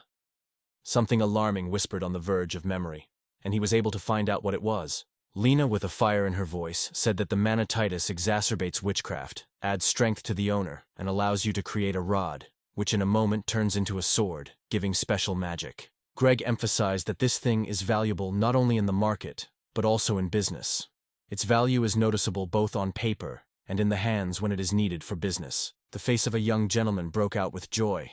The rest was already beating in front of him, and in the air a trace of Ray Ela was caught, as if his shadow was whispering nearby. If you get the benefit, these funds will be shattered on the lands of the kingdom. They will enliven cities, drink fields, and add strength to the castles. True joy would have flashed with Mr. Nocta if he could share this warmth with his loved ones and show his friends how happiness swells in the air, touches his heart, and calls for a smile. Suddenly, the mention of taxes was cold on the back, but relief and even joy. Now it is possible to cover all the necessary payments to a penny. Happiness was swollen in the chest of Maya for the young gentleman. The first desire, to share this news with Riel, not to sit still. A light was shaking in a voice. Nocta squeezes the collar of his clothes, sharply pulls forward through the air filled with a shot of steps, not to mention words, breath in the chest throbbing excitement. He asks what she is doing, and she, without stopping, shows somewhere. There is something really worth the attention. The barely audible voices came from that room. People whispered about precious stones and rare treasures. Their conversation flashed, as if the glare of light on a grenade. Speaking quietly, they have come to agreement. The great is still breathing, alive, hidden in the darkness, barely noticeable in the air. When Noct came closer, their views faced like a spark in the dark. Leo slid on his faces. The question was delayed. Who are you, and who really obey here? Alton's face broke out in memory, and a familiar smell of burnt firewood seemed to pounding a young man in the heart. And Murgo with the patch too, silently walking side by side. In the air, a barely perceptible smell of wet earth. Steps of verse will rustle in the grass. An unexpected meeting with a young man suffered a breath of confusion. Someone swallowed the air, someone inadvertently stopped the movement, and it was difficult to understand immediately how to respond to this appearance. Calm returned to the team when everyone was recognized. Mr. Noct once dug with them in the subway, and Verdina Metal looked, and had already rushed to the fight, and the commander Grag gently stopped her. Once upon a time, these three went the dusty streets of the Great Small, breathing familiar aromas, listening to the noise of the crowd and remaining a part of this city. Questions fell one by one. How they live, what changed, what you breathe. Because the young man did not see all the eternity. The boys were apologized to Nocta because they could not help earlier, but he was easily bowed and asked for forgiveness. His apologies were hanging in the air, touching everyone, although it was he who squeezed the burning pain and reproaches of conscience in his chest for failing to protect them at a moment when they needed it most. The long-awaited meeting filled the young man's heart with joy. Familiar voices, warm embrace, and the smell of coffee reminded how much he was sad for these people. His words replied gently in the hearts. The young man wanted to ask what they live now, and cut off his voice that suddenly wedged into their peace. The liking of the bald, the muscles under the tight t-shirt, and the harsh voice cut the air when the man began to boil 3. Certain. Ladari. Alton's hair clenched in his fist, a sharp jerk, and a swearing was poured out of his mouth. Stupid, all of you said, pouring images through compressed teeth. Alton fell into the dust from a sharp push, and a harsh voice stirred over his ear. Do not waste time. Under his feet, Malatit was scattered with a ringing, fragile carpet. The man turned his gaze on the boys, and Mr. Noct was lightly nodded by Maya, hinting, time to heal Elton. He asked who she was, and she leaned over Alton, touching wounds. All the attention, heart, and hands were occupied by salvation. He calmly called himself Mr. Nocta, the owner of Bigsmola, and about the man thought, apparently, it is the local master. Suddenly, a respectable gentleman stood on the threshold, the real ruler of the neighboring lands, and the surprise almost squeezed his breath. The air was heavy with fear. Alaton, Margot, and Betts trembled like autumn leaves, and their boss smiled through tension and said that a meeting with Noctis was a great honor. But suddenly Yes, Tim agreed. One must be kind and faster to go away from this gray, smoky Metromin space. The guys were sliding around, alert like animals in dusk. They caught the smallest scalp and were preparing for surprises with each movement. Metro Shakta stretched between their proud Hardlet and noisy Bigsmole, the man said. But in his voice there was an alarming stop. He made it clear that this point belongs only to them, and in his voice the undeniable right was swollen. The smell of hot blood was hanging in the air. Mia asked if he wanted to capture the entire male elite, and Verdun had already clenched his fist, ready to hit, and the Greg commander was quietly waiting. Under his feet, the earth suddenly protected. The young man dropped the bottom. The heart was hard, as if in the dark water were sinking. The alarm squeezed her breasts. How to overcome taxes now? How to ask Astrabek for forgiveness when the words stuck in her throat? Laughter slipped into a man in his eyes, and sighing warmly, he said that he understood him as no one. Leo bent over the piece of paper, holding his breath. His eyes looked for a sense in every line, trying to catch the essence between the lines. On the map that trembled in her palms, she asked for a little time. She wanted to detail, with her soul, to tell about her rights on these lands, touch each other, feel her breath. On the map, this place lies in a neutral strip, between two possessions, a draw, where the silence and the light wind of dry herbs. In her eyes, her determination broke out. She was ready to touch the theme of Neolithic, as suddenly someone's hand tightened the collar on the cloak, and the man came out of the crowd like a shadow. His words were cut in a living. They say women are not a place here, and they have nothing to get into these conversations. Look, like a blade, prickly, dangerous. She asks in a quiet voice, what is my gender here? The boldness of the boy's nerves of Mr. Nocta. The image of the girl echoed in the heart of fury, like a bitter taste of anger on her lips. He said he spoke to the lords, and with his hands waved through the thick air, suddenly agreed with him. 2 owners decide, and he only asked him to give him a word in front of the master. His voice sounded calmly and trembled a little in the air, filled with the incense of smoke and tension. After bowing his head, he agreed to grasp a little manatite and convey their words to the powerful people, promising not to forget any details. When he moved away, he threw Noct alone with his events without looking back and interfering with this mess anymore. Anger boiled in Mia because of the rudeness that he afforded about Nocta. There was a pulsating heat in the air. Greatness was squeezed by Leo's breasts. The young gentleman himself became a shield without hesitation, put his shoulder, and she still heard in the ears of the whole of his heart. The smart legs surrendered, the earth met with cold, and with the whole body he diluted fate deftly, pouring the last forces to resist. The heart was squeezing out of pain, irritation was torn out, Although the Maya's healer gently asked to maintain calm and dignity, they returned to the estate with the smell of damp leaves in the clothes, and in the Nocturale's office, a butterfly and a little girl whispered about an unhappy family. The Bogretsky, in a low voice, mentioned how once forest monsters were already threatening to attack. The pierced voice announced, Nocta's father sent them a request for help. Among the owners of the harsh basin, the silent consent sounded in the smoke of the fires. To help each other was the law, although no one spoke about it aloud. But, from the government, Hardlet came only to the stingy breath of help. A little provision, no warrior, as if the walls of the city dominated indifference. The bitter, alarming wind of the stun in the chest of Nocta. The thoughts of friends in the Gardel burned his heart, because he sought their safety and peace of all. There is a letter brought by the wind from a grey gardlet in the palm of the hands. From paper pulls smoke and rain. Words in the letter were circulated with a cold. The meeting is scheduled for tomorrow, formally, clearly, with the aroma of newly printed paper and a slight hum of anxiety in the chest. It was stated, everything will be discussed in the generic estate, and Hiller Maya squeezed his fists, painfully listening to that careless language and contempt for Noctis. Rizal felt, it is better to approach them now, otherwise everything may turn out for them completely. The steps were confidently in silence.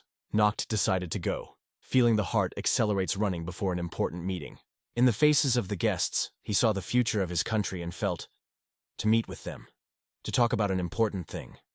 It is his duty for the sake of bright tomorrow. With the first rays of the sun, the carriage went on the road to Garlet, and Mr. Newton and his friends felt the fresh morning air fills his breast with hope for a new day. Mayo rejoiced in the early lift. The green curtains were lured in their hands, although the boys begged, do not touch, wait for the guests. The room smelled of sun. The rays slid on the floor, and the heart for Dina jumped out of impatience. The road to the capital of Garlet was breathing alarming expectations. The hearts of the participants were squeezed from excitement. Voices were swollen in the body of carriages, and the hopes of important negotiations were throbbing. On the way to the city, where there was a conversation about the extraction of rare manatitis, majestic buildings, noise of the crowd, and the smell of stone dust emerged in the imagination. Noct was staring at the fields, as if familiar, as in Bigsmola, but here everything will rush, spills life, until the smell of ripe grain tickles the nose. Under the trees hid a bizarre house, and young gentlemen told, hard-lit multinational, it tremble and intertwine different crops, like colors in the wind. She quietly noted that everything was clear to her, although it was difficult to believe in it. Mr. Noct asked Askila and Enro to view everything around, just as in the Big Big's Mall shopping center. Light rustle of grass, and the look stops on the elf. The man asks less whether they are familiar. The only Elfian from the village that went on the road remained closed. Even the idea of proximity with others seemed to her. The fragrant morning fog, a short step, and does not give peace of mind. Why is the forest with them? The thought of postponing the conversation was spinning in the head. As it was thirsty in the throat, the body reached for a mug with cold water. Dina exclaimed as its smells and moisture blurred earth, and was surprised by this simple joy. Noct explained to her, it is brown. There are real spices in the air, which is how it is prepared for real, with fire in the heart of the kitchen. The fragrant sauce poured Verdines on the plate, but the girl felt distrust of all the essence. The man was quietly advised, to taste, they say, do not judge in advance. While the hesitation was still in captivity, Mr. Noct scooped a spoonful of hot brown, gently slid to cool slightly, and began to quietly lift her to her lips. The bright, spicy aroma of curry enveloped Verdine, left a warm aftertaste in his mouth, and to try a quiet thirst again. While Verdina tasted the dish, someone was already licking his lips around. Others stretched for a piece. I wanted to feel this smell again, to smile gently and eat with it. The calorie bomb. She had a young man's mind, and Verdena asked to cut the magazine. They wanted to take it with her, carrying the warmth of the binding and the slight smell of printing. In order for the store to be filled with buyers, it should be spacious so that the steps would be heard under the roof, and the smell of fresh goods was poured until the entrance. The fragrant steam cloud stretches from the pan. The young man prepares browning for them, stirring carefully with a spoon until the spices are spinning in the air. The gaze slid on the shelf with the treasures of aromas. Expensive spices for Kari listed to hide them in his pocket and create a real, spicy miracle at home. The eyes of the girls glowed with joy. In front of the real taste of brown, spices are shaken in the air, and under the dome, Big's Mall, anticipation of a small exotic adventure. While Mr. Noct tasted his dinner, Jars with cinnamon and muscat were collected around. A spicy aroma floated in the air, glass lids rustled, a spoon on a plate swollen.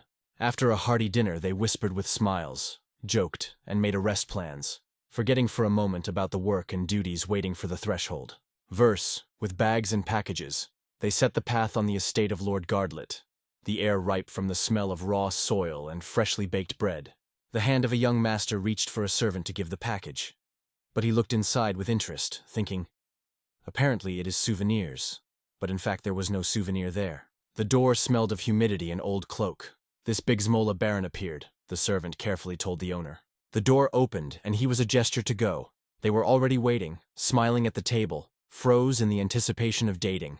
The soft pillows of the verse accepted the young man. 2 maids were frozen behind his back, and in his voice he heard an apology. Thanked for meeting in this distant silence. He introduced himself as Norris, the second heart, the power of the region, where to hear the beating of little hearts. Noct, the second of the little giants, threw with a smile that he had already introduced himself and rejoiced the meeting. His voice sounded warm, like a spring morning.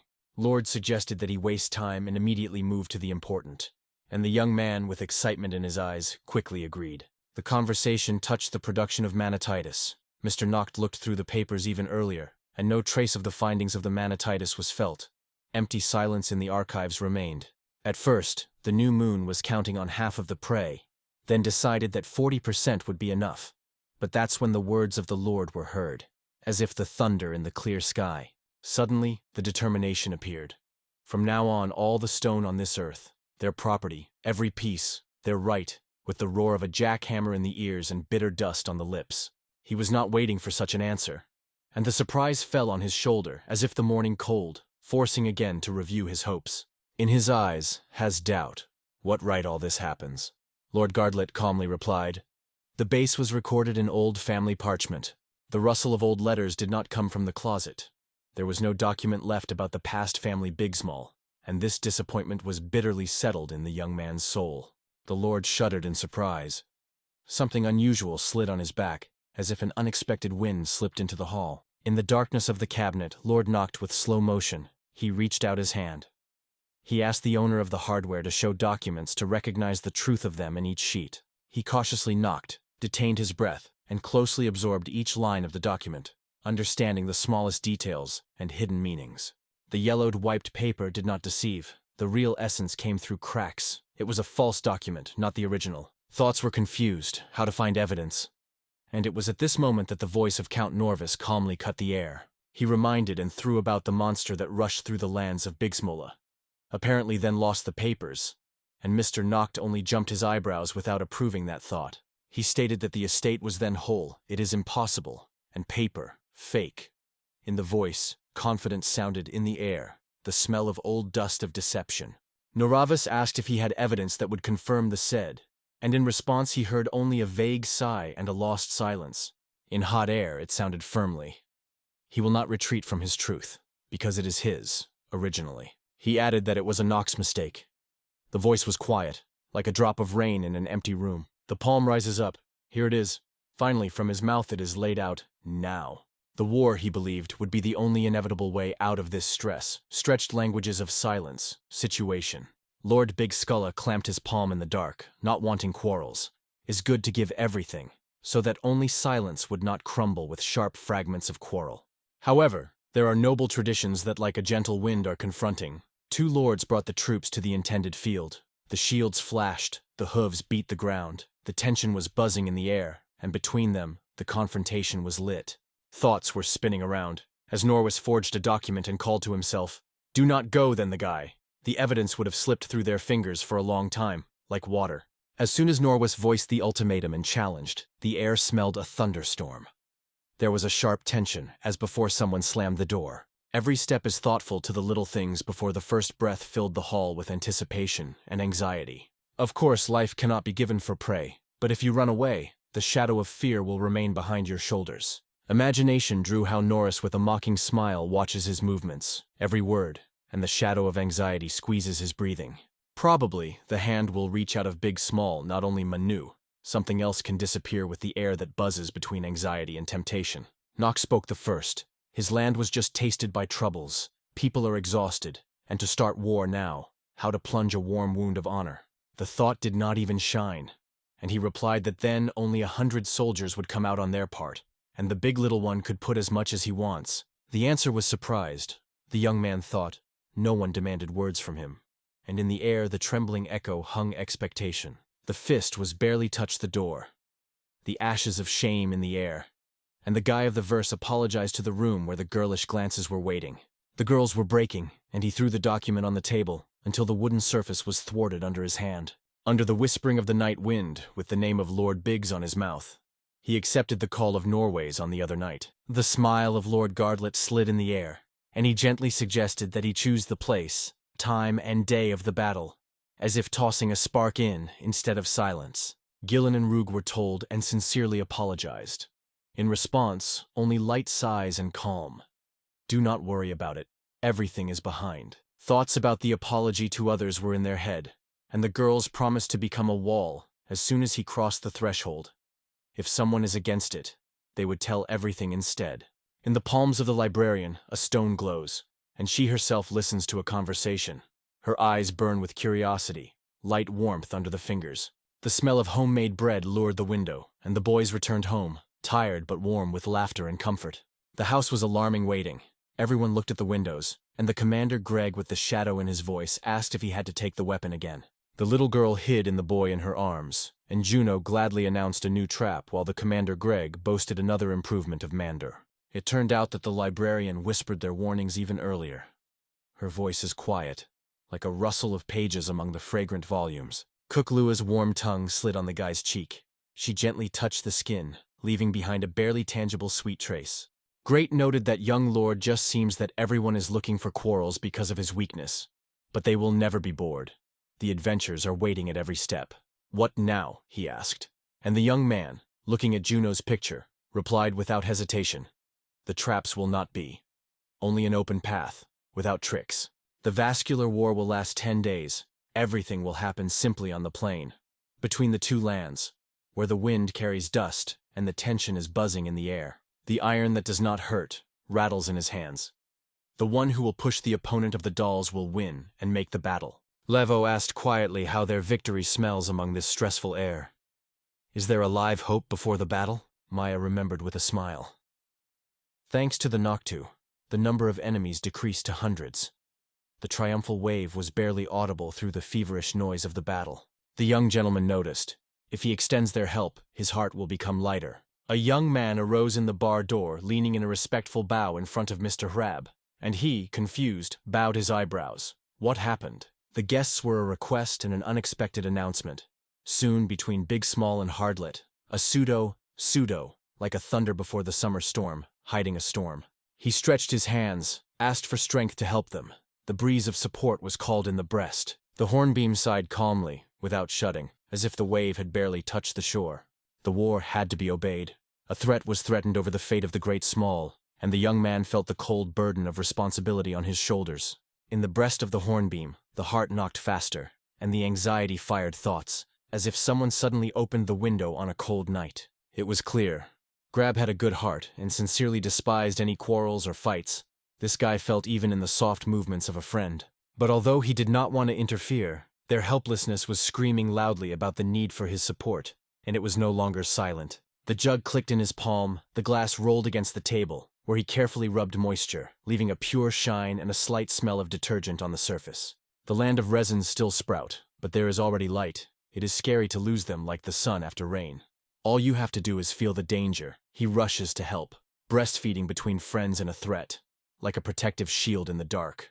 The words touched the heart so that the tears swelled in their eyes, and thank you sincerely, almost whispered, through awe in the chest.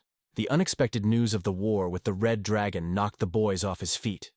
Yesterday it seemed impossible, and today the air was already trembling with anxiety. Leo did not give rest how the boy did it, and the healer Mia always felt the answer. The preparation of the air, the witch of Leo, touching the cards, gently and confidently revealed the strategy of battle. Her voice sounded like a rustle of leaves before the storm. The comfort of the room was filled with a bag of packages and a soft fabric. May, with girls, carefully sorted the supplies, carefully folding everything you need. Fluffy Bears jumped around Rega, trembling with his nose and catching his every movement. and he patiently taught his baby new tricks. The sweet whisper of Mia touched the young man. Someone from the kingdom is already here. Time to prepare. Anxiety was smeared in the air. Finally, Miss Rebecca.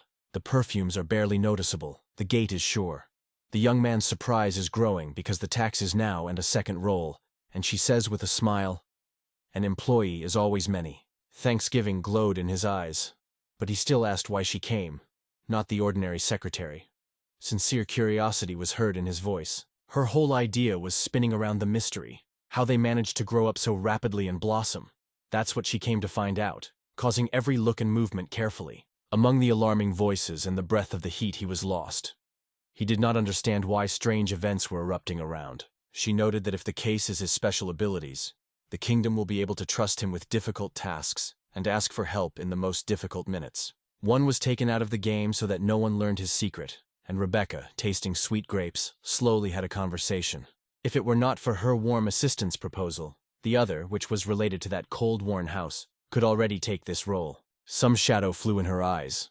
The surprise broke out as if the breeze suddenly shaking his shoulder, and the guy froze for a moment. Thanks to the savior, she extends the basket of the grapes. It is guilty to whisper, "Understand me correctly." Promising to solve everything honestly, she left the room, and in the hallway her steps were moved away, mixing with the smell of old dust.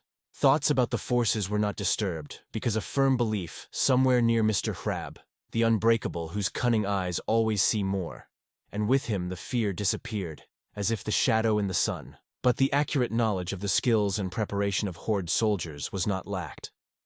Everything was lost in the assumption that the night was hiding their every movement. The news came to Mr. Crab. They have 3 times more than here, like a swarm of bees in the evening. The hot sky was cut by Rebecca's spell. The wings of the wing, and the battle that had to decide the fate of Bigsmalis began rapidly. The depth of the subway fills the tension. A pseudo-seal explodes between the Greg and Hardletus. The experience of battle with the Orc King is still fresh in the memory of Region. Confidence straightened her shoulders, because the team has the advantage, to feel the tension and anticipation of the triumph in the air. Knocked, staring at the shadow under the lantern, felt uncertainty. The future confrontations smelled of doubt, and the cold wind whispered about an unknown result. In the loud bustle of the battles, the brave people were opposed by people. Their voices were torn through the air, and their views were burning with hot fire. In the collision of 2 people, this is how the coming battle of Noct, emphasizing, it is not just a policy, it is a personal challenge where everyone feels the breath of the other. 10 days. So much war will last, he said. 4 of them will go to plans and digging trenches when even the air trembles from the unknown. Military doctrine states that victory comes to where people are trained and weapons are complete and brilliant, as is the belief in the power of their own hands. Brake's group, feeling the approaches of the battle, stood up with manazil and provision. Manatitis cost expensive, so each bottle was ringing in backpacks, and in her throat faded from anticipation. In addition, the merchant Rial gave a generous discount, and in the eyes of the group it sounded like a new strategic stock that opens new ways for them. In the air of the majors, the smell of expectations, to the sounds of steps and rustle equipment, all were preparing for collision, full of confidence and complete focus. At this time, Lord Gardlet monitored the Grag group, caught his every idea, studied movements and listened to muted conversations about future plans. The army was preparing feverishly, fussed people and horses, ranging weapons, even Norwis noticed. Every piece of energy was thrown into the future battle. The cigarette broke out in the fingers. A fiery flame, and the wise seemed to be a foolish one like a Noct. In the shortest air of fear and shadow of the enemy, the risk seems like the right step, otherwise there is simply nowhere. Thoughts begin to pull into the crowd, like another's breath, a familiar noise, and you already think as simple as everyone around. Even worse, the defeat stands nearby. The cold presses into the chest and the dull hope. If there is something there, there is anxiety in the air. No more than 20 to 30 soldiers will keep these stocks. On the throne, thoughtful, Norwis stared at the twilight, laid out the movements of both sides, like chess figures, listening to the tension of silence that was cluttered around. The army is constantly humming. Every movement is accurate, as a coordinated mechanism. The desire for the goal was felt in intense air. 4 letters D were waiting for the preparation, as if an important exam in front. The palms of the air, in the air the smell of anxiety and bitterness of expectation. His voice risen over the routine. The words poured like a wave. and every warrior listened with a breath of breath. With a bold smile, he wondered if they liked the idea of 96 hours without sleep. The hearts were crazy, the smoke burned his throat, and it seemed hell around. The shadows slid the fears. That day, the sky shone with purity. A light breeze barely moved the grass, and the air was freshly smelled of field and sun. In the lenses of binoculars, the world was melting, and Rebecca was barely heard.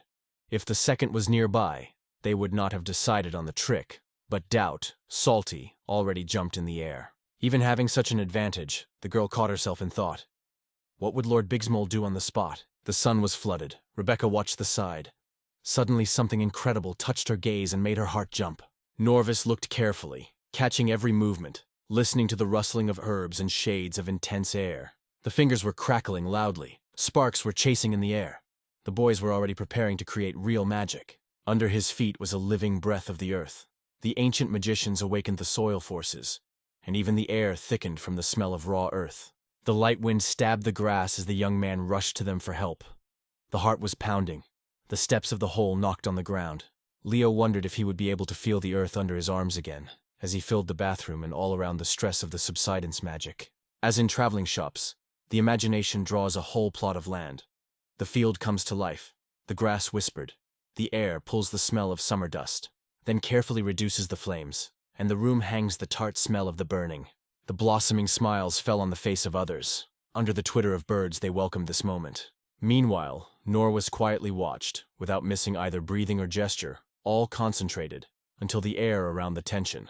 He wondered how those people could instantly conquer the earth, like skilled magicians who rule over the world. Under the very wall of the forest, the witchcraft of Lord Bigsmala won colors, and only now did he understand what skill these movements are hidden, these lights smelling of smoke and fairy tale. In the rapid movements of Norris, the habit of battle was recognized. He felt the acute cold of trick in their eyes. The warriors came, their eyes were confidence, the movements felt strength. They assured, there is no fear, everyone is decent and ready to go forward to the end. Norris led them through the raining of Juno Street, where every step was staring under his feet. The body was weighing, in the head ring, and a weak, anxious cold was spilled in the chest. The body swayed and slowly settled to the ground. The boys rushed to him, the grass pushed under his feet. A sharp smell of anxiety hangs in the air. The carrying was wrapped and knocked. Every movement of his movement was disturbed. The smell of fear was in the air. The heart was beating faster than invisible trouble. Squeezing in his palms, he asked why the thing did not warn that she was weaker, but answered young Yuno. You wanted to try. The tears of hot drops rolled the boy's face. The bitter taste of the potion stood in his mouth when Norris laughed and said, Spells also have a border, do not admire too much. And the potion is disgusting to taste. The boys stared at the distance, looking for June, and Leo, the witch, stretched out her hands broken. She also wanted warmth because the pain pierced the body. May rushed to the rescue. The hands are hot. She immediately began to heal, whispering words and trying to relieve pain. The girls with a smile said that it was time to change places, and in the air seemed to be a scent of unknown aroma. And now their time comes. In the air stress swells. Every movement is eloquent. The views are full of expectations. On the ground, a small castle was hidden. Cautiously approached and knocked softly, listening to every rustle. The room unfolded in front of him on the entire screen. The space came to life as if the walls had melted, and the slight noise of the wind touched the windows. While the other people's fingers cut the air with shiny spells, Rebecca kept his breath, feeling in the air knocking hearts and a tart smell of strange magic. Before Norris's eyes, the world struck. Seen shock, cold, crawled along the spine. It poured all the wine, and the world swam, as if every sound became a fog, and its own steps by distant echo. The barely audible whisper of anxiety swept among the soldiers. Their commander disappeared from the field of view, and the heart of fear was killed in the chest. He rose from the throne, listening to the blood louderly in his temples. He could not tread what was happening around. The air trembled like a dream, and Norris suddenly realized, it is only a ghost, cunningly woven by someone for the sake of another's purpose. To immerse the crowd into hypnosis, a powerful force is needed, and it is enough to concentrate a miracle at one point, and the views are already stretching there as a magnet. First, the platform was first erupted so that the illusion seemed reality, and the earth slightly absorbed the traces of quiet steps. It is a senseless plan, the thought of simple, he thought. If you have a mystery, no fear will approach. Everything will become transparent, like a morning dew. The soldiers heard his promise. In the place of dreams would be a real stone castle, real as a touch of a hand, like a rustle of a tree in the morning. From rage, he swung and began to chase them with a whip, ordered to work to the exhaustion until everyone dropped, tired and contaminated with dust. If they did not obey, he promised to get them from the very other, with a voice that slides cold on the skin. The naked soldiers, trembling under the piercing wind, begged for mercy. Their voices were torn the silence, like a pleading echo of yesterday's battle. And he only drove them. The blows were heard, the sayings came to life, and exhausted people carried hard work to exhaustion. One of the soldiers of the murmur, who does not move from the place on the empty stomach, the abdomen grumbles, hands shake, and smells around with a blurred porridge. The bright thought of itself did not have, but still reached out to them thinly sliced dried meat and black bread, which smelled like a rye crust. Hot bread with hissing in soldiers' palms. The pulp smells of home, and the pulling movements and sips give out the exhaustion and hunger, from which it blows anxiety. Norfus watched the enemies greedily fill the stomachs with dreamy delusions, inhaling the deceitful smell of ghostly satiety. When the house was set, Mr. Nocton and the boys sat on the table, fingers in flour, the smell of fresh bread, laughter and oil that melted under the sun of simple happiness. The basket of the girl from the curable smelled fresh. The vegetables were juicy and sweet. The guys smiled, biting their tender sweetness. The juicy holes of the whole were crunching under the knife. The pieces fell on the board, and in the air the smells of spices danced. The dish was born right in the eyes. The aroma of a thick dish that raged in a large boiler was pouring around. The crash of the fire mixed with the taste of smoke on the lips. As soon as the dish was green on the table, everyone took up the spoons. The taste caused smiles and a casual laughter. The aromas of spices were fired in the air. The breath is faded. The words are not enough. Nerissa floods silence. The eyes are frozen in silent surprise. Among the roar of the steps, one of the soldiers leaned and asked what happened, his voice of the anxiety. The taste of the house has enveloped Norwis in the middle of the battle, as if dinner at the old table and even smells of powder around bread. The warmth gently enveloped. The comfort was slowly pouring on the heart. The soul was filled with silence and soft calm, as if after the rain near the window with the aroma of fresh coffee. The smell of curry hangs in the air, sharp and spicy. He felt that a piece of their culture was stolen by enemies with this alien taste. The hot, fragrant brown, the young man stretched out a lord of Hornbeam, and he gladly tasted the dish. A smile involuntarily appeared on his face, real joy in his eyes. Even the recruits, barely bringing their nose to the air, inhaled the aroma. In their stomach they began to grumble, and saliva, like a river, rolled up a wave. In a moment, the cold breath of reality was carried out to the bones. It was not a ghost before him, but a living truth, which demanded immediate attention, pulsing anxiety in the air. The rage flared, and in despair he fate, biting his fingers into the cold, moist earth. The soldiers stretched a cigarette, carefully touched the shoulder, trying to muffle the sadness. Tobacco smoke mixed with the smell of dampness and bitter words of support. The cigarette found himself in the corner of his lips. He slowly chewed her. Smoke tickled his nostrils and gently tickled the air. The shock penetrated into their hearts. They decided to rinse the stomach urgently, and in the air smelled by anxiety and pharmacy alcohol. The soldiers carefully pour the potion into his mouth. The liquid pours inside, smells of bitter herbs and metal, only splashing and heavy breathing around. The world was filled with a deaf grunt in Norris, when the soldier, looking back, saw Lord Bigsmola and reported Norris. It turned out that the guests came to Rebecca to treat it with lunch, and already in the kitchen the aroma of fragrant food was launched, and joyful voices were heard. She replied, "You will not buy her bribery," but the young man assured, "It is only a thank you for order." From a spoonful of spicy brown in the mouth spilled hot aroma of spices. The taste left her sweet joy on her lips, and warm, unforgettable feelings blossomed in her soul. The hinged, full of envy, commanded to bring her treats, meat, and fragrant bread immediately without delaying her moments. Just at this moment, the car swept behind, leaving a whirlwind of air and a short smell of gasoline. They rushed past the young man like a crazy wind, only a noise, a breath, and a rustle in frozen air. A surprised question if it was a Greg. A voice of trembling and a burden of distrust, like the first drop of rain in silence. The palms of the boys were squeezed by their trophies. The caustic laughter cut the air. "Did he come to play again, Grega?" With amazement, the young watched how they already eagerly felt pilaf, the aroma of spices in the air, and laughter with a light rustle circles around. The surprise hung in the air. The eyes were scared on their faces, and in a trembling voice they asked Grag if he knew these people. With a hard breath, the young man turned to Grag again, feeling the heart pounding through his chest. The mouth trembles. The answer is already born in a breath. He whispered. These were dragon fighters, bright and unwavering, like the shine of their steel swords in the smoky air. Inside the guy, despair. His heart was dull, and in his chest rugged an insidious tangle of anxiety. But the team has a red dragon, hot, dangerous. But this is their Achilles heel. The actions and views of the opponents as if the cold wind ran through the heart of Lord Hardlet. The alarm was squeezed, and the invisible, sticky excitement grew inside. Next to them, the hunters of dragons were breathing in the hot breath of the battle. From their lat was pulled by heat, and a squeezed clash of weapons was heard. The hot aroma of curry climbed above the table, and each spoon gave peace and silence to a happy taste. In the air, it smells distrust.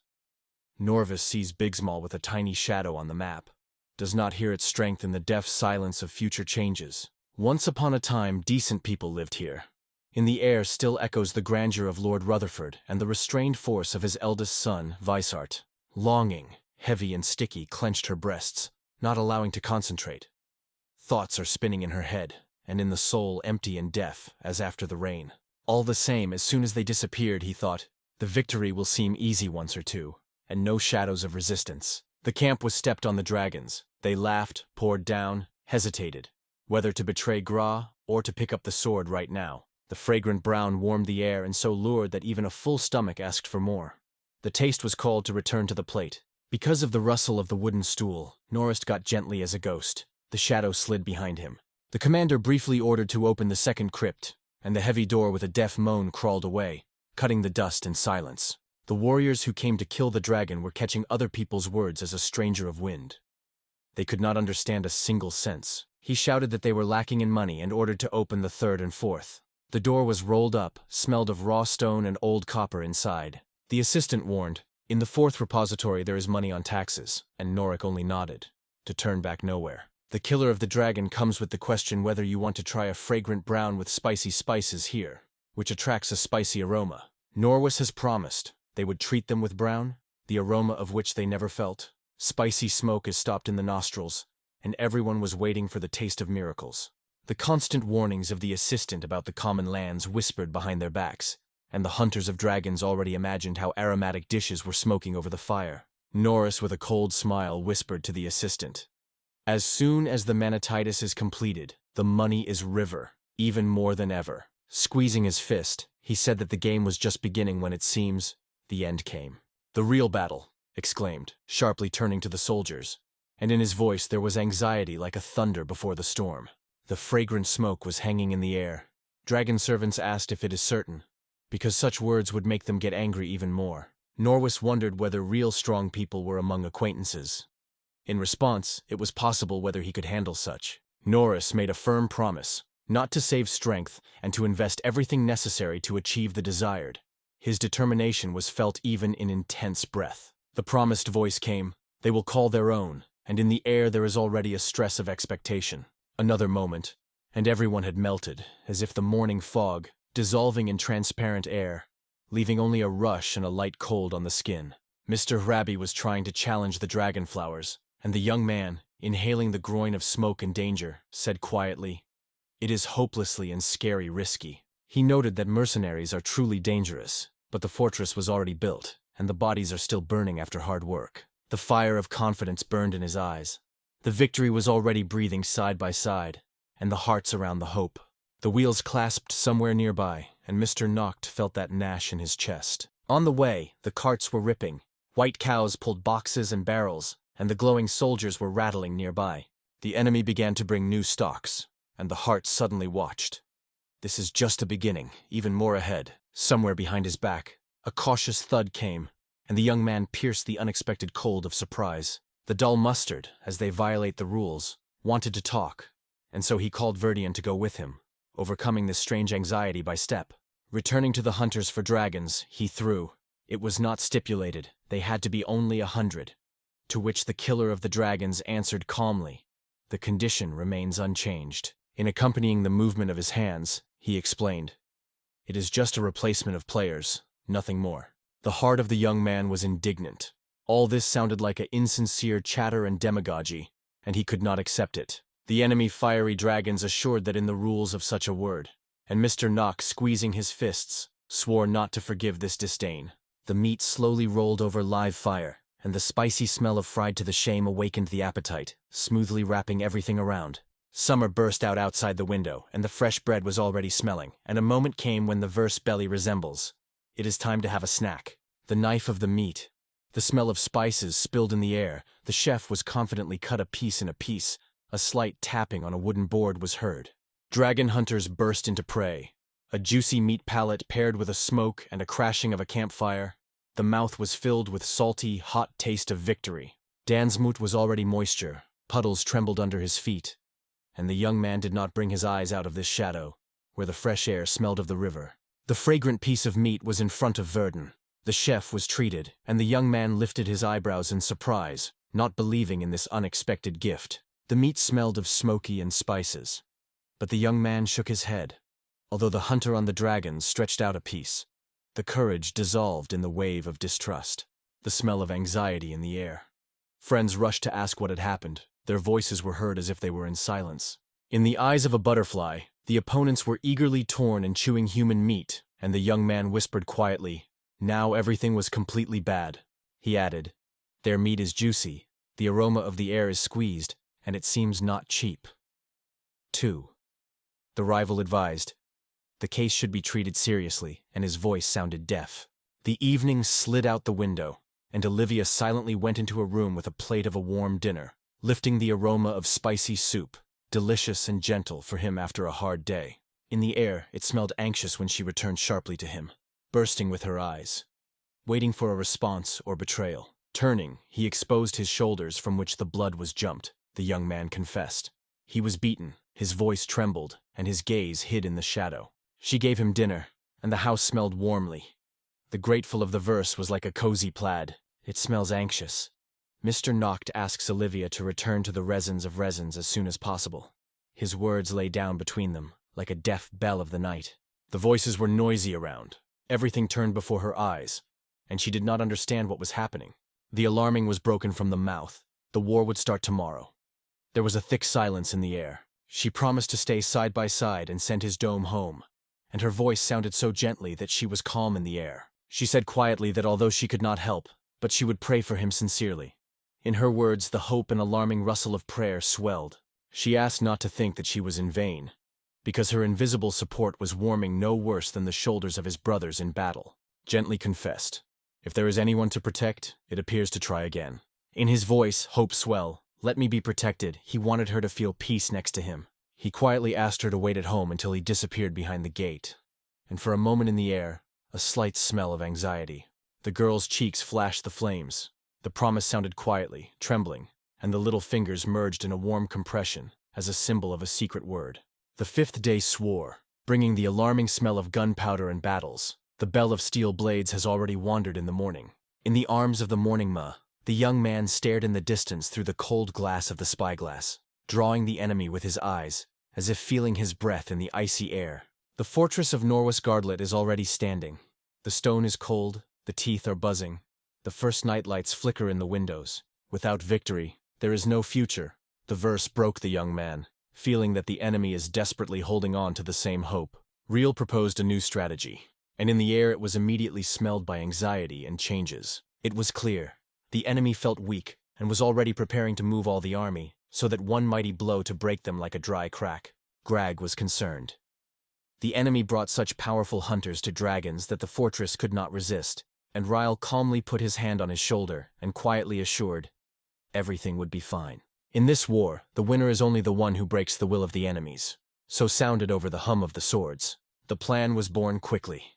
Let the enemies believe that the young man is hiding in the fortress, and in the meantime, Lord himself, quietly subsiding in the shadows, will slip into the enemy den, and one their ruler. The alarm squeezed the chest of Noctis, but Raya whispered quietly, "If you act quickly, no one would hurt." Her voice was easy, as if the breath of the spring wind. The nod sounded silent consent, as if a heavy blow to a deafness responded in the room. There was a cold duty in the chest. I had to promise sincerely and firmly to do everything to overcome the tumultuous trials. Rebecca's gaze sliding on the clock's arrows, she nodded, giving a sign, and in the air a standing tension was moved. The rivals stood intense, the cold views crossed the space. In the air it smelled sharply anticipation of danger. The big skill team gathered like a storm. Everyone looked at each other. Fingers trembled on weapons, smelled of metal in the air, and unbearable anticipation. Noct conveyed that the group was moving forward. The silence broke through the rustling steps, and the boys disappeared in the night haze. Side by side with Verdina, decreased to the size of the stem, and hugging, enthusiastically moved on the wings of the bird in the maelstrom of the mysterious enemy fortress, through the salty breath of the wind and the rustle of the feather. Medina asked if the bird was recognizing them, and in response she heard that it was their friend. Having straightened the wings, he quietly overlapped with them over their heads. The gaze slid toward the camp, as if he were asking his comrades to stay a little more. With every enemy, the monster Greg fell even more. The wool stirred, and the mouth crashed at the seams, spreading the smell of raw meat on the dark. A huge whirlwind of the shell was a huge whirlwind. He rushed to the dragon flowers, as if the mountain came to life and moved to the attack. The blade cut the monster in half. A sharp splash of dark blood, the hot air ringing as if a sigh of sighed. The Greg rushed forward, becoming a living wall for babies. The heart was beating like a drum, smelling anxiety in the air, and the shadow of danger was already enveloping everyone around. Barely audible crunch under his feet. The enemy was already sliding forward, preparing to crack all the fury on Greg. Immediately the sword crushed, half of the blade with a jerk flew, and the sharp metal slid on the ground, clasping all silence. Under the threatening gaze of Mr. Hrabo, the enemy had to retreat. He sharply, without unnecessary words, forced him to get away from the student. The enemy had corners of the mouth. There was a quiet giggling when he learned. Greg was once his student. The thickened air pressed into the chest. Something alien touched his nose. He listened and pulled the alarming, sharp smell of danger. Memories of the giant shadow of the monster were squeezed. Why you put into human quarrels? He threw in the air that smelled like a caustic sweat and fear. The smile ran in the face of the Rob. His eyes played with lights. He asks what was talking about, lianing slightly forward, without hiding the curiosity. The enemy was thrown through his teeth.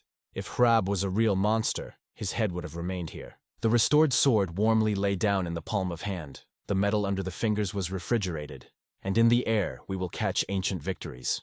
E moved forward, like lightning. In the air the smell of gunpowder, cries are heard.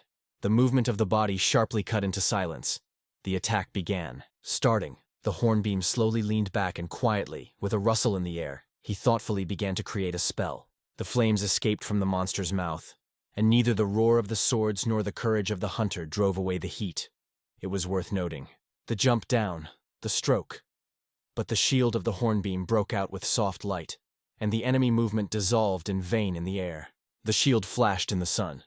The enemy felt the rigid breath of the wind in the face and retreated back. A barely audible call from afar reminded another life, and near him suddenly appeared by his brothers, as if they had grown from the morning moo. The spell flashed in her hands. It was barely audible to hiss the air, as if someone scattered the heat, and the flame sparks slid around her palms. Bloody roar of swords, and 3 hunters for dragons surround Mr. Hrab. Sweat on the forehead, eyes burning like a captive beast. Right under his feet he suddenly felt the cold breath of the trap that was chatting in the dark, ready to close his jaws. In a small room, the girl wound this thing with her thin fingers, and a novelty filled with her dreams was born from under the needle. The quiet rustle of the steps, Mr. Noct with Verdun slid in the shadows, ran through the night space, carrying the breath of fear and the smell of dampness. Radena told about the dragon. Her voice trembled, and in the air seemed to smell smoke and skin. The shadows moved on the walls, come to life with an old legend. The anxiety squeezed the heart, but the young man put his finger lightly on his lips. He asked to remain silent with his eyes full of unwavering. I asked not to look back. Everyone here has its own battle, and while holding their breath, he looked at what happened in the bottom. The technique of sealing the dragon is hampered by Mr. Greyboff, and their voice with a deaf roar is heard through the smoke. They have known for a long time. A hornbeam is not a man, but a monster. The hornbeam did not rest surprised. In the middle of the battle, someone managed to wake up the trap. The earth pierced a deaf crash, and in the air smelled by Gara. The enemy threw another warning. If the dragon is bored with chains, the air will be filled with a stretched waiting, and even the wind holds his breath. At that moment, the lone voice of the Nox sounded. and his gaze froze, like a lizard on a hot stone. He rose to the giant with a roar and rushed to the aid of Mr. Hrabu. The earth trembled under his feet. Cold shackles squeezed Grab's wrists, iron burned the skin, stuck movements, dumb trap closed around. The blade almost touched the skin. The breath of the dragon trembles in the night's silence, and the eyes catch the last ray of life. The space was filled with hum. The powerful voice of the Nox suddenly dispersed, erupting and expanding, as if a wave was rolled over all. The shadow of the sword lay in front, dark and flexible, as if echoing the danger under his bare feet. From the sky, tearing the air with a heavy roar, the Lord, which became a giant, collapsed on them. Dragon hunters rushed to the side, the heart crazy. Their feet were confused in the fog. A moment, and they disappeared, not wanting to be under the weight of the giant. The deft stroke struck when the body was torn to the ground, lifting a cloud of dust and a rolled moon. The trap disappeared, the shackles slept from the hands of the robbery, and when he asked about, the young man with a spark in his eyes whispered, "Now, Plan B." Feeling the muscles tense, this is a real adventure. Enthusiastically a hornbeam. A spark of excitement flashed in his eyes. The war clinged everywhere. Heavy explosions broke the silence. The air trembled from tension, fresh iron and smoke woven in breath every day. Hardly sighing, the dragonflower looks at Judge Rebecca and casts into a quiet question. Is it fair? Will Rebecca leave everything as is? She only nodded, they say. She did not find any sharp or forbidden things. Everything is clean here. No violations. A short, sharp order of Nocta cut the air. The soldiers moved sideways, leaving a blank space around it, in which the silence was ringing cold. The wide palm waved in the air, chasing annoying creatures that buzzed over their head, like small ghosts. A dozen soldiers hung on the branches, squeezing the trunks, and the wind shook their pants. They did not dissent from there. In Rail, the world struck. It was only a maneuver. The salvation was impossible. And Maya, Goal, caught every movement of the young man and believed he would withstand everything, even when the night was breathing despair. Shouting, the night warrior rushed to the direction of Lord Nocta. Cold iron swirled in the air. The earth shuddered under heavy steps. The blade tore a giant leg, splashed blood, head buzzing, hearing a moan and a roar of metal on a stone. Cold anxiety enveloped Mia. The thoughts of the dangers of her owner, ringing in the chest with an alarming echo. Sudden pain from the wound broke out, like a hot spark, causing burning, heavy breathing, and acute wave of dissatisfaction throughout the body. Breathing, hot and fragrant, squeeze towards the soldiers, scare away, squeeze, leave the island of silence and emptiness around him. The soldiers understood that there was no such strength and height. It is like standing under a rock, which is ready to fall at any moment. Fire in the eyes, a smile on the lips. The hunter on the dragons rushes forward. The cliff of the blade is heard in the air. The honey sleeve slid up with the movement, and the guy watched closely every step. He grabbed the enemy, and acute pain shot his fingers, as if the icy needle had run through the skin. The blow hit exactly into the nerve. A sharp pain as if an outbreak of electricity went through the body, burning from the inside and not letting inhale. Other hunters for dragons had already squeezed their weapons. Their eyes glittered. Everyone kept their breath, feeling the deft jerk. Under the foot of the Nox, one of the braziers cut him sharply into the lower leg. Cold pain went through the skin. The guy swore back. Nox stumbled, slid on the ground, and near the silver ribbon was coldly a sword. The blade pierced the body. The pain flashed like fire, stuck in his chest and did not give a breath. The dragon hunter rushed forward again. The wind whistled in his ears, and the sword blade rapidly rushed to the boy's head.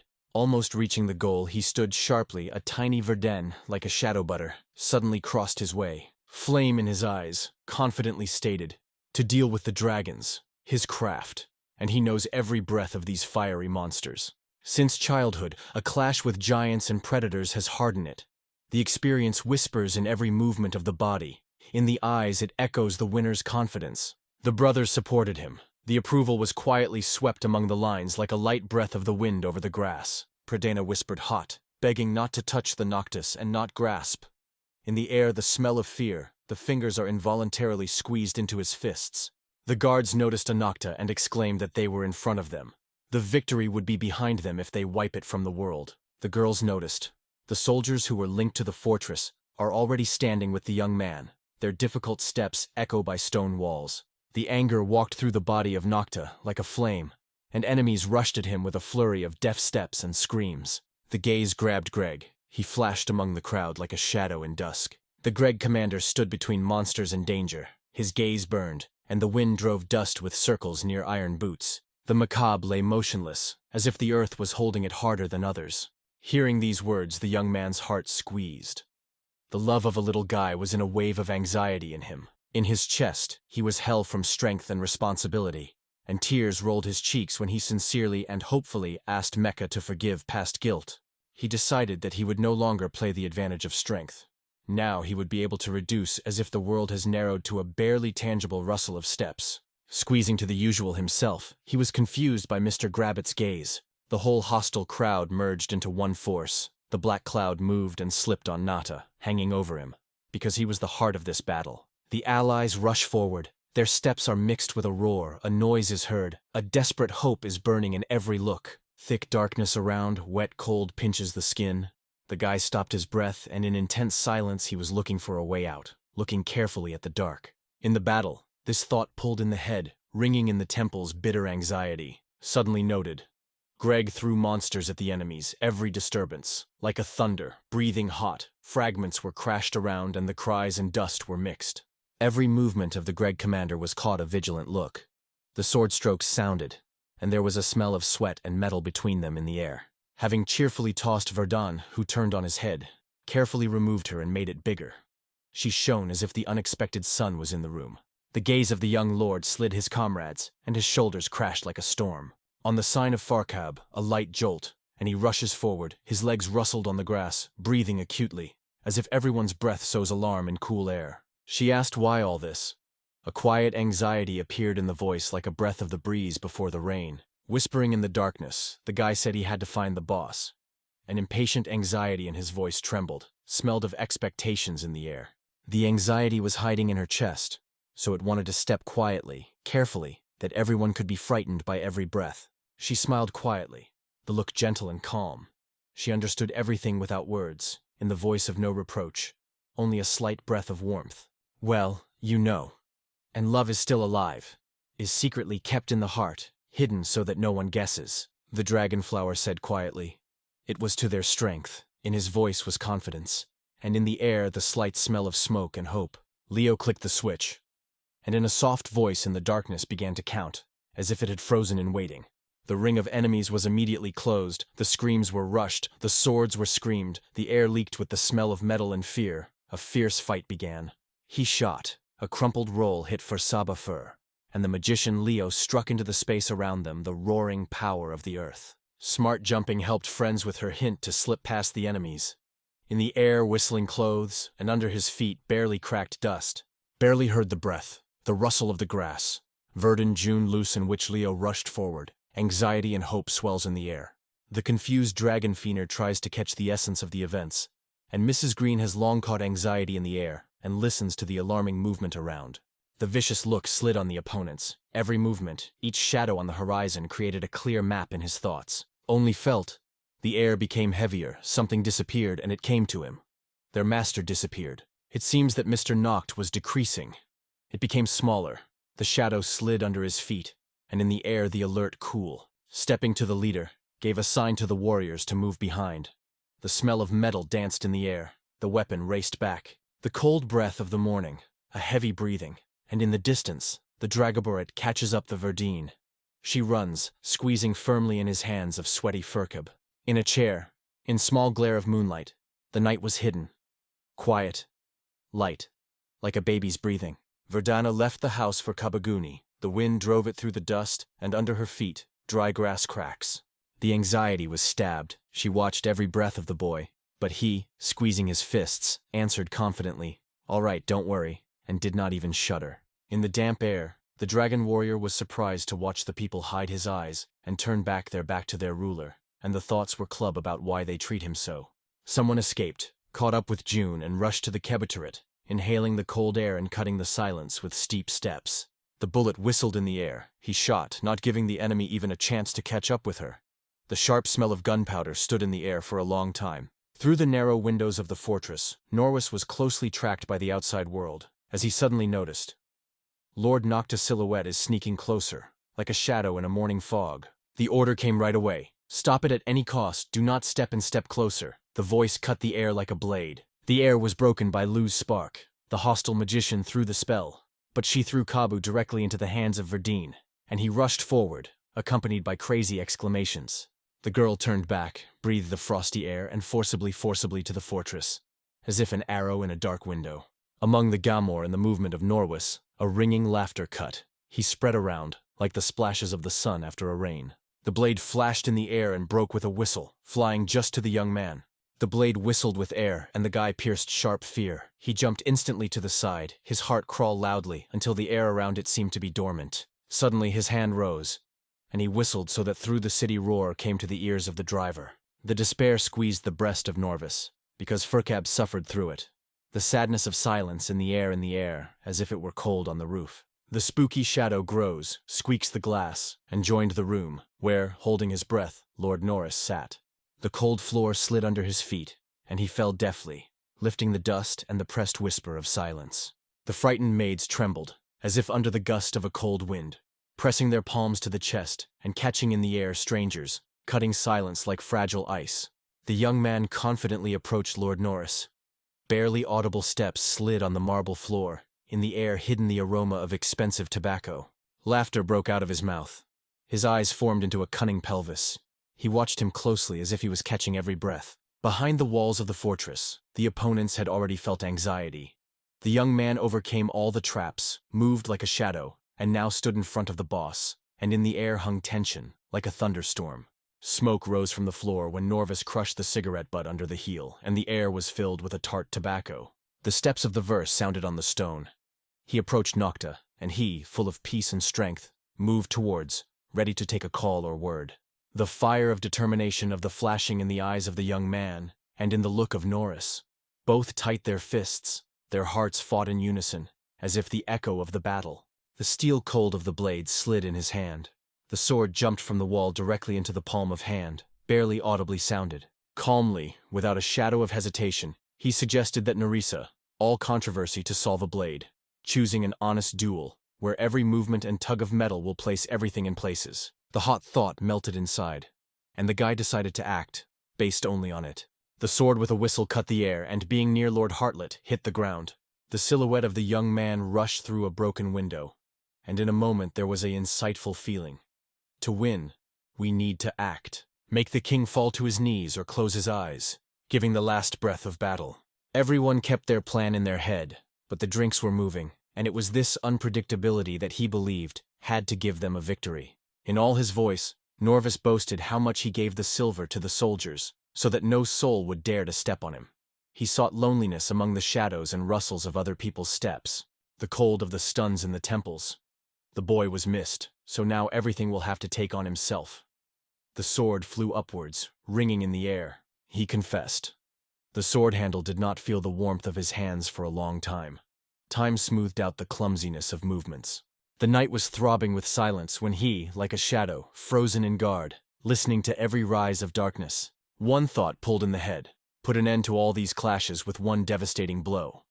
Meanwhile, both rulers froze, breathing anxiety and waiting for the first signal to battle. The sword came in his hand. The movements were accurate and honed.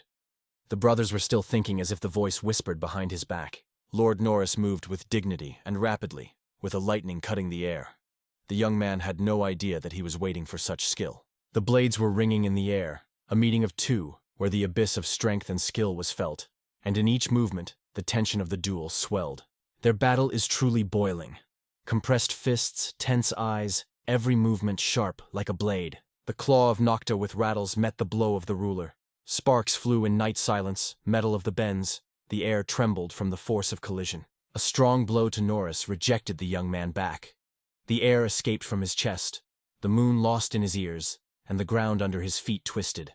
The lord swung for the second time, and in the air it smelled of hot metal and danger. Every blow of a rival roar in his hands is so powerful that the young man suddenly felt strength before him, like his brother, strong and relentless. The strong muscles were hidden under the clothes, but he felt their strength like a current of the tension under the skin. The power of the newcomer was striking. Noric caught a shadow of astonishment in the look of a nap. A barely audible breath escaped, as if he saw something impossible. He was born his first son, and from the first days he knew. His path leads to the crown, to the throne, where even silence is heard by the bell of the future power. From the moment of growing up, he did not know rest. The workout was sharpened. The trail went only sweat, pressure, and bitter taste of effort. The bitter pity burned the soul, and the young man almost whispered Nerissa. Yes, that's exactly how he was. He did not make enough effort. It is strange. Why Mr. Noct is so weak because of his older brother, even to everything. It is still unclear. The Lord's blade kept so confident that even the wind seemed to be evading his movement. The battle did not go out, and his movement almost slid on the shoulder of the young man, almost not touching hot skin. The swing of the hands, and the air around the spark. The young man weaves the spell, feeling the flavor of ozone on the tongue. Somewhere in the air anxiety was hiding. Norwis felt that something went wrong. Suddenly, Mr. Nocta's rounded silhouette fell into his eyes. A button was barely noticeably squeezed under the jacket, and the steps became a little deaf. This time, Norwis was fighting, without bringing his eyes off the movements of the boys, watching each of them in the shortest air, catching Shurchite and an alarming knock on the steps. He confessed to him. Only now he realized how he controls the measurements of the substance. As if under his fingers everything around began to softly change the shape. And he applied this skill to the castle and food. In the blink of a blow, the sword explodes and reflects. The buzzing in the air is mixed with the aroma of fried bread. Inside, the ice of the excitement slid in him. The Lord had already seen everything, and this disappointment was rustling in his soul, as if the wind in a dry leaf. Ozone smelled in the air. Norva's fingers slid an imaginary pattern, and sparkling magic streams were circulated around it. The gaze radiated the power when he asked the young man that he was feeling. The voice of Brunov with tension, and in the air even rustled with invisible confidence. The magic bubbles around the blade, twisting with silver spirals and trembling in the air. Without looking at his eyes, the young man saw the blade as if he came to life in the air, and slowly stretched to him, flashing the cold. The sword whistled in the air near the guy's cheeks, almost cut the skin, and left in the air a sharp breath of iron. There was a void around the sword. It was difficult to defend themselves for a moment, and every movement became powerless. In a moment, when the blade of Norvis was about to fall, the young man threw a spell under his feet. The wind was blowing, and the earth rose with a shield, holding the blow. The sword blade opened the shield, and the Lord flew back, stunned with pain that squeezed his chest and ringing in his ears. Norvis has already lifted the sword. In the air smelled metal, muscles tensed. In the chest, Lunko echoed his own breath. But he was able to retreat, feeling their hot look and pulsating silence behind his back. Lord grabbed him by the collar, pressed to himself, and whispered angrily that it was a futile affair. Squeezing his fist, he threw him so that the thing squeezed on the furniture, and the thought of hell. It was difficult not to feel that Guardleg was superior to him, both experience, with mind, and even magic.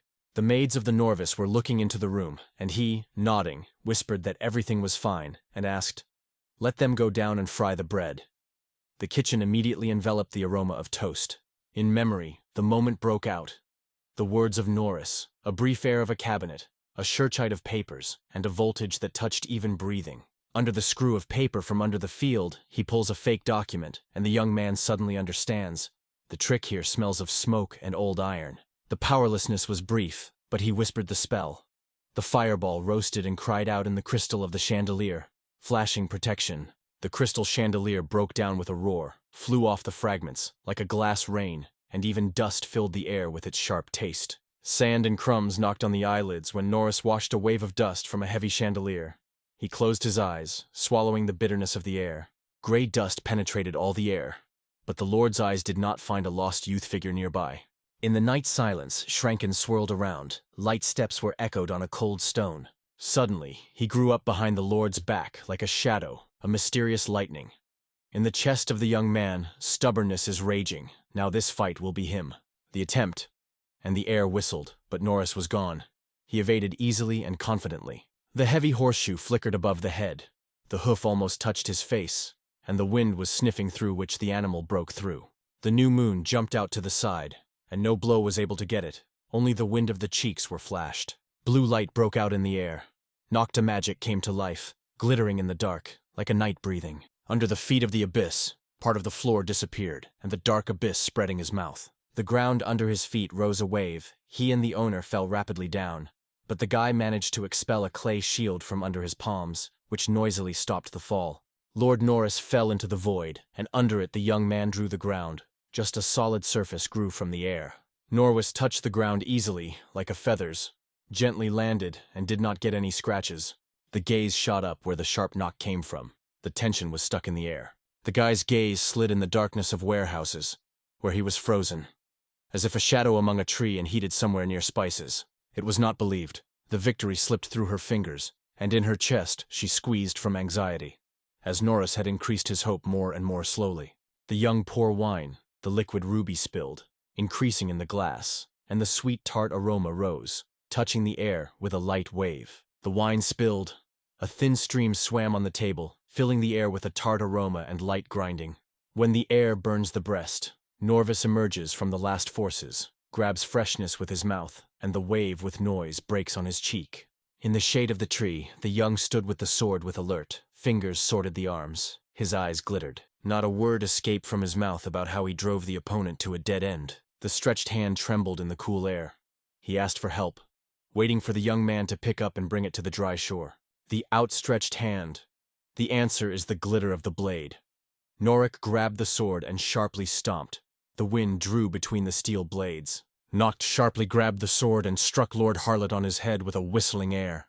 The blow of the young man lifted water. The waves with hiss ran in a circle, and the center was boiling like a boiling water in a cauldron. The owner, cast by a blow to the bottom, erupted through the darkness in a moment. The breath is hot. His eyes shine in half Lee. On both sides, the excitement was talking, all in waiting for the finale by a duel, when suddenly the steps cut silence and surprised views returned to the unexpected guest. Through the holy, smiling and tired, it was traveling, carrying a exhausted Lord Norris on the shoulders, and the joyous Biggs Malt team grabbed hands to hug and greet the winner. In the arms of the evening wind, the teams returned to the tent of the judges, where Rebecca, holding his breath, began to declare the winner. The rules were cold on the sheet. She read, confidently stated, "The winner and the owner of the dungeon. The mine is now a large small." Norris squeezed a tangle of annoyance, like a stone under the ribs. The chalk shadow blossomed under the boy.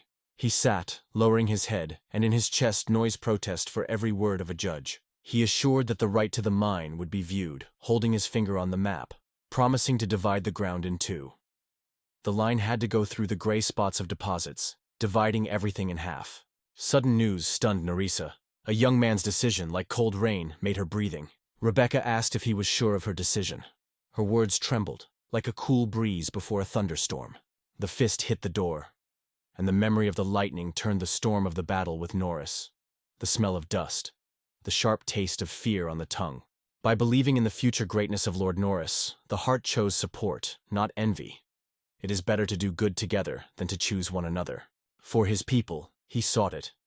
And a barely catchy smile rode on the faces of Vardens and healers when the young man's words touched the air. "For the sake of a common future," the young man added, and his words were surprised by a wave of Norwis. Before this gaze, Lord Hardlet was blinking as if the cold wind had suddenly touched his face. From the mouth of the young man, it was quiet.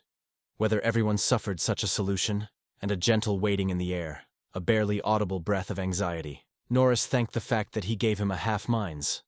They say the treasury did not remain a copper. The young man looked silently without blinking, as if the burden was hung in the air. The air was silenced. The young man was silent. Only the smile flashed on her mouth, knowing, part of the land of the Gardlet, dead. Praedon believed that Norwis would be big, and perhaps she was literally perceived. Lord Garletta has promised. The road to the underground barrel will be equipped. The earth will be remembered for a long time by the sound of his confident steps. Lord Bigsmella's warm smile touched his cheeks. It was a simple thank you. At the throne of the Lord, the man stopped and quietly asked for another. The Lord leaned closer and asked, "What does your heart want?" In silence, the Lord leaned closer and whispered to him from seedlings. He was wondering in his words, as if the aroma of spices immediately confused thoughts. Verdina explained to the Lord. These spices she grows herself, and the girls admired their divine smell enthusiastically. The Lord caught himself in a bitter hesitation. In the baskets, spices smell. Reserves are rusty in backpacks. The residents of Bigsmala are preparing to go home, hurriedly shaking their feet on the dust. Rebecca stopped Nocta and called closer. Her voice quietly blossomed in the air, like a morning dew on a leaf. Her words were left by a young man in the fog misunderstanding. The secret kept her desire for 7 castles. The gaze met. In her eyes the seriousness trembled, like a deep quiet river under the night wind. The memory of the piercing look of Rael, when she cast a bitter offer, acted with anxiety in her breast. He did not let go. In memory, their castle with the smell of wood, delicious food, deaf echo of victory and thought. Rebecca apparently wanted to squeeze tribute from them as a tax. The voice of Rebecca of Brune spilled over the room, and on the face of the boy was increasingly prominent a shadow of anxiety, as if every word was annoying the air. Hiding behind Verdun, he whispered that it was too early to pay taxes, and Rebecca, barely holding back a smile, asked, "Did he go to the royal harbor?" The words of the girl sounded a mystery to him, as if a light whisper of the wind was lost among the night shadows. Rebecca quietly said that the kingdom was waiting for his help, and in the air immediately smelled by anxiety and hope, like a dawn before the storm. Rebecca leaned closer to Nock, in the voice of anxiety. She wanted to know if he really went to the royal harbor. The friends froze with the surprise with him. She asked directly why he would be looking for a royal harbor, and what he would look for there. The young man positioned to the last drop. Lightning movements, tense breathing, every nerve of bending, and Lord Hardlet's dwellings shake up, and Rebecca noticed it, remembering every moment. She noticed in his voice the thirst for driving tribes and revitalizing the destroyed country. And this was more than enough. Her voice was reflected in silence. The kingdom needs it. And this need pulled in every word like a ringing cry of spring. The words of Rebecca were ringing in the head, responding to the anxious moon, and the thoughts were confused, without letting you find one answer. In joking, he quit that only she could say, and, showing Joseph, added with a smile that he always clings to everyone. The smell of coffee mixed with a trembling. Rebecca reached out and assured sincerely what the truth was saying, and the young man thanked and also reached for her warm palm. The sound of his laughter spilled in the air, his hand slid behind his head, and he gently assured he believed in it, and together they will obey everything, even impossible, in a large, small area. He is lost in the noise of the voices. Rebecca does not bring his eyes. Everything turned, and the meaning of events slid past like a shadow in a darkness. The guy with his friends quickly gathered things and, leaving the dust behind them, saddled the cows. He offered to go home, said goodbye to Rebecca, but she gently asked, "Wait." In the cool darkness, Joseph leaned closer and quietly asked the young man if he really refused Rebecca. He answered calmly, "Everything is fine because he is Mr. Noct." The air was surprised in the air. Joseph, Lord Biggs Maul, could not believe these words. The joy was a wave. Mr. Noct cleverly slipped from the answer, the scandal, and did not arise. And now in the chest, Rebecca has settled uncertainty about her own words. The desire to touch the guy was like a sharp gust of wind. The heart crazy and intercepted the breath. Not with his friends moved home, and Rebecca suddenly screamed that he would demand a whole bunch of gifts from him. These words were soaked in the young man so much that he just fell to the ground. Mountains rocked the steps, next to the soldiers and the lads. They came together with the beast, from whose growl frost rolled into the back, and paws with claws cut the stone. The bough whistling in the arms of the leaf. The fists of Verdina were beaten by fire. The Commodore Greg was cold with blades. Together all this flew to a monster like a storm. The enemies were squeezed. Steel rings, the air trembles from the screams, the steps are heard, and each breath is like a crack in silence. Verdun broke out on the right, and it was at that moment that the monster moved to the Mandora. She already felt his hot breathing and ready to jump. The cabin fell, and Mr. Notes rushed to the rescue, choking anxiety like a wind in narrow doors. The sword flashed in Norris when he stepped forward, closing his friends from a roaring monster. The sword flashed in the guy's hand. The monster fell, and a lightweight breath swept around.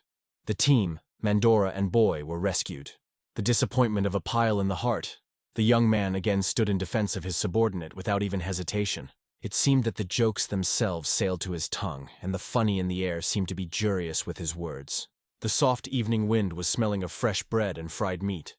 The team was sitting in the open air, talking about the journey while the Mandoras filled the bowls, and Nogt approached Norris. The slender young man was bread-bearing near him, rejoicing.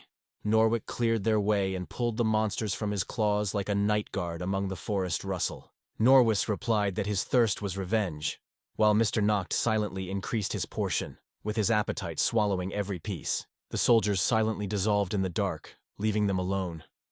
And Norwis sat in front of the young man, looking straight into the alarming eyes. He talked about how his father and brother of Nox once reached out to him of help, and for that he was generously thanked. The bell of the coins almost drowned out his words. Noct replied that the king was once like an oak, And now, the priests in trouble themselves. Norris bitterly quit that the guy left him to die, and this betrayal would not be wiped off. He confessed, he forged the documents, lied, and Mr. Noct, instead of insult, reached out to him.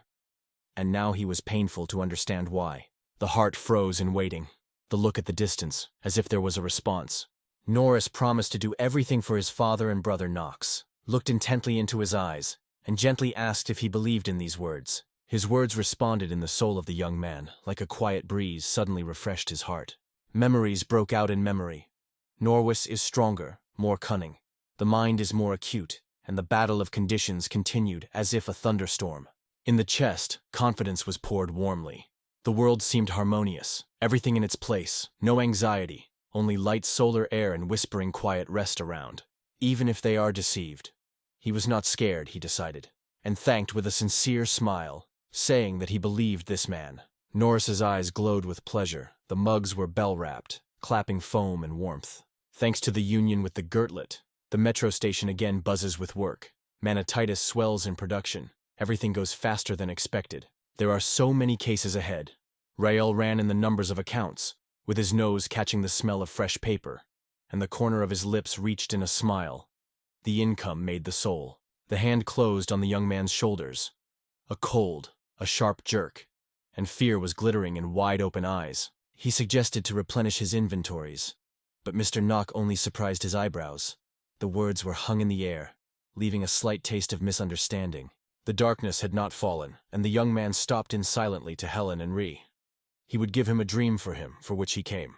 Immersed in their own worries, they nodded. They say, it appeared on time, the clock on the wall just punched. For the nobles, who played a decisive role in the judicial war, the young man prepared gifts from rare manatite. Everyone rapped solemnly, and the incense of expensive paper tickled the nostrils. Gift for Galen and Rhoda. Manatite glasses created to order. Light shine, cool glass to the touch. This gift invited to feel the joy of two. A precious gift from a pure manatitis was surprised, but the young man asked not to worry and accept it, because after meeting with Miss Ryle in his chest, a heavy precipitate remained. The man felt, this company loves to drink, and already imagined how, along with Mr. Hrab, they taste a tart drink that pine-pins in his nose and gently baked in his chest. The question was in the air, the aroma of anxiety. What about the broken? Is it not important? She was so fooled by a piece of bread with him, and in response to it she promised to cook the most delicious dish for him. Smiling, the young man promised, they will once lift the glasses together, but it will be later when laughter will tremble on their mouths. The warm voice of Nocta came to Olivia. He survived in this fierce war only because he dreamed of returning to her every day, to feel her touch and the smell of her hair. He noted that he was only greeted by her and asked to accept a gift, a knife from a valuable manatite, like Northern Moon, brilliant in kitchen silence. His gaze hugged her gently, and she whispered that she had never received a more valuable gift. The knights whispered, dreaming of savoring her miso soup every morning, and Kukulov and Hillermayan caught every movement of their lips, feeling in the air a slight aroma of tension and lightness. With a sincere smile and a gift in the hands of Olivia, she wondered about the soup of miso, and Mr. Nopt was just confusedly fused, not finding words. Kukaloa was angry, and the sigh of sighs slipped between his lips, and the young man laughed loudly, as if the sea was lightened by a wave on the stone. The gifted choker shone on his neck. She smiled, and at this moment, the figure of Joseph slid outside the window. The shadow of the idol ran past, leaving the light aroma of pepper and sweet summer in the air. The window with a slight creaking opened. The girl called quietly, and he, wary, asked, why she sounds in the middle of this night. She pointed to her neck with a gesture and whispered. Her brother put on her a collar. Joseph's heart broke out with anger, and he abruptly threw Knock. He should be ashamed. He confused everything, even the air tied from his voice. At the door of the hall the steps rushed, the servant rushed, and the guy, running the corridor, exclaimed the whole house. This is a real shamelessness, even thinking about such a shame. For Grag, Mr. Noct filled the funnel with manatitis, that the Mondors would grow strong and the leaves were rich. The sparkling funnel of manatitis pleased Greg. Its glitter was fascinated. It was for the sake of this to agree. And seeing how the family of Cobbs was suffering most, he decided to reach out to them.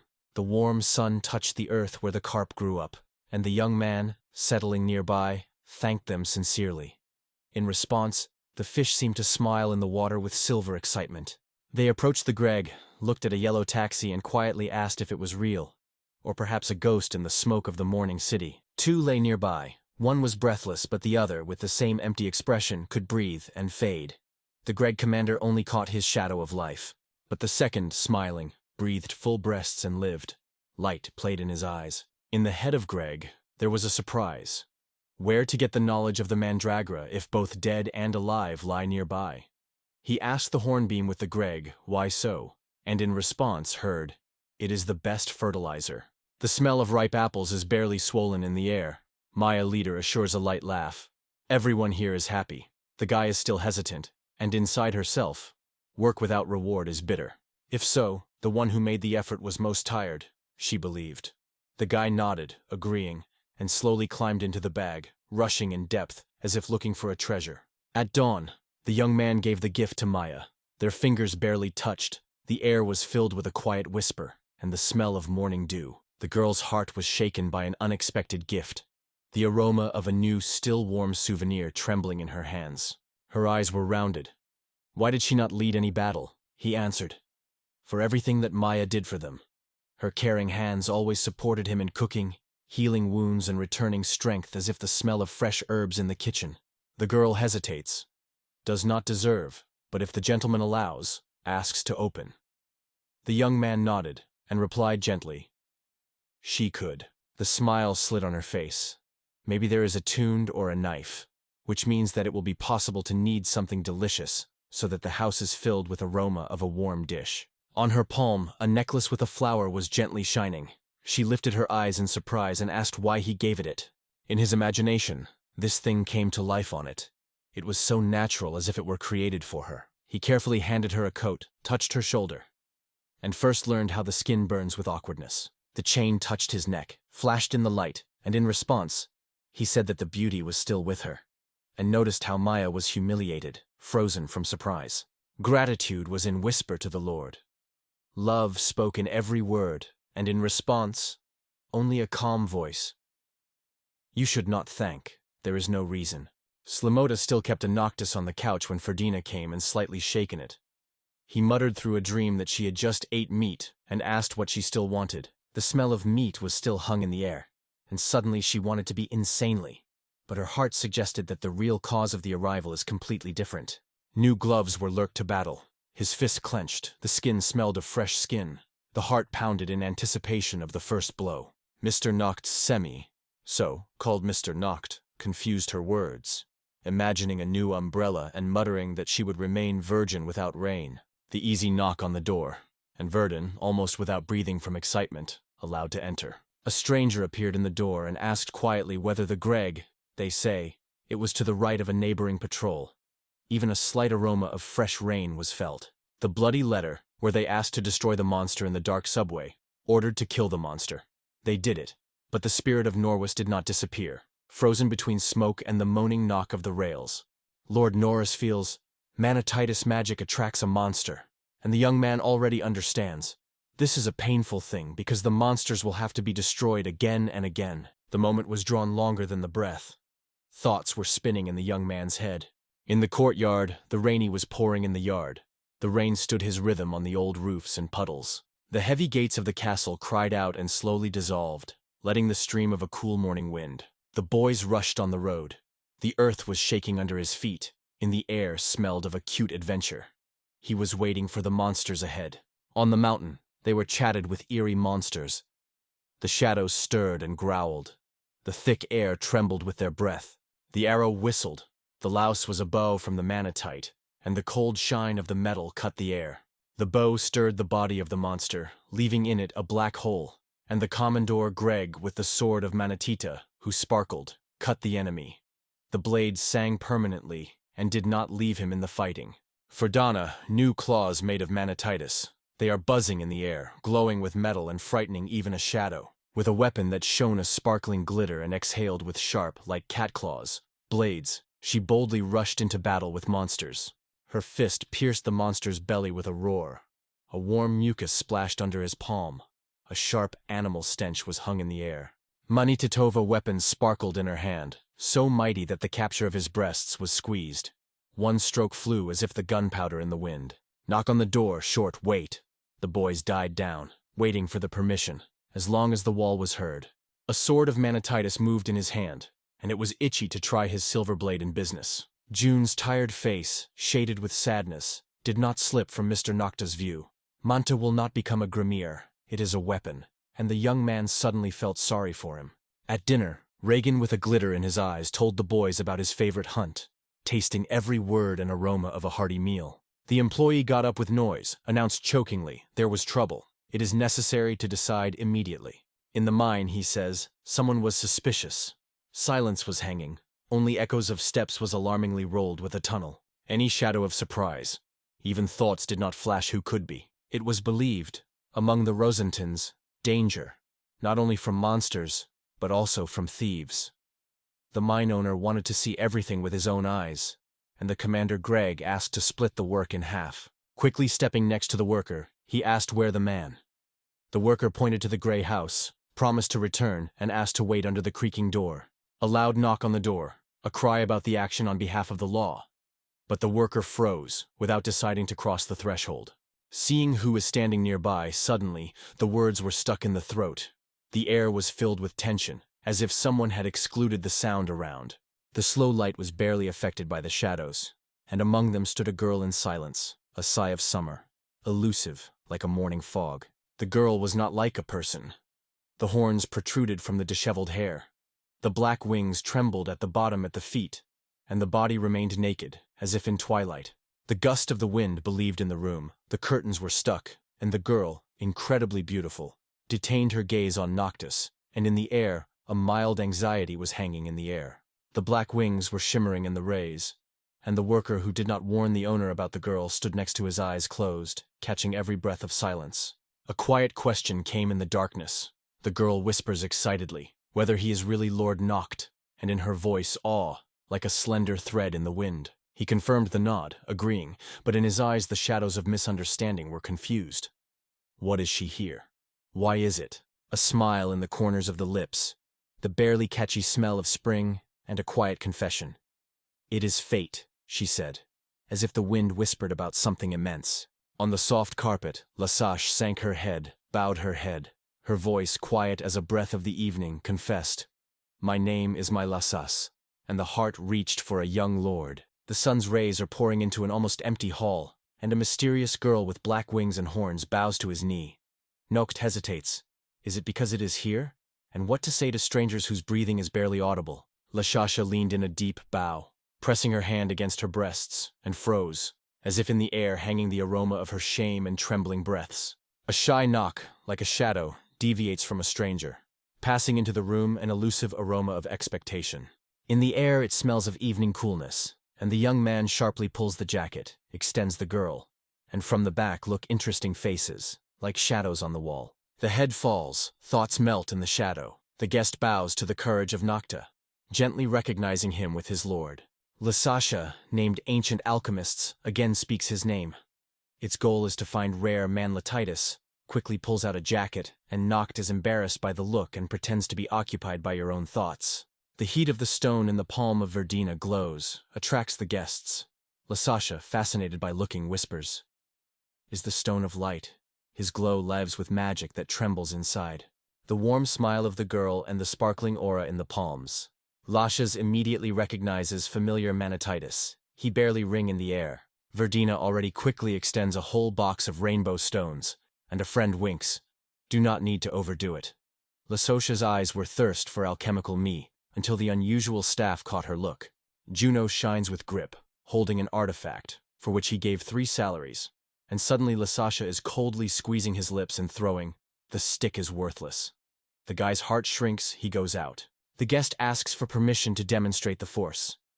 In one movement of the palm breaks the stone of the rose, and the fragments are already circling in the air. They will sparkle in the dance of the sorcery flows. Hand on the floor, a short deft stroke from Lichashi, and a magical circle comes down before June. From the shining pillar of light, the staff changes the shape, and Verdine and Nocta are fascinated, holding the breath. The guest extends improved charming weapons, and the smoky pulls from metal. The guy does not believe his eyes. His fingers tremble with surprise. Finally, the young exhales, it turns out. Fresh air hugs the shoulders, and before the eyes dance the blue mountains, filling the heart with peace. From the mountain there is a lonely bucket and a wave of magical wind, as if thunder, rushes to people, lifting dust and anxious whisper of herbs. In the team, breathing intercepts. A new strength of spacing impresses, scares, and surprises at the same time like a lightning that has cut the silence of the night. Deaf knocking. It approaches Young. The magician turns to him, and the air seems to be filled with voltage. The cheeks were burning with shame, but a pure joy was swollen inside. A new force erupted with a warm wave, like a storm, which was just born. Nocta, reaching out, approaching his friend and quietly calling his name, full of hope and impatient warmth. Attention fell asleep, as if the hail and the Noct, sorting the strands on his head, rang questions about the feelings, not giving him a breath. In Seuss to the New, Sasha already dreams of touching manatite, asks for permission to go to the ground of the estate, where the air smells fresh and the grass rustles under his feet. With sparkling joy, Noct agrees and promises to give the girl something special for helping Young with a staff, as if a light breeze brings hope. A heavy box falls in front of the guest. It smells of raw ore inside, and Radine looks forward to each movement, dreaming of creating magic of weapons from these stones. Wrapped in a shimmering black dress, Lasasha creates an artifacts in the radiance of a magical circle, and the alchemist girl puts out a kazan from a living manatite ore to the night company. The metal kitchen tool knocks on the table. Noct is confused, because he was waiting for another, and it is not the only one who knocked out of the track. There is no answer, just a look fascinated by a glow of a stone hat that shines under the sun. The cheek is pressed against his creation, shyly praised the extraordinary strength of the cauldron from Manatitis. The light smell of heated metal sparkles in the air. The pot is already hissing on the fire. The fragrant steam stretches to the ceiling, and while the maid pours tea, Lasasha, with a glitter in his eyes, says that the water boils here for half a minute, and the mononotid keeps heat for almost 6 hours. Tea boils in the hands of Lastasha and Ma, and Verdun suddenly splashes. The surprise burns in the throat, shakes the air with laughter, and stirs a quiet evening with jasmine aroma. The girl wipes her mouth with a handkerchief, still surprised that the pot is not a weapon, but the mother is silently watching, without drawing a wary look. On the face of Lasashi frozen focus, as if the shadow of Nightfire slid in its features. The formulas are spinning in thoughts, boiling the joy of discovery. In this kettle the heat is hidden, and the cool, the wonder of double the thermal conductivity lures to itself. Nocta's eyes are buried in delight. In the air a sense of miracle swells when he touches the novelty of Lasha, which changes everything around. The glasses have confused, a short, triumphant sound. The air is filled with aroma of spicy wine, and Lasash looks at a girl alchemist with surprise, and at the same time, Verdun squeezes in May's arms, hiding behind her back from this madness. Lashus wanders in his own dreams, where she opens a cafe, and from the kitchen is a fragrant aroma of Rosentine dishes, and everything is pouring around the soft warmth of new hopes.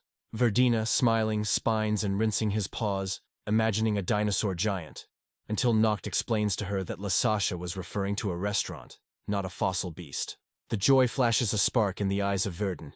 She takes off to May with a double high five, and Noct returns to the guest gradually, explaining the connection between the institution and the girl's alchemical abilities. The hot mug has touched the table. Lasasha gently explains that the aromas of the kitchen and alchemical secrets are intertwined like spicy potions and culinary sorcery. The girl whispers over a magical ball, where colorful alchemy dishes are swaying, with the smell of spices and sea, and Lasashi says that this taste is able to turn around life. He knocked. In the air, impatient thoughts were circulated, as if a swarm of butterflies before opening the door.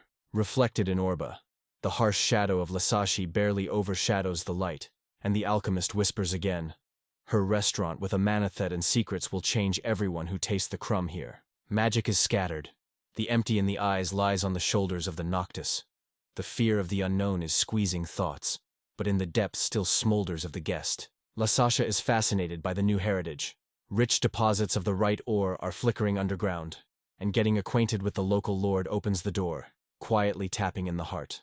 In the air, it smells of spicy herbs, when the alchemist, eyes glowing with a dream, carefully asks for a Noctis permission to open his own dining room in his estate. And Verdun from May was covered with his breath, catching every word. Radina's eyes shone. As soon as she heard the news, rushed to Lisashi and hugged her, and although the guests froze from unexpected joy, the girl already calls a new familiar girlfriend. The lights are flashing around the estate, and the thought is confidently knocking in the head. The evening with Lisasha in the restaurant will bring a true hobby.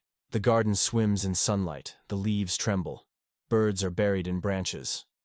Morning woke up, and the buttock on the back approaching the sleeping owner. Joseph thinks of the aching back and whispering, "Lord, give the strength in the work and 40 muscles of the servant." Nocta fulfills the request, and Titan Dvoretsky's clothing is torn. He looks like a warrior in a storm. Joseph apologizes for the alarm, and the owner is surprised to catch the spark of perseverance in his actions. The door is quietly opening the maid, and the mother reminds the owner, "Today the cafeteria opens." Only these words, and Noct slips out of bed, as if the dream was dispelled by the aroma of breakfast. Noct, worried from the pursuit, screams after the Bogretsky, as if now the real cause of his early lifting has become as clear as dawnlight over the empty corridor. Joseph is being echoed in the morning silence, and the air smells of fresh buns and expectations. The area is buzzing with the crowd. At the very edge of Noct is in vain the servant is sounding. But the excitement takes the mountain. The crowd of interested people has dispersed in the air of expectations, which will last for several hours. Ma, walking with the owner, enthusiastically tells about his virtues and calls for the estate. And Noct squeezes, gently translating the conversation to the idea of Lastasashi with the restaurant. And the owner promises, everyone will receive a reward. Tired, Noct returns to the estate, steps down the corridors, catches the smell of an old tree, and with a sigh, falls again into a soft slump. He dreams of, the body is naked. It widers in the boundless, around the dazzling light, which tickles the skin and buzzes in the ears. The space melts with an artificial glow.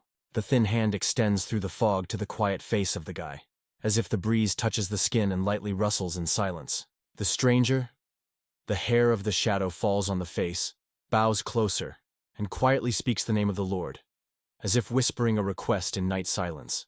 On the body of the Noct, down, covered blanket, the girl trembles. The skirt is shifted to the linen. The cold sneaks to the skin. In the room it smells like fear and silence. With despair in her voice, she begs to wake up again and again, whispers in his face, barely holding back tears. Her fingers tremble, and a quiet anxiety is drawn in the room. The eyelids tremble, the world returns, and just above it, the face inclined, breathes warm, as if suddenly someone whispers between sleep and dawn. Hardly hearing his breath behind his back, he looks sharply. In the air pulsates an impatient waiting. The girl breathes hard. The cheeks are burning with heat. The look clung to the owner's face, as if he were hoping to see the answer in every movement of his eyelashes. The girl squeezes the mentor's hand firmly. Her face trembles quite nearby, as if a frightened bird presses against the rescue branch. The confusion squeezes the boy, gets lost in words and is questioned, asking the maid about the reasons, and again turns to him in his name.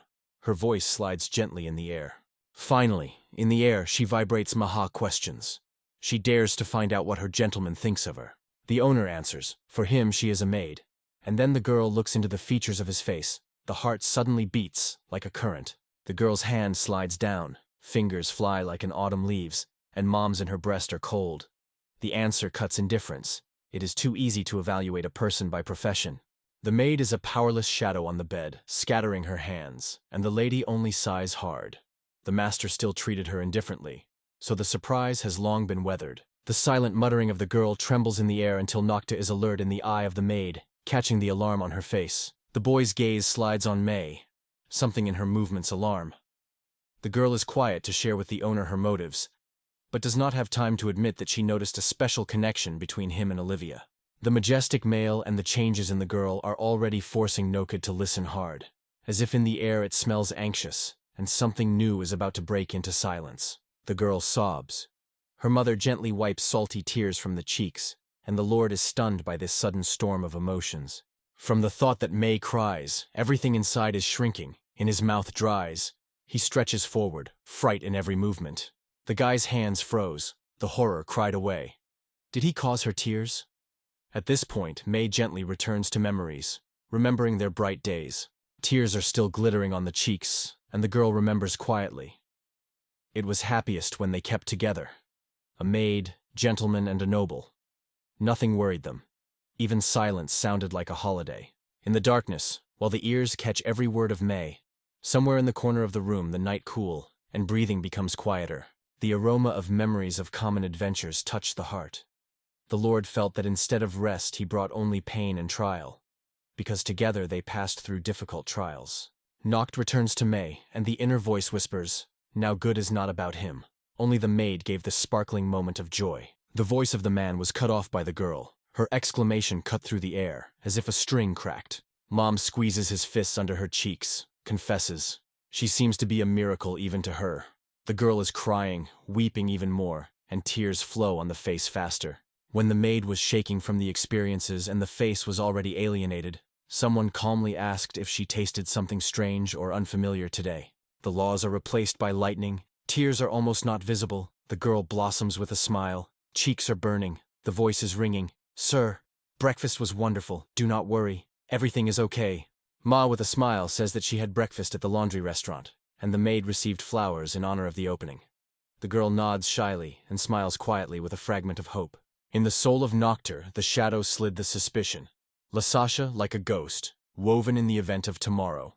The dry crunch of the door sounds in the lobby. The owner of the estate in the usual costume is strongly stepping forward. In the head, a crazy promise. Today, it will correct everything. On the stairs, Noct fades. The look of the stretch of strange silhouettes that cut through the darkness and move in the fog, like a shadow on a wet stone. Two dwarves stand in front of the owner. One, deftly stepping, turns to the other. Gelain. And then a gesture represents Noct standing nearby in the shade. While waving a wooden hammer with a metal decoration, in a lush skirt and hood, Elena does not plead. She requires the Lord to embrace her as a real princess. The tail on her head trembles from excitement. A sister is nearby, always right, and a warm gesture burns the cheek of a little girl, and even her skirt covers embarrassment. One movement, and the hammer of Delena silences the little side-by-side, only cracked in the air, because his sister fused into every sound that broke her silence. Jelena's determination is embodied in every movement. She brought her sister to trembling, fragile tiles crack under his legs, and the little head is hidden in the shoulder. The child whispers to the Lord, "You will not fulfill the request. It will happen as with the other." On the trembling legs, Noct raises heavy, albeit little Jelena. That is when the sister, without returning in his appearance, begins to count down, pouring the numbers into the silence. He is swinging in the darkness. The guy fights with sleep. The figure continues. Noct throws short views on another gnome. The tension increases with each figure, and has reached 8. Sweat drops flow on the face. The figure went again, and in the arms of a miracle. Elena sleeps, like a real baby, with a clean and quiet face, sweet, like honey. Again and again the owner squats, heavily grabbing the air, and everything breaks at exactly 8. Just as last time the silence cuts the air, and the clock calls the end deaf. Nocta's face twisted from the unexpected tension, as the Jamper radiates joy, and her sister barely restrained trembling in her hands. Finally the Lord sighs hard and lowers the girl. Under the feet of Galen, the tile cracks, and the sister praises the fun of Nox and his skill. Galena is unbreakable again. A serious note sounds in Helen's voice. The girl is preparing to speak again to Nocta, and the Lord, having frozen with a sticky sweat at the forehead, does not know what to expect from the gnome. The actions of the boy make an impression on Elena. The unexpected words of praise were embarrassed by the Noctis. The lips are trembling, the cheeks are burning, but the moment. And the expression on the face is calm again. The movements are confident. 3 hands fly into the air, a joyful stroke in which the victory swells, and from a barely audible laughter, it smells like sweet happiness. The purpose remains with him. Harry is already walking through the path to the snack, and the knitting, feeling the emptiness in the abdomen after training, is also looking for a mouth-watering piece. The leaves whispered in the bushes. Something jumped towards, and in the air the strange breath of waiting. Pukaloa falls directly into the arms of Lord. He instantly sounds his brothers, and the guy immediately guesses. Small also caught in the establishment of Lasasha. Another child tries to grab the pussy by the tail and pull it out. Kukaloa asks Nocta to become her husband, and the baby gladly waves his tail, getting acquainted with him. The guy hugs Kukalo firmly, smiles at her, and the other girl, stretching, is hopelessly calling her friend without getting to the hands of Nocta. The guy laughs at this request, gently denies the girl, reminding he is her father, and when he Kukul huddles his forehead and ears to his father's face, laughter and warm smiles wrap both of them. The daughter is ordinary again. When the guy puts the curls on the ground and immediately hugs another girl, the confusing question is spinning in his head. What for strength is it so bizarrely changing human souls? Suddenly, silence is torn steps. The dust rustles under his feet, and Noxtrine involuntarily breaks out of thought, catching the approach of another's silhouette. The long-haired man rejoices in meeting with the mentor, as well as the sudden appearance of a friend Seth, and the girl pulls the doll by the sleeve, until the Lord, having had time to explain everything, recedes into the shadows of inconvenience. In the dark corner, where the silver glass shines, the Set watches. The young man quietly confesses that he always covers Leon and June, and the Lord, exhaling on full breasts, agrees and finally relaxes. The Set hugs the Nock in the back, leans to his ear and confesses. He sought only the owner. Silence is disturbing. Noct fades, and the man inhales his hair, as if afraid to exhale this moment. Skin leaps against the Lord, whispers in his ear, promises not to bite if his emotions interfere with someone. The Lord trembles with horror, not understanding how to explain it, and hears the deaf sigh of Seth. The hands of the man slide, confusion is fog, makes him grasp the magic of changing the size, but it is the spell that allows Lord the opportunity to slip out of this trap. Noct breathes hard, expanding the breasts when the titanium major is approaching. Joseph seeks to distract the owner in a few words, but he already mentioned it was his major for the first time that he came to the dining room for the first time. Joseph, shaking over the master, shares with a joyful glitter. In that new restaurant they gave a real miracle. Every piece melted on his tongue. There is a quiet joy on the face of Nocta, but he confesses to the servant. He wants to be a little alone, and the butterflies understand.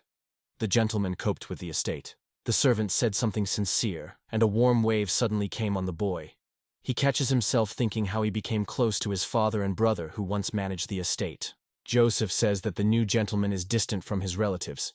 It knocks from the panther, as if a cool wind suddenly swept a room. The janitor, swallowing the stingy tears, explains.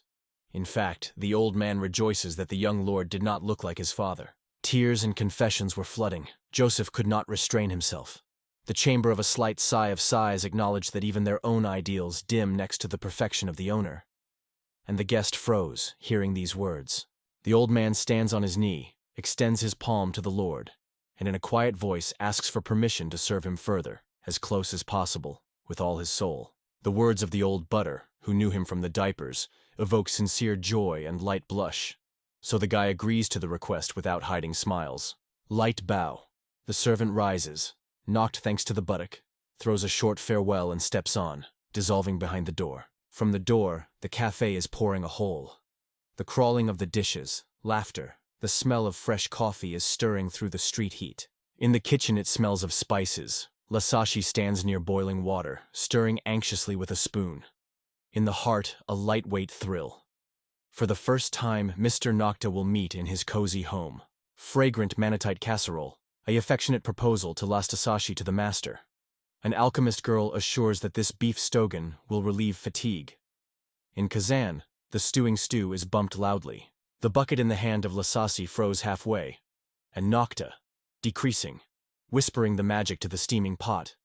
The owner of the dining room was in a miracle, and the Lord only poured concentrated confidence in the magical circle. The Nock, a bowl of a stew in the hands of Lashas, finds himself in another. The dish is taken without regret and fed mucus, and the girl barely holds her tears, sparing the perfect taste that disappeared with the steam. The owner increased the effect of hypnosis in the estate, and Noct noticed Lasasi dishes, touched by magic and manonite, were affected twice as much. They decided to mark such dishes separately on the menu.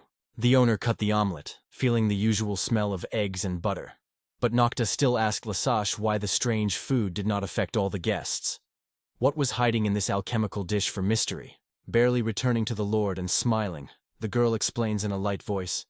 Her dishes have magic that exposes true feelings, forcing her hearts to speak honestly. Everyone who was touched by this magic was remembered forever.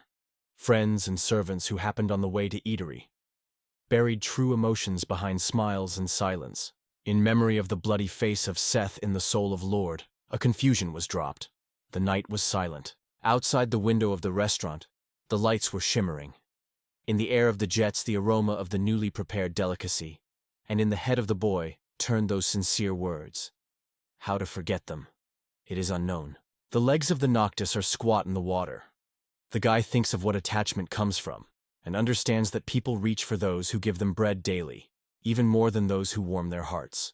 Before bedtime, the Lord, wrapping only into a towel, is happy to plunge into hot water. A wave of steam, the smell of sweet, peace and soft murmur of his favorite moment.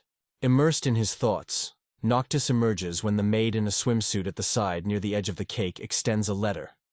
It smells like sea and wax, and words, sent from the royal harbor. The rustle of dresses, crystal light, noble figures are circling in dance, the music is waved, and Lord is eagerly waiting for a letter. An invitation to the ball this night. In the memory of Nocta still lives the image of a noble evening. He unfolds the letter in front of all the inhabitants of the estate, who is quietly preparing for sleep. The noble nervously corrects the pants, and the boy has frozen with an unprecedented glass. The invitation was hanging in the air, but Noct silently retreats, and the owner explains. Both the estate and he heal himself. Deciding that the conversation is completed, it tastes the drink, and the soft movement calls May to the table with a bottle. The gesture moves the hand. In an instant the glass disappears from the fingers of the owner. He solidifies, confused, and the butter is strictly and confidently pronounces his name. Apologies will sprinkle from the mouth of Nocta in front of the old. He confesses. He does not know how. And, as he noted the owner, he will not even be able to try the dish there. The glass is still warm in his hand. Joseph turns away, and he is coming to the figure of the former owner, Noct's father. Joseph knows that he did everything he could. Ma extends a glass, and Noct is slowly stretching, as if cautiously catching the meaning in the words of the butter. Finally understanding quietly, knocks inside. Once a horned dragon was the soul of the company, and now, as the hornbeam lazily robbed on an inflatable mattress among the waves, Noct had already decided to take it with him. In the memoirs of the young lord, Evenings with Candles, where he, his father and older brother, as true aristocrats, dissolved in noisy points, and this luxury seemed ordinary. On his own lands Lord Bigsmole was weighing an authority, but he did not exist among the aristocracy. Other people's gentlemen did not even answer his bow, turned his eyes. The fingers of the brother were firmly in the palm of hand, and the eyes slid indifferently, and inside something trembling. Stretched, bitter insult, tears on the border. This superficial attitude has drawn after him from childhood. After the impact, the look changes. The actions of the father seem needed to obtain allies among the nobility, and Joseph immediately catches the mood of the master and silently takes his feelings. The glass is extended. The nobleman carefully encourages the owner and says that the father of the father is important to all gentlemen, barely smiling noticeably in the twilight of the hall. The glasses are raging. Nocta smiles crooked and pushes everyone puddle. The Guida is again shaken at the party. Let's go there together. Recalling the past, a spark appears in thought. Last time he brought joy and laughter, as if a light breeze touched his cheek. The glass is lifted to the mouth, but it suddenly fades. In the air, the memory hangs in the air. The cold ran on the skin, and the movement stopped in one breath. At the Mistiv headquarters, the girl looks at the Nocta, thanks to honor to spend time together on a trip to the royal harbor. Smile and blush blossom on her face. Juno and Set are mocking, calling her chance fraud. But she simply cover her ears with her tail. Let their words be heard somewhere behind the wall. And the Lord explains quietly. Together, they do not go to paradise. To hear the girl squeezes her shoulders. The news wounds her. But the Lord encourages Seth and Nocta. She is in the team of protection. Let one of the boys study the strong walls of the royal harbor again. The guy on his face blooms a smile and barely audibly sounds his agreement. The door knocked on the door. The girl goes out, squeezing the staff firmly, and the owner immediately asks him to spend it. And the next step in his design is like a shadow by movement. The tense jaw of the Noctis shudders. The muscles play, and the body of Lord trembles. The eyelids are compressed to pain. Something, invisible, stubbornly resists his strength. The boy's palms are trembling. He pulls a girl from the smithy, but she clung to a wooden pole and does not release. Knox barely holds, pleading Galen, they say. They both study. Noticing everything, Elena pulls the guy by the jacket. He wants to distract, gently calls the owner named through tension and rustle of steps. Finally, she releases Galeen. She falls on stones with a roar, breaking it. The guy shakes his hands, and the other girl in a hurry explains. Their dad, in the royal harbor. The dwarf whispers that the Gaile's grandfather is harsh, like a stone on a cold night. The girl believes sister, but dreams that the Lord will give her a sip of peace. For excessive frankness, the girl gets a hammer from Galen. The stones under it crack, rattles dust, and notes only watches, without wasting words. In the mind of the master again, conversations with Galena sound. She recalls how she escaped from the family, and now she is keenly feeling where her stubborn resistance comes from. A nod, and a quiet promise, to keep a disobedient sister. Elena squeezes the weapon more. The wind runs between hair, and turns away from the knock. Going out of the forge, he mentally asks Galena to believe in himself, such light and strong. Together, they erected the main house of Bismillah, so expensive to the owner. And again the thought returns to Galena. Nocton goes next to the meat lord. Horse hoofs are heard in dust. The girl persuades Lord to go further unaccompanied, and a stranger, blinded by the sun, gently, though he is strictly asked to take him to Given. Nocta is surprised why Rael calls him to the royal harbor, but the man confesses. He has long dreamed of opening a shop among the glamour and lights of the capital. The little fingers are squeezed into the shake, and Rael, swallowing the alarm, hopes through the dream of Noctis to break into a sophisticated VIP. And my lord is lost in guessing why all this is his gentleman. The shadow slides on the face of Nocta. He seems to catch the whisper of rumors in the wind, and is surprised by their speed. The girl squeezes the staff. Rael barely markedly stirs his fingers and quietly asks about the date of the holiday. The leaf is rustling in the hands of a Noctis. The party is already after tomorrow, and the girl is indignant that even the carriage will not have time. Behind, among laughter, Hornbeam and Verdun are fooling, and she asks her to bring her to the mountains. The conversation interrupts the movement. Everyone returns to the familiar with the horns, and the vein is almost imperceptibly, quietly, as if the shadow slips and disappears. Lord advises to use the dragon's ability to turn the winged insurance. Friends break into the swirl of the sky on the back of the dragon. The wings are noisy, the wind beats in the face, the capital is already growing on the horizon, and no white horse is compared to such speed. The majestic metropolitan architecture inspires a nostalgia flavor on Nocta. It has not been a step on the streets of the royal harbor for a long time. A familiar tower grows inside the fog. The owner is showing forward, and the note says that this royal tower was created by Gillian. The grass is barely audible behind. The lord sees how Rael is leisurely ahead. The voice of Nocta is in silence when a man stands with his back, like a shadow among the night cool. Finally, Reel is called. Having heard the noise of the square, a man thinks that the capital is the heart of the world. Merchants in front of him is a real vanguard of time that walks past him under a stroke of the shop. With a sincere smile, Rael calls them a new wave of movement, enthusiastically watching a friend worried, feeling the magic of the royal harbor. The map trembles in the girl's palms. She jokingly suggests going to the Cape of Lovers, where the couples unite the fate forever, and Lord only shakes her head and carefully asks about the clothing store. Stops, her look faded, as if the colors fade away from another's cold. The girl nods towards a familiar store, where the smell of new fabrics and the soft light hang the wind of mentioning their own experience. Inside, the woman is greeted by an employee and shouts her nickname, the disease, until she carries a recess of fresh linen. Others are immersed in business, none even boil. The girl asked not to call her Milady, and ordered 4 ballroom dresses for the society. While the worker was clumsy, she was talking briskly with the guests, and the woman was guilty. Their orders were powerful. The news that 4 carnival costumes will only appear in a month baked Nuka's ears and his companions suddenly as if the thunder had cracked. The surprised views crossed the air. The reproaches of conscience will yelt the girl through spoiled clothing, and Nocta gently assures, he can correct everything. Her updates will still shine with cleanliness. The girl descends to the ground, powerless from despair, and Lord is thoughtfully looking for a way out.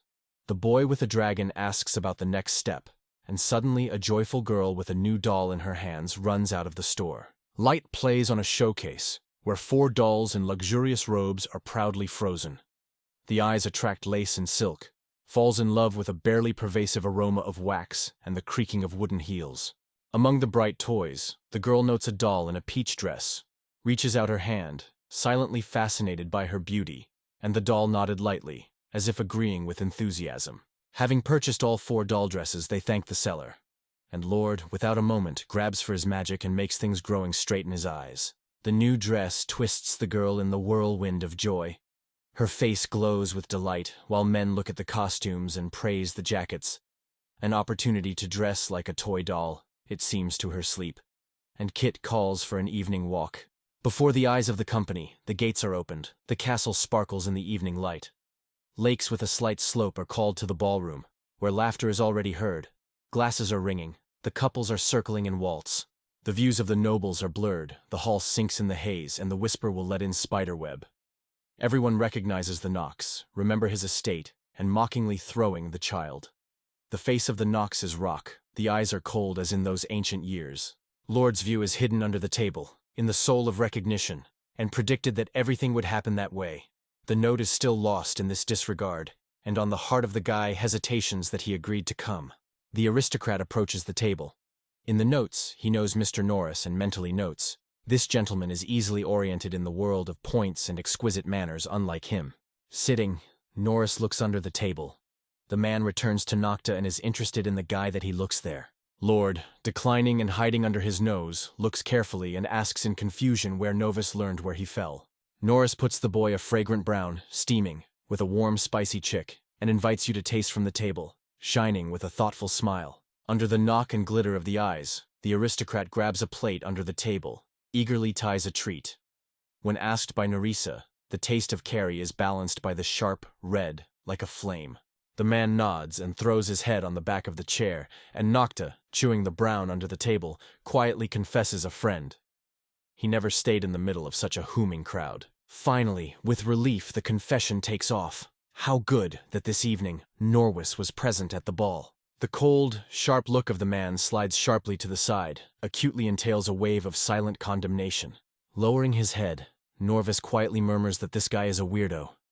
The words pour a barely audible breath, as if a breeze under the wall. The battle broke out in memory, a shot that had to prove strength, unwavering. And even on the verge of breaking, the boy did not go out, and a confident look did not hide it. Norwis saw everything.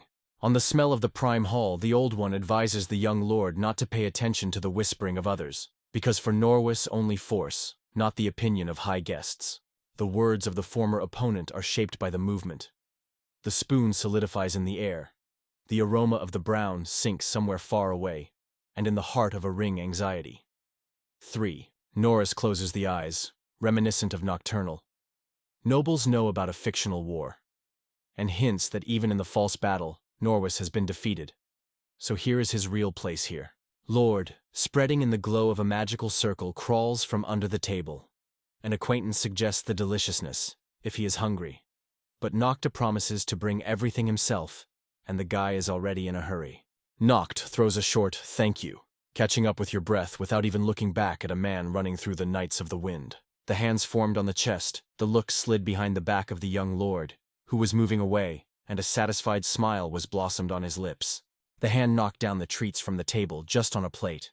The smells of spices, crispy cookies, everything was mixed in the carnival of taste. Lord, suddenly fascinated, looks at the graceful aristocrat, which gently rustled with his dress. The look of a young nobleman slides to Nocta. Her eye shines like a spark, hemispherically and warmly. The surprise squeezes his shoulders. His breath dies. His eyes are wide open, as if the world has stopped in an instant. The memory of an evening full of light and laughter returns Nocta. They once with a brother, still small, sat in a chair, between silk dresses and a silver table, feeling the taste of the feast and whispering of children's conversations. A girl glowed to the chair ahead, shyly touched the edge and quietly asked Nocta to dance with her. The clumsy steps of the first dance. The fingers are intertwined, the cheeks are burning, and the older brother, clapping in the palm of his hand, encourages. Behind the column, the black girl joyfully monitors the thick eyelashes. Children's memories were lightning in his head. His first dance partner, a girlfriend since childhood, stood in front of him, and her heart was fluttering. Her name was already rushing from her lips. The look slides to the side, and behind him, Annis himself, indifferently turns away, as if a longtime friend is just a shadow in a crowd that is easy to notice. Music slides in the hall, and a young nobleman with a slight slope extends her hand, calling to a vortex of dance. It is not allowed to look from afar. Every Annis movement in dance is light, like a quiet wind. Gracement pierces it like a silk ribbon that caresses the air. The whispering of the aristocrats is cherished by Zalai. The dissatisfaction sparks in the voices. How did the Baron daily talk to Viscountins? Ironically throwing as if the Bigsmole Manor is exempted from taxes for good manners. Anise throws with a smile. The knight does not know his place in the dance, and music immediately becomes teasing. On the face, not the shadows of feelings, and the silence around is so deep that to hear, as in the air hanging unspoken words, the heavy air of the ballroom swallows the figure of Nocta, which wanders the memories of ancient acquaintances and silently recognizes. In the world of nobility, the justice of Anise is sometimes the only possible. The circle of the girls surrounding Relil suddenly appeared in front of the exhausted guest, laughing and rustling with dresses, asked her husband to dance with everyone next time. The radiant smile rail hands the lady's hand, and the girls do not bring the enchanted views from him. Nock, watching from afar, nods quietly and praises a man for a perfect posture. The girls are burning, roses tremble in the palms, and one of them does not look at Ryle. It seems particularly attractive. Another rose appears in his palm, the aroma of which is thinly mixed with the air, and he quietly says that only a modest merchant. The girls have widely opened their eyes. They always imagined that the brave stranger trade flowers, and here Real Misonli puts a plate with a needle on the table. They say, "This is his brand work." The aristocrats are happy to the delicacy. Nadel's aroma fills the house every night. The girls laugh, biting the dish, and Rail gently tells, it is the main masterpiece of a large small estate, where broken wool reigns. The woman steps gently, smells of a pink petal in her hands, glitters a glass, and sincerely thanks Rael for the good news of the gardens. The noble lady, listening to a barely audible rustle of fabrics, praises the merchant for the shortage of trade, and is interested in why Rael stands behind the weak Lord Bigsmola, and with the shadow of a smile, she asks for permission to continue the conversation. The aristocrat raises the glass, offering Rael to open his own store. The dream comes to life in the air, and the man fades, not believing in the presented chance. The woman agrees to help only one condition. Rael should say goodbye to a great noisy staff and move away, where his shadow will no longer fall into this place. This request arose due to the inconvenience that will cause her to connect with the poor Baron. Noct, without his eyes from Rael, accidentally hears their alarming whispering voices. Somewhere in the breast, hopelessness rushes. Heard words bitter echo fall inside, and the soul shrinks like leaves in cold rain. The feeling of loss of the ally squeezes the breast because to open a shop in the royal harbor is the dream of Mr. Rail. It remains only to knock, and everything seems clear. Already turning away, the lord caught the edge of the merchant's ears about the amazing offer, and for a moment he detained a step, listening to the unusual tone. The Real covered the plate with a napkin, did not allow the aristocrat to even look, as if the air between them was filled with cold resistance. The man calmly says, "Knocked for him as a brother, so he will not deal with the one who humiliates him."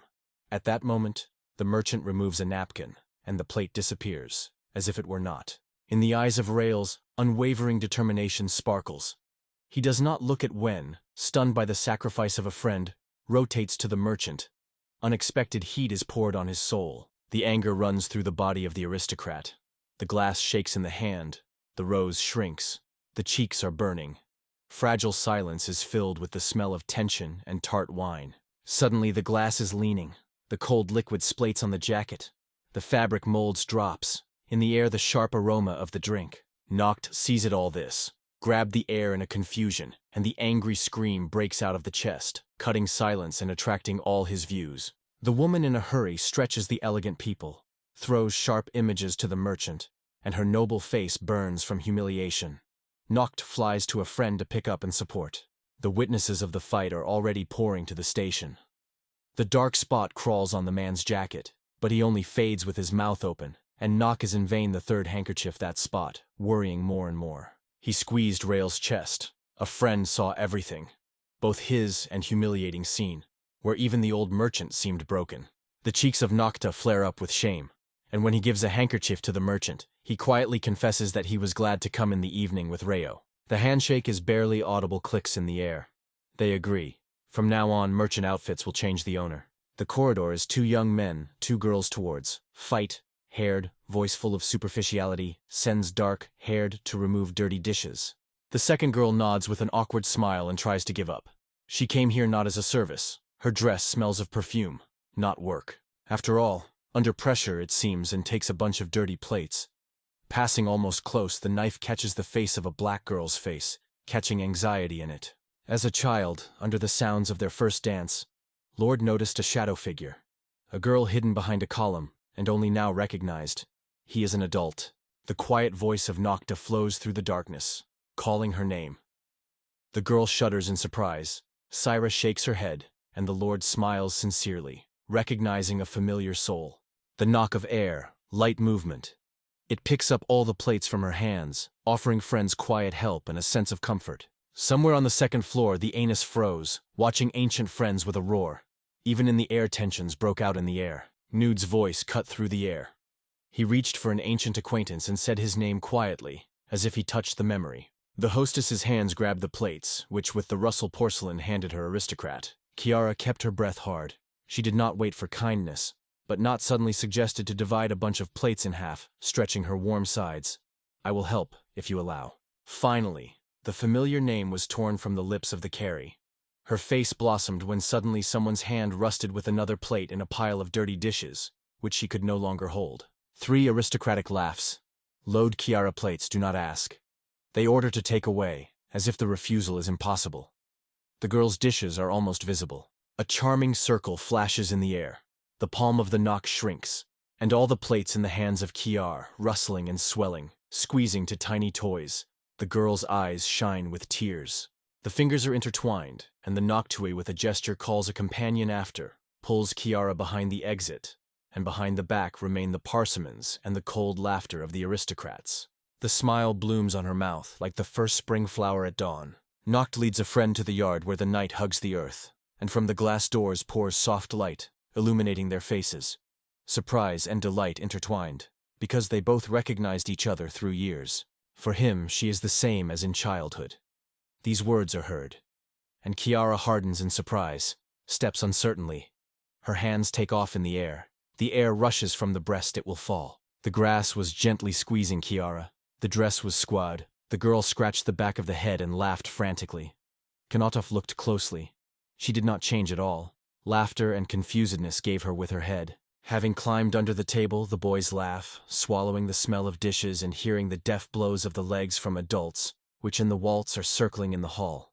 It is so easier to forget their childhood. Han's older brother shakes the hair of the knits, and a young gentleman with a happy smile throws his legs on the table, lazily stretching into comfort. Someone's shadow slides side by side. The boys look around, and Nocta is barely opening the eye, feeling someone else's breath in the air. The knock on the table. The Kiara sharply waves his arms. The heart is crazy, so it will fall from a chair. Fear will ring in the air. A girl with a deaf moan falls on a tile, fighting her head. The pain throbs. The East laughs at its negligence, and the cry waves to both. They say, "You are fading under the table." Here he is with his brother. Children have fallen in circles, smiles sliding on their cheeks. Some fall asleep, and Kiara, after falling, is still tense. The fingers are stuck, breathing hot. The warmth of the evening dissolves the girl. Kiara relaxes, smiles that her cheeks are burning with a blush, and happiness pulsates in her chest. And suddenly someone called a young lord named. The memory of Nocta again has memories. Baron Bigsmall tells 4 friends that equality is more valuable than wealth, and Dad Nocta puts a valuable cross of 4 stones in his palm. The Baron believes. Friendship between Anise and Kira remained unchanged. Children share a precious stone. Everyone squeezes their share when the memories suddenly interrupt the voice of Kira from the present.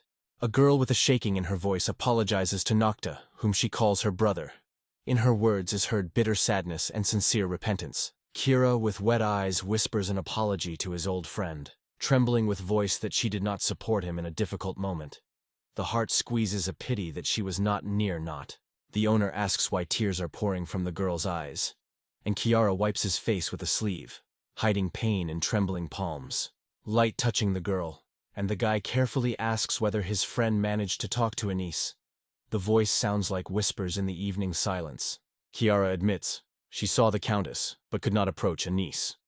Many other aristocrats were rocking around her, rustling with dresses and smelting with perfume. In the look of Noct, understanding is flashing. He nods visibly, agreeing with every word of the Sira, and in the silence between them, there is an invisible bridge. In the imagination of the Lord grows a 5-tiered pyramid of noble titles. He is from Kiar, Baron and Baroness, and he added that he stands higher than Viscountess. In words, Noctis is trembling. It seemed that the three would gather together again, without his older brother, who disappeared in the smoke of memories, and at least he would talk to his friends, as once, laughing and listening to their voices. Sudden chain-clamp silence. The air slightly shudders. Thoughts break from the place. Kiara cautiously pulls out a wreck of jewelry, donated by Lord Bigsmal as a child, and Baroness quietly corrects Nocta. It is always 4 for her because she keeps everyone's memory. In his thoughts, the guy asks for forgiveness. In the memoirs of Lord echoes the child's laughter of his brother. The adult look dims in dusk. Nocturne complains that he could not go to the holiday, but the guy comforts the thought. Someone still remembers him. A smile slides on the lips like a light breath of wind. In the eyes, an outbreak of memories of his brother. Their joint memory trembles, and the Lord only nods approvingly, agreeing with a friend. From the stairs, he rises, followed by the words, "We will talk to Anna," in his eyes. The impatient light and echo of steps on the stone. On the neck of the carry, the decoration glittered, and a sharp change of girlfriend and unexpected words, like a thunder, caught her suddenly. The knight explains his intentions. The guy dreams of caught up with the niece and the title of Vicomte and Vicotets. Feeling the heart beats faster than excitement. The girl froze with surprise. Her lips are slightly open, her eyes are wider than the knight, her heart trembled in her chest, as if a petal under the gust of wind. Hope takes off from the shoulders of Chiari's sharp movement. The head is dropped from side to side. Nothing can be, she is convinced. Nocta quietly asks why the girlfriend is confident in the impossible. Chiara lowers her head. A strand of hair falls on his cheeks. She is silent under the shadows. In her heart the anxiety breaks down. Her noxabilitis seems indisputable, but there is very little faith. Not letting the words, the guy confidently assured the friend in success, and then, when addressing the girl, he answered himself. If you have an estate by the sea, why not do a maritime business that attracts such merchants as Mr. Rial? In the heart of Chiara anxiety, attempts to deny the knights are lost, because the girl does not believe in a chance to awaken their lands. They are poor, people go, and the silence of empty streets is louder every day. Kira continues the story. Baroness proudly recalls that her father is chief, and all in the district are obeyed because it should be. The feudal lord should keep the estate in his hands. The girl smiles and adds carefully, in addition to the usual, he also fishing. And this news makes Nocta wide open her eyes with surprise. Young lord mocks the father of Kara, they say, the fisherman feudal, and draws a funny picture. The verse girl explains, people are missing, so the father is forced to go out on the water. Horror squeezes Noctis' breasts. How could one happen to a friend? On the face, like a dawn mask, a shadow of despair sparkles. The owner quickly master himself. His idea is glowing in his eyes. He will not release it despite the obstacles. And Noct thoughtfully listened to it, and is ready to look again through difficulties to a common goal. Noct connects the views of both sides and offers a new way. The owner extends his hand for diplomatic relations. A quiet, excited rustle is heard in the hall. In the air, silence hated, and Chiara froze, as if she had faded from an unexpected offer. The heart almost jumped out of her chest. This time, she pushes his girlfriend's hand, shaking her head with a fierce movement without recognizing any help. Nocta is concerned about her shoulders, asks why she rejects support. Chiara admits that the title of Knocht coincides, but they did not become equal. In her look, distant sadness is melted, while Noctis holds his hand in front of her eyes and returns it to reality. The girl's ears touch his hot boyfriend. She involuntarily bows closer, and he quietly confesses, the residents of Bigsmola are waiting for him. They are afraid to be angry if the owner will let them down. A bright smile touches the cheek of Kiar. The guy extends his palm, asks a friend for support. In the look of the girl, a dreamy depth. The face of the old friend dissolves in a warm silence, and a quiet smile says everything without words. Rising from the cool grass, he feels something has changed in it. But the guy only asks the verse to postpone the conversation for later. Already moving away, Lord throws a farewell look of a friend and pulls his hand into the sky. And Kara stays with his thoughts and knocks lightly, fearing to injure himself with words. On the square near the Bigsmal estate, a flag is fluttering where Noct with a Camaraga's handwriting announces a diplomatic trip to the lands of Lord Chira's father. And Lord himself lifts news, and the dragon boy catches this movement with his eyes, approving. Through the noise and wind, the Lord calls to everyone, presses his palm into his mouth until his voice hurts. Noct points to his sign, and suddenly a wave of homon. His legs and intense voices run around the hall and the crowd. Verdina jumps on the neck of Lord and instantly gathers servants, friends, allies, Bixmolny residents. Everyone wants to stay with the Baron, hug his shoulders, feel a common warmth. The fire pump fish flies under the clouds. The wings carry the brave men who whisper dreams of distant adventures. The wind whistles in the ears. The sun is playing in the scales. In the heart of every joy swells. The wind plays in the hair, and in front of them, in the golden fog of the morning, the valleys of Kiar, bright like the promise of a new life. Ferdin's eyes flash from grip near the endless water. She snorts his breath. Everyone reacts in her own way, but everyone catch a salty wind of waiting before meeting with the sea. The solar Kara, in a light beach dress and with a tropical flower in the hair, runs towards Noctu. A tiny cross on a chain shimmer in the sun, and the joyful voice of a friend sounds in the sea air. Old friends stand opposite each other. Both of them shine. Warm joy runs between them. Kiara confesses that he is embarrassed before Noctis, but he laughs gently and easily dispels inconvenience.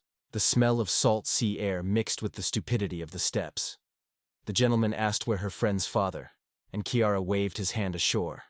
And all, Noct, May, and others, followed her. Baroness tells that her father pulls a net with her, and young people notice a strong, confident man with a dark tail of hair and an angry face, sweaty from tension.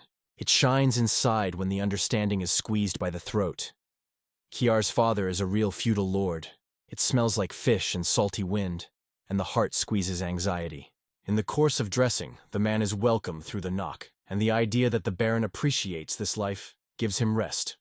Only the smile of Lord is barely stretched on his face. The fingers clicked in the air. Kiers should cover on the table, and the father already invites guests. After the road, probably. Fatigue and settled on their shoulders, so here they are greeted with warmth and home comfort. Ferdin's eyes sloomed on the table. Shells, shrimps, the smell of fresh sea wave, but no piece of meat. Baroness, noticing her confusion, was good for sure. We have a coastal land.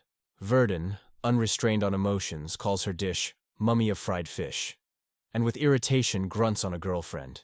And the guy gently corrects. The fish is dry, not fried. At this time the girl is already smoking the first piece, chewing silently. The new unusual taste burns the dawn from the inside. The cheeks are burning as if the flames touch the skin. Raoul assures that dry fish, delicious than fried. Its spicy aroma will tease nostrils. Verdina chews enthusiastically, not lifting the look, but the knot whispers.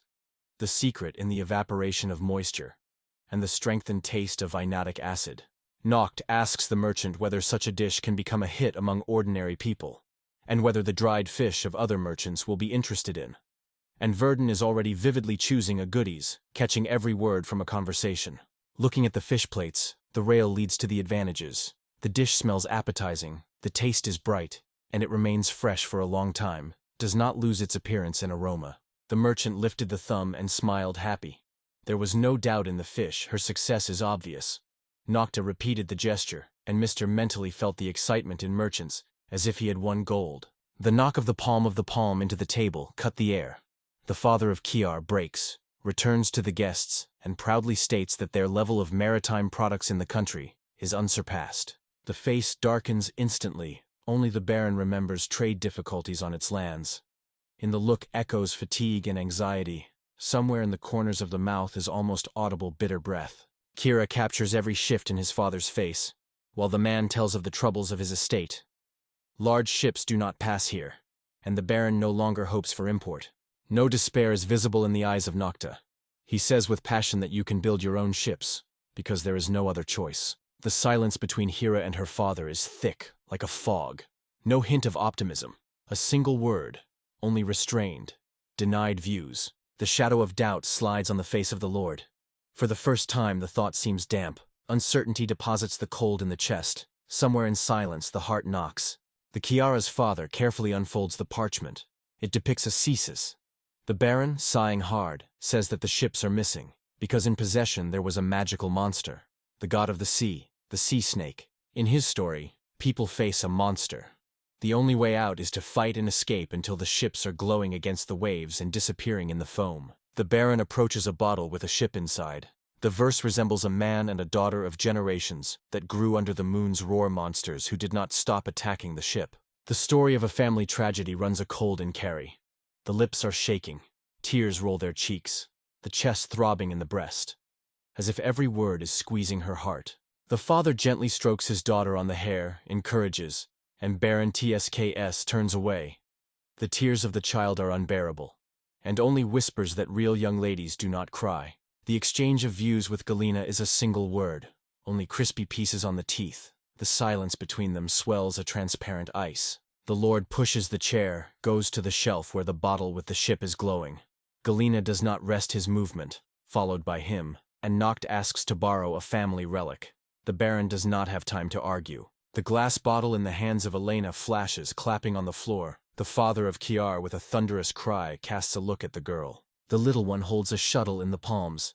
Galena is showered with the passionate words. Noct kept his breath, and the Baron, pale and stunned, silently watches. His hands tremble. He still does not understand how it happened. In the eyes of Kiar's father, a rage broke out. A fist squeezes, ready to shout the curse, and his mother gently touches his hands and asks to stop. Breathe more slowly. A young maid with a weightless smile asks to trust the owner, and behind, among the whispers, he nods, recognizing the bold idea of the Lord. The Baron confusedly translates from the maid to the guests, but Lakea is in a hurry. Everything is well, silently nodding to friends after the owner to go out into the yard. The noise of the waves envelops on the pier, and when Noct puts his palm on the bottle, it grows, sliding the air. The ship becomes a real, big, ready to accept everyone. The Baron impresses it. The shock involves him in the place. The breath chokes in the chest, the look frozen, as if suddenly the world fell silent. In a glass trap, the ship reflected familiar features. A moment, and in a man in his chest briefly, because in this tiny copy he recognized his own marine legend. The power of the vessel pleased the hum. For Baron, his ship was already ready to fight the waves. The girl only gently touched the details, making a few easy changes. The deck is barely buzzing under his feet. The man touches the side and absorbs a familiar smell of wind and the sea, joyfully breathing his return to his native ship. From the door, knocked quietly, the air is alert when it approaches the Baron and gently interrupts a warm meeting. Young Lord has his own request to Kiara's father. Having reached out with trust, Noct hints. The Lord's idea is to combine the forces, to unite the armies into one stream for a common victory. Faith burns inside. It will help to overcome the sea serpent, and the determination in the look does not fade. Even when fatigue is shaking up, in the Baron's chest, joy will fade. Here she, a moment that breaks the ancient family curse. The tongue is wooden, the words are not. It breathes deeply, as if for the first time. Noct returns to Galena and promises to strengthen the ship with manatitis. The man is already missing, asks whether it is true of the most rare ore, the manonite, and the voice trembles with surprise. The trembling hand of Kiara touches the shoulder of Nox, tries to stop it, whispering convincingly. In the air it smells like fear, because the monster is there, and it is too dangerous. The chewing Verdine, which is quiet, lies with soft light, and the owner quietly assures the Kara. A large estate has a manatite blade. Shaking her girlfriend's shoulders, Noct returns her clarity, and his heart squeezes, whispers. Everything will be good, believing, and his confidence rings in the silence of the night. The Lord's gaze meets with the eyes of his comrades. Young stretches the staff, Verdina squeezes the manatite gloves, and the dragon guy is already behind their backs. Noda's chest throbs in the chest. This team is not even frightened by the sea god. The liveliness of the guests responds in the heart of the Baron. Their sincere involvement in the wave of heat goes to his soul. Hands are shrinking in cool silence. Kira's Nocton's father takes an agreement. In the air, there is a slight scent of anxiety in the air, and the palms of the palms remains the warmth of determination. Chiara's heart knocks quickly. She watches her hands, and the anxiety of a girlfriend is mixed with a sparkling expectation. The Baron's ship is swinging through the waves. Passengers look alarmingly into the distance, and Noct notices a new threat, barely solving the previous one. Under the burning sun, the gentleman looks carefully into the horizon through the pipe, while the maid holds an umbrella above him, and everyone asks how they will look for a sea monster. From the splashes and the wind in the eyes of Noct, the mandragoras of the rescue circle emerges. Such jokes are not liked. The warrior is annoyingly throwing that the cabin is just a bait for the sea monster. The look is tense, but no one voices anxiety. Kira's father, with a mysterious smile on his face, is already preparing to guess where the snake is hidden. The Baron advises to navigate black-tailed gults as soon as the birds are noticeably noticeable. The girl with joyful laughter runs towards them. The wind drives her hair, and the screams of guests break the air. The black tails of familiar seagulls flash in the air, and Dina strokes the feathers. A smile glows on her face until Nocta knows the bird's noise. The wings glared under the heavens. The flock escaped up, and the girl frozen, wide open her eyes, with the breath of the wind and astonishment on her face. The calm, transparent sea immediately moved anxiously. The dark spot was slowly growing, as if the invisible breath of fear was sliding by waves. With the roar, the sea snake emerges from the waves. The splashes fly to the feed. The mouth with spears of teeth is ready to swallow Kabu, and at the last moment Noct reaches out, trying to save the mandragora. With a cracking in the air, there is a ship magical circle. Kaba grows to incredible size. The bait no longer gets into the mouth of the snake. The beast dies from powerlessness, knowing that this prey is not swallowed. The requirements to return the sea are heard to the sea god itself, and the snake's eyes compresses the dumb horror. The wave solidifies between crying and silence. While the monster, defenseless and open, emerges from the waves, the night breeze brings an appeal from the ship. The voice pierces the silence. The sails are slammed, and sea foam swells in the air. The boy's voice is confident. Let CB come back to them. And this requirement throws a cold shadow of fear on the snake, and at the same moment the mandragora pulls, trying to escape from the monster's mouth. 5 stubbornly rests on the ground, but the monster resists, jaws crunching, and his whole body trembles from tension. The Baron is amazed at the power of a simple man. Drake, and Drake himself, with his breath, thinks how to keep him the restless god of the sea. It was worth the warrior to hear that. He moves instantly to dispel the illusion of Baron Kablaki's ordinary. When Kabo was born, he lagged behind others, but it was worth shedding of witchcraft with a manathite fertilizer, and the world changed. Kabo grew sharply above all, like a moment in the breakdown of a spring thunderstorm. The name of Kablaki flies like a thunder. The lord of the mandragores shows power. Only the paws break the snake's mouth, and the earth shudders from this sight. The night voice breaks into a cry, encouraging the travelers. A little more you will handle. The pressure of the air squeezes the breasts. The words are heard when the monster chats nearby. The anger of King Mandragore's burned. The cry pierced the air, even more powerful than before, and even the monster trembled under his pressure. The fist of the jaw-predatory snake once and for all closes the mouth, tearing the body of the giant wanderapers with sharp fangs, crunching, juicy crack, the aroma of the earth and the bitterness of the root. The eel beats in the water, groans, as if someone is crying. Quiet sobbing spills on a deaf silence. Without his eyes, Noct catches the pain of the King Mandri. The heart is humming from anxiety, and the voice of the ruler is heard through the darkness, calling him in his name, as if he ripped out of his curling. With the knock of the steps, the Baron approaches the young lord. His voice trembles. If the motive touches the mandrakes, there will be a trouble from which it is impossible to escape. Mandragora slips out of the arms of the snake. Night witchcraft squeezes it to the size of a drop, and the sea god suddenly thunders with jaws, like a thunder in the fog. Tired legs fall into the arms of the owner. The guy firmly squeezes the wept king of mandragoles, whispers praise, and the warmth of the victory spreads around. The brutal hunting burns in the eyes of the snake. When the saliva flows thickly on its jaw, the prey slipped, but the thirst has not subsided. The hairy monster blows the air, threateningly growls to the passengers of the ship and breaks the mouth where sharp teeth shine. The thunder of the snake roar broke the air. The deck shuddered. Some clung to their hands. Others clamped their ears, escaping from the painful roar. The warrior, covering his head, looks in a confusion in the look of a monster answer. What does it desire? And the Baron screams through a roar. Is there a bait nearby?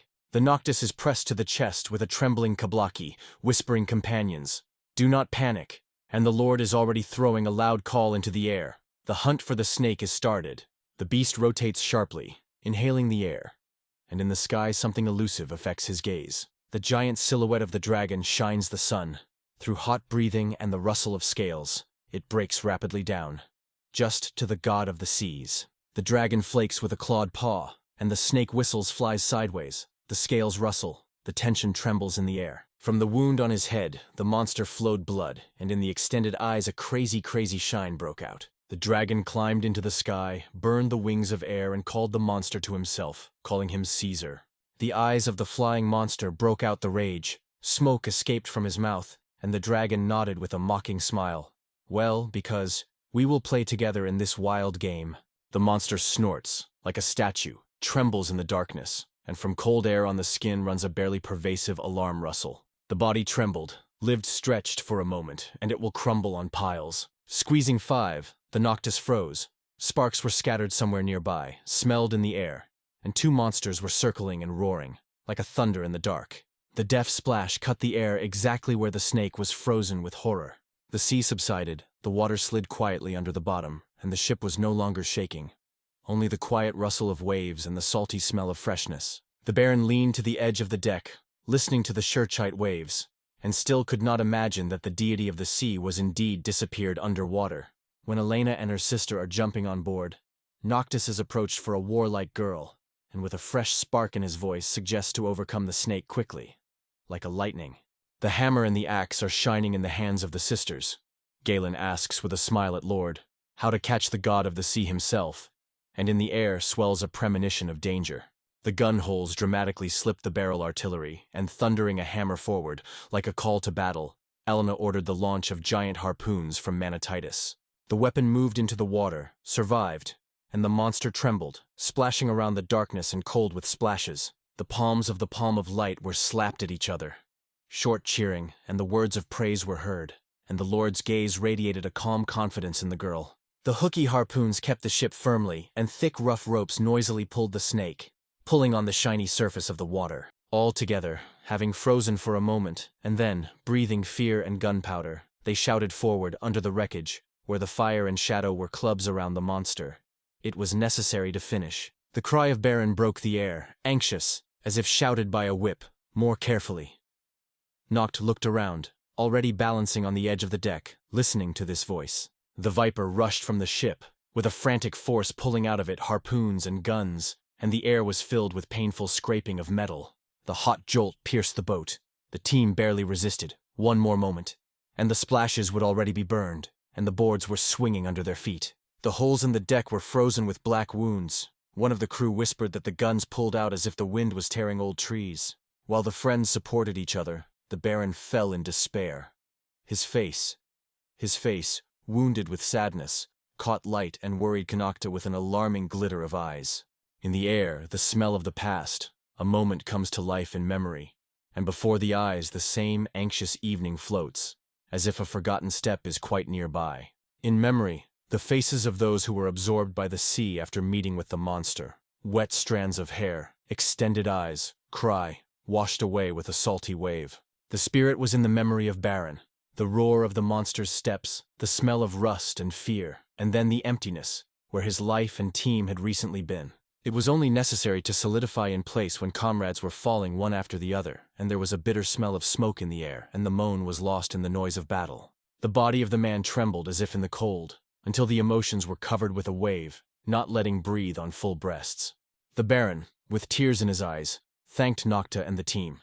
Even this small mark on the skin of the snake became a ray of hope for him, sufficient to feel gratitude again. After leaning in front of a young lord and his people, Kiar's father is silent for salvation. The voice is gently trembling. He is glad that everyone is alive and will not risk others more. No one nods the Baron, catching his pain, worthy of a noble person. Meanwhile, the Lord carefully puts the Kalaki on the ground, still holding the warmth of a short meeting in the palms of the palms. The spear squeezes in the palm, it smells of salt from the deck. The guy goes to the board, and the Baron only has time to reach out, the attempt to stop, a vein like an echo of the sea wind. After falling, the guy rose, rested with his foot in the ground, forced the magical circle to break in heat, and in one jump was before the muzzle of the monster, lifting the weapon and shouting, "This snake did not harm seaside people." The end of the spear with the crunch is cut into the scales of the snake. The owner of the last forces presses, as if pouring into this blow all his rage. The magic broke out, and the spear in the hands of Naka was swollen by the long languages of the snake. The monster was roaring in agony, and the team is clear. The blow is kissing an old wound from Harpoon. So Nock, squeezing the handle, promises a quick end. The owner has not yet managed to lift the weapon and shout the spell, as a depleted, trembling snake rushes forward. His teeth click right near the throat. The cold tail of the monster wrapped around Kunk's, and the sharp tip slumfully slid into the boy's mouth, squeezing his breath. The cold tail of the snake squeezed the body, tucked deeply until the breath was caught in the throat. Knocked Hogus, trying to break. The whole crew gathered on the deck. Through the noise of waves and squeezing ropes, people looked with horror. In every look, the fear that the snake would strangle their captain. Neft, gathering his will in a fist, pulled his teeth with a piece of the body of the snake. He continued to press Lord. Friends raged, throwing everything against the viper, and the Baron, shouting in confusion, did not understand such devotion to strangers. Before his eyes, the offended pain of a friend, the Baron felt the salty taste of trouble, remembering how he lost him that black day, when the anger of the monster brought death the most expensive. Sighing, the man tilted his head to the waves, pleaded guilty, and asked for forgiveness in God the Sea. Kiara's father bowed low and pleaded with a monster. Do not take the life of the young, do not extinguish their hope, not trampling young dreams. The strong snake ring squeezed the breathtaking guy. In a cold look, a ruthless promise was read. No one here would be saved. The pale face of the Baron with a wet skin of the skin rose from a wooden deck precisely when the marine god deftly proclaimed his ruthless refusal. Two sharp knives in his hands leaning over the edge, the Baron sounds loudly to prepare, and the maid reminds that he wanted to cut a snake on sashimi. Last efforts, Nock tried to rebury to Kiaran's father, reminding the Baron as a bitter daughter wept and rolled in torment because of a treacherous snake. The warm words of the young master stirred faith in the hearts, and imagining the pain of Kiar, the team looked straight forward. Everyone's gaze became firm, like a hardened steel. Baron carried in memory of the promise of her daughter. Be sure to turn her that place, at least what happened. The heart of the Kiara was filled with warm joy, as if the room shone after a long night. The man joined the battle with the snake again and again. He returned home crippled. His daughter cried behind him, alarming, losing hope not only at the sea, but also on his native dad. The Baron's fists are shrinking to pain. He caresses himself for inaction, and it bakes inside like a heat. The fist of the face is how he encourages himself, and Elena, not turning his gaze, silently watches the father of Kiar's cruelly.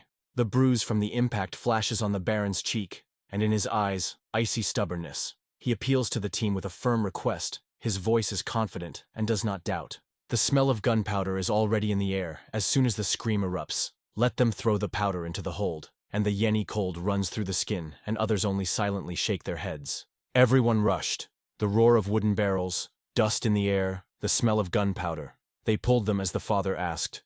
From the back of the ship, a hole spread with a hissing. From there, a giant drill with the eye of Rosenton, difficulty in the air. When the Baron gives a sign, the command prepares the guns intensely, and through the darkness you say the name. Helen calls the man. The girl asks if he is confident in his actions. Galena covers fear anxiety is throbbing in the air, and it seems to her that the explosion will sound and her breathing will break. The infertile land stubbornly rejects the very idea of such an end. Dry dust is the wind. No hope sprouts here. The sun scatters sparks across his body as he lifts his gaze to heaven. Faith in the return of the team is stronger. The words of the owner of the ship help Jelini to exhale joy and blossom with a smile. The snake, even the wounded, does not squeeze the rings, and the guy trembles, losing his last hope to escape from her icy hugs. A loud cry from the ship impregnated the air. Left steering. The owner looks away from the battle for a moment, and around the density the moon echoes anxiety. The head is sharply returning. The harsh voice of the Baron, which orders the guns of smoking, is already heard. In the air it smells of gunpowder, and the earth shudders from death shots. The ship flies just on them. Snakes and Noctis fade away from horror. From the nose roars a huge manitative storm that tears air with metal howl. The crash of the shuttle is just laughing Baron, falling on a deck. He with a centered ironed smile informs the knight. Sashimi is almost ready. Through the crackling of broken boards, a man, climbing from dust, exclaims that the snake will decorate the best dried fish. The ironic replica of Baron made not to gather. As the snake rushed forward, the lord rapidly inserted the spear into her old wound. The spell erupts from the mouth, growing in the air, like a light tangle, which suddenly increases in shimmer with dazzling sparks. The ship is broken completely. The crew is rocking the wave along with the debris. The salty air bakes the lips, and above the dark water slowly sinks the hot sun. The body is half in the water, clutching the board. The guy turns his head to the Baron. asking the condition of the man between the splashes and shouts until the waves are rocking the remains of the ship. The confession erases a smile from his face. The voice is shaking. Moisture shines in his eyes. No, he is not good at all. The Baron frozen, staring at the wreckage of the ship. In his chest everything was squeezed. Again the fate took away what he was especially more than value. This ship was more for him than just a ship. The words get stuck in his lips. The smile runs face. The weight shakes his breath, listening to, waiting for the continuation. The Baron straightened his shoulders, on his face. Quiet joy in his look. No regrets, only calm confidence and deep happiness. The clenched fist extends to the neck, and the guy catches this movement and corresponds to a sincere smile. The Baron confesses to warmth. The young lord reminded him of what it was to be a real suzerain. The former owner of the ship, crushed by the snake in silence, thanked. The wig and small palms met in a strong fist, barely audible clicking in silence. The day slowly faded. The sun was caressing the sea. The golden glare trembled on a calm wave and smelled of salt in the coolness of the evening breeze. Hayara frozen at the waves, staring anxiously at the unchanging shore and listening to whether his father's voice and the roar of his team are finally heard. The sun in the west swallowed the shadow of a giant bird hanging above the wooden raft, and passengers seemed only with tiny spots among the amber mare. Among the crowd, Kiara suddenly recognized her native faces. Her hands trembled, closed her mouth, and tears of joy and surprise flashed in her eyes. The raft joined the shore. The girl waved her hands, her cheeks were burning. The meeting was approaching. The whole team returned on the wreckage of the ship, and the dragon hung in the air, holding in the mouth of the exhausted sea god. Once the master with Lord Bigsmal, they stepped on the porch. The servants of Father Carey with exclamations and tears rushed towards. The joy swelled in every voice. Coastal people gratefully greeted the Noseda crew. The fishermen were beaten in their hands. Salty waves were hit on the shore, and the smiles of young Lord and Verdun glowed among the crowd. Laughing and clapping his palm with the locals, calling himself a sea guy, he caught a waves of fun, and he hid his gaze. Under a cap and a stick, he disappeared from noise and vigilant eyes. Already near the pier, Noct and Kiara waved fishermen, inhaling sea salt. The team went impatiently in the wave, and their friends wished them a generous catch. The water shuddered, called the devastated nets and flexible fishing rods. The fish burst, caught a generous catch, and the fishermen, shining with joy, imagined even more abundant achievements ahead. When Kiara's father jumped in a wave from the ship's board, the alarm broke out in her eyes. She rushed to the edge, trying to call him, but the noise of the wind and splashes stuck her voice. The Baron returned quickly, cleverly pulled on board the rope, flashing with a satisfied face and lifting a large fish in his hands. Another, lesser, slid up for his belt. The team wondered his skill. In the evening, a band gathered around the burning logs. In smoke, crackling, warm flames, they thanked the sea for the generous gifts. The Baron solemnly lifted the torch. The flames were licking the tree. The victory holiday will begin, and the Knokten fishermen's team will already rattled with mugs, thirsty for fun and songs. The cat carefully wore a wreath of flowers on the rosy Baron and praised the crew enthusiastically. And while the aromas of fried fish rolled up, the woman warned not. Do not rush. Taste slowly. Verdina put forward his strong hand with his fist. The guy jumped as if he were warningly war. The peasants laughed cheerfully without letting anyone go to the fragrant fish on the sticks. The fleshy Baron reached out to the snake, sighed with annoyance, as a pity that he could not eat it habitually. Syra grabbed his stomach. The face was swallowing. The lord covered his mouth, and the dragon guy only glanced indifferently. Noct wondered how he would cut the torso of the snake. Garb took a small knife from the oily wooden tabletop, twisted him in his fingers and said that he would do everything in his eye. And the owner reached out, waiting for a spell. The table knife in the hands of a Nocton grew to the size of the sword, and the Draken guy squeezed him confidently. The disturbances were cut into the air, like a wave of flying flames. The seashore scales were still stealing when pieces of meat were already falling out of the sky.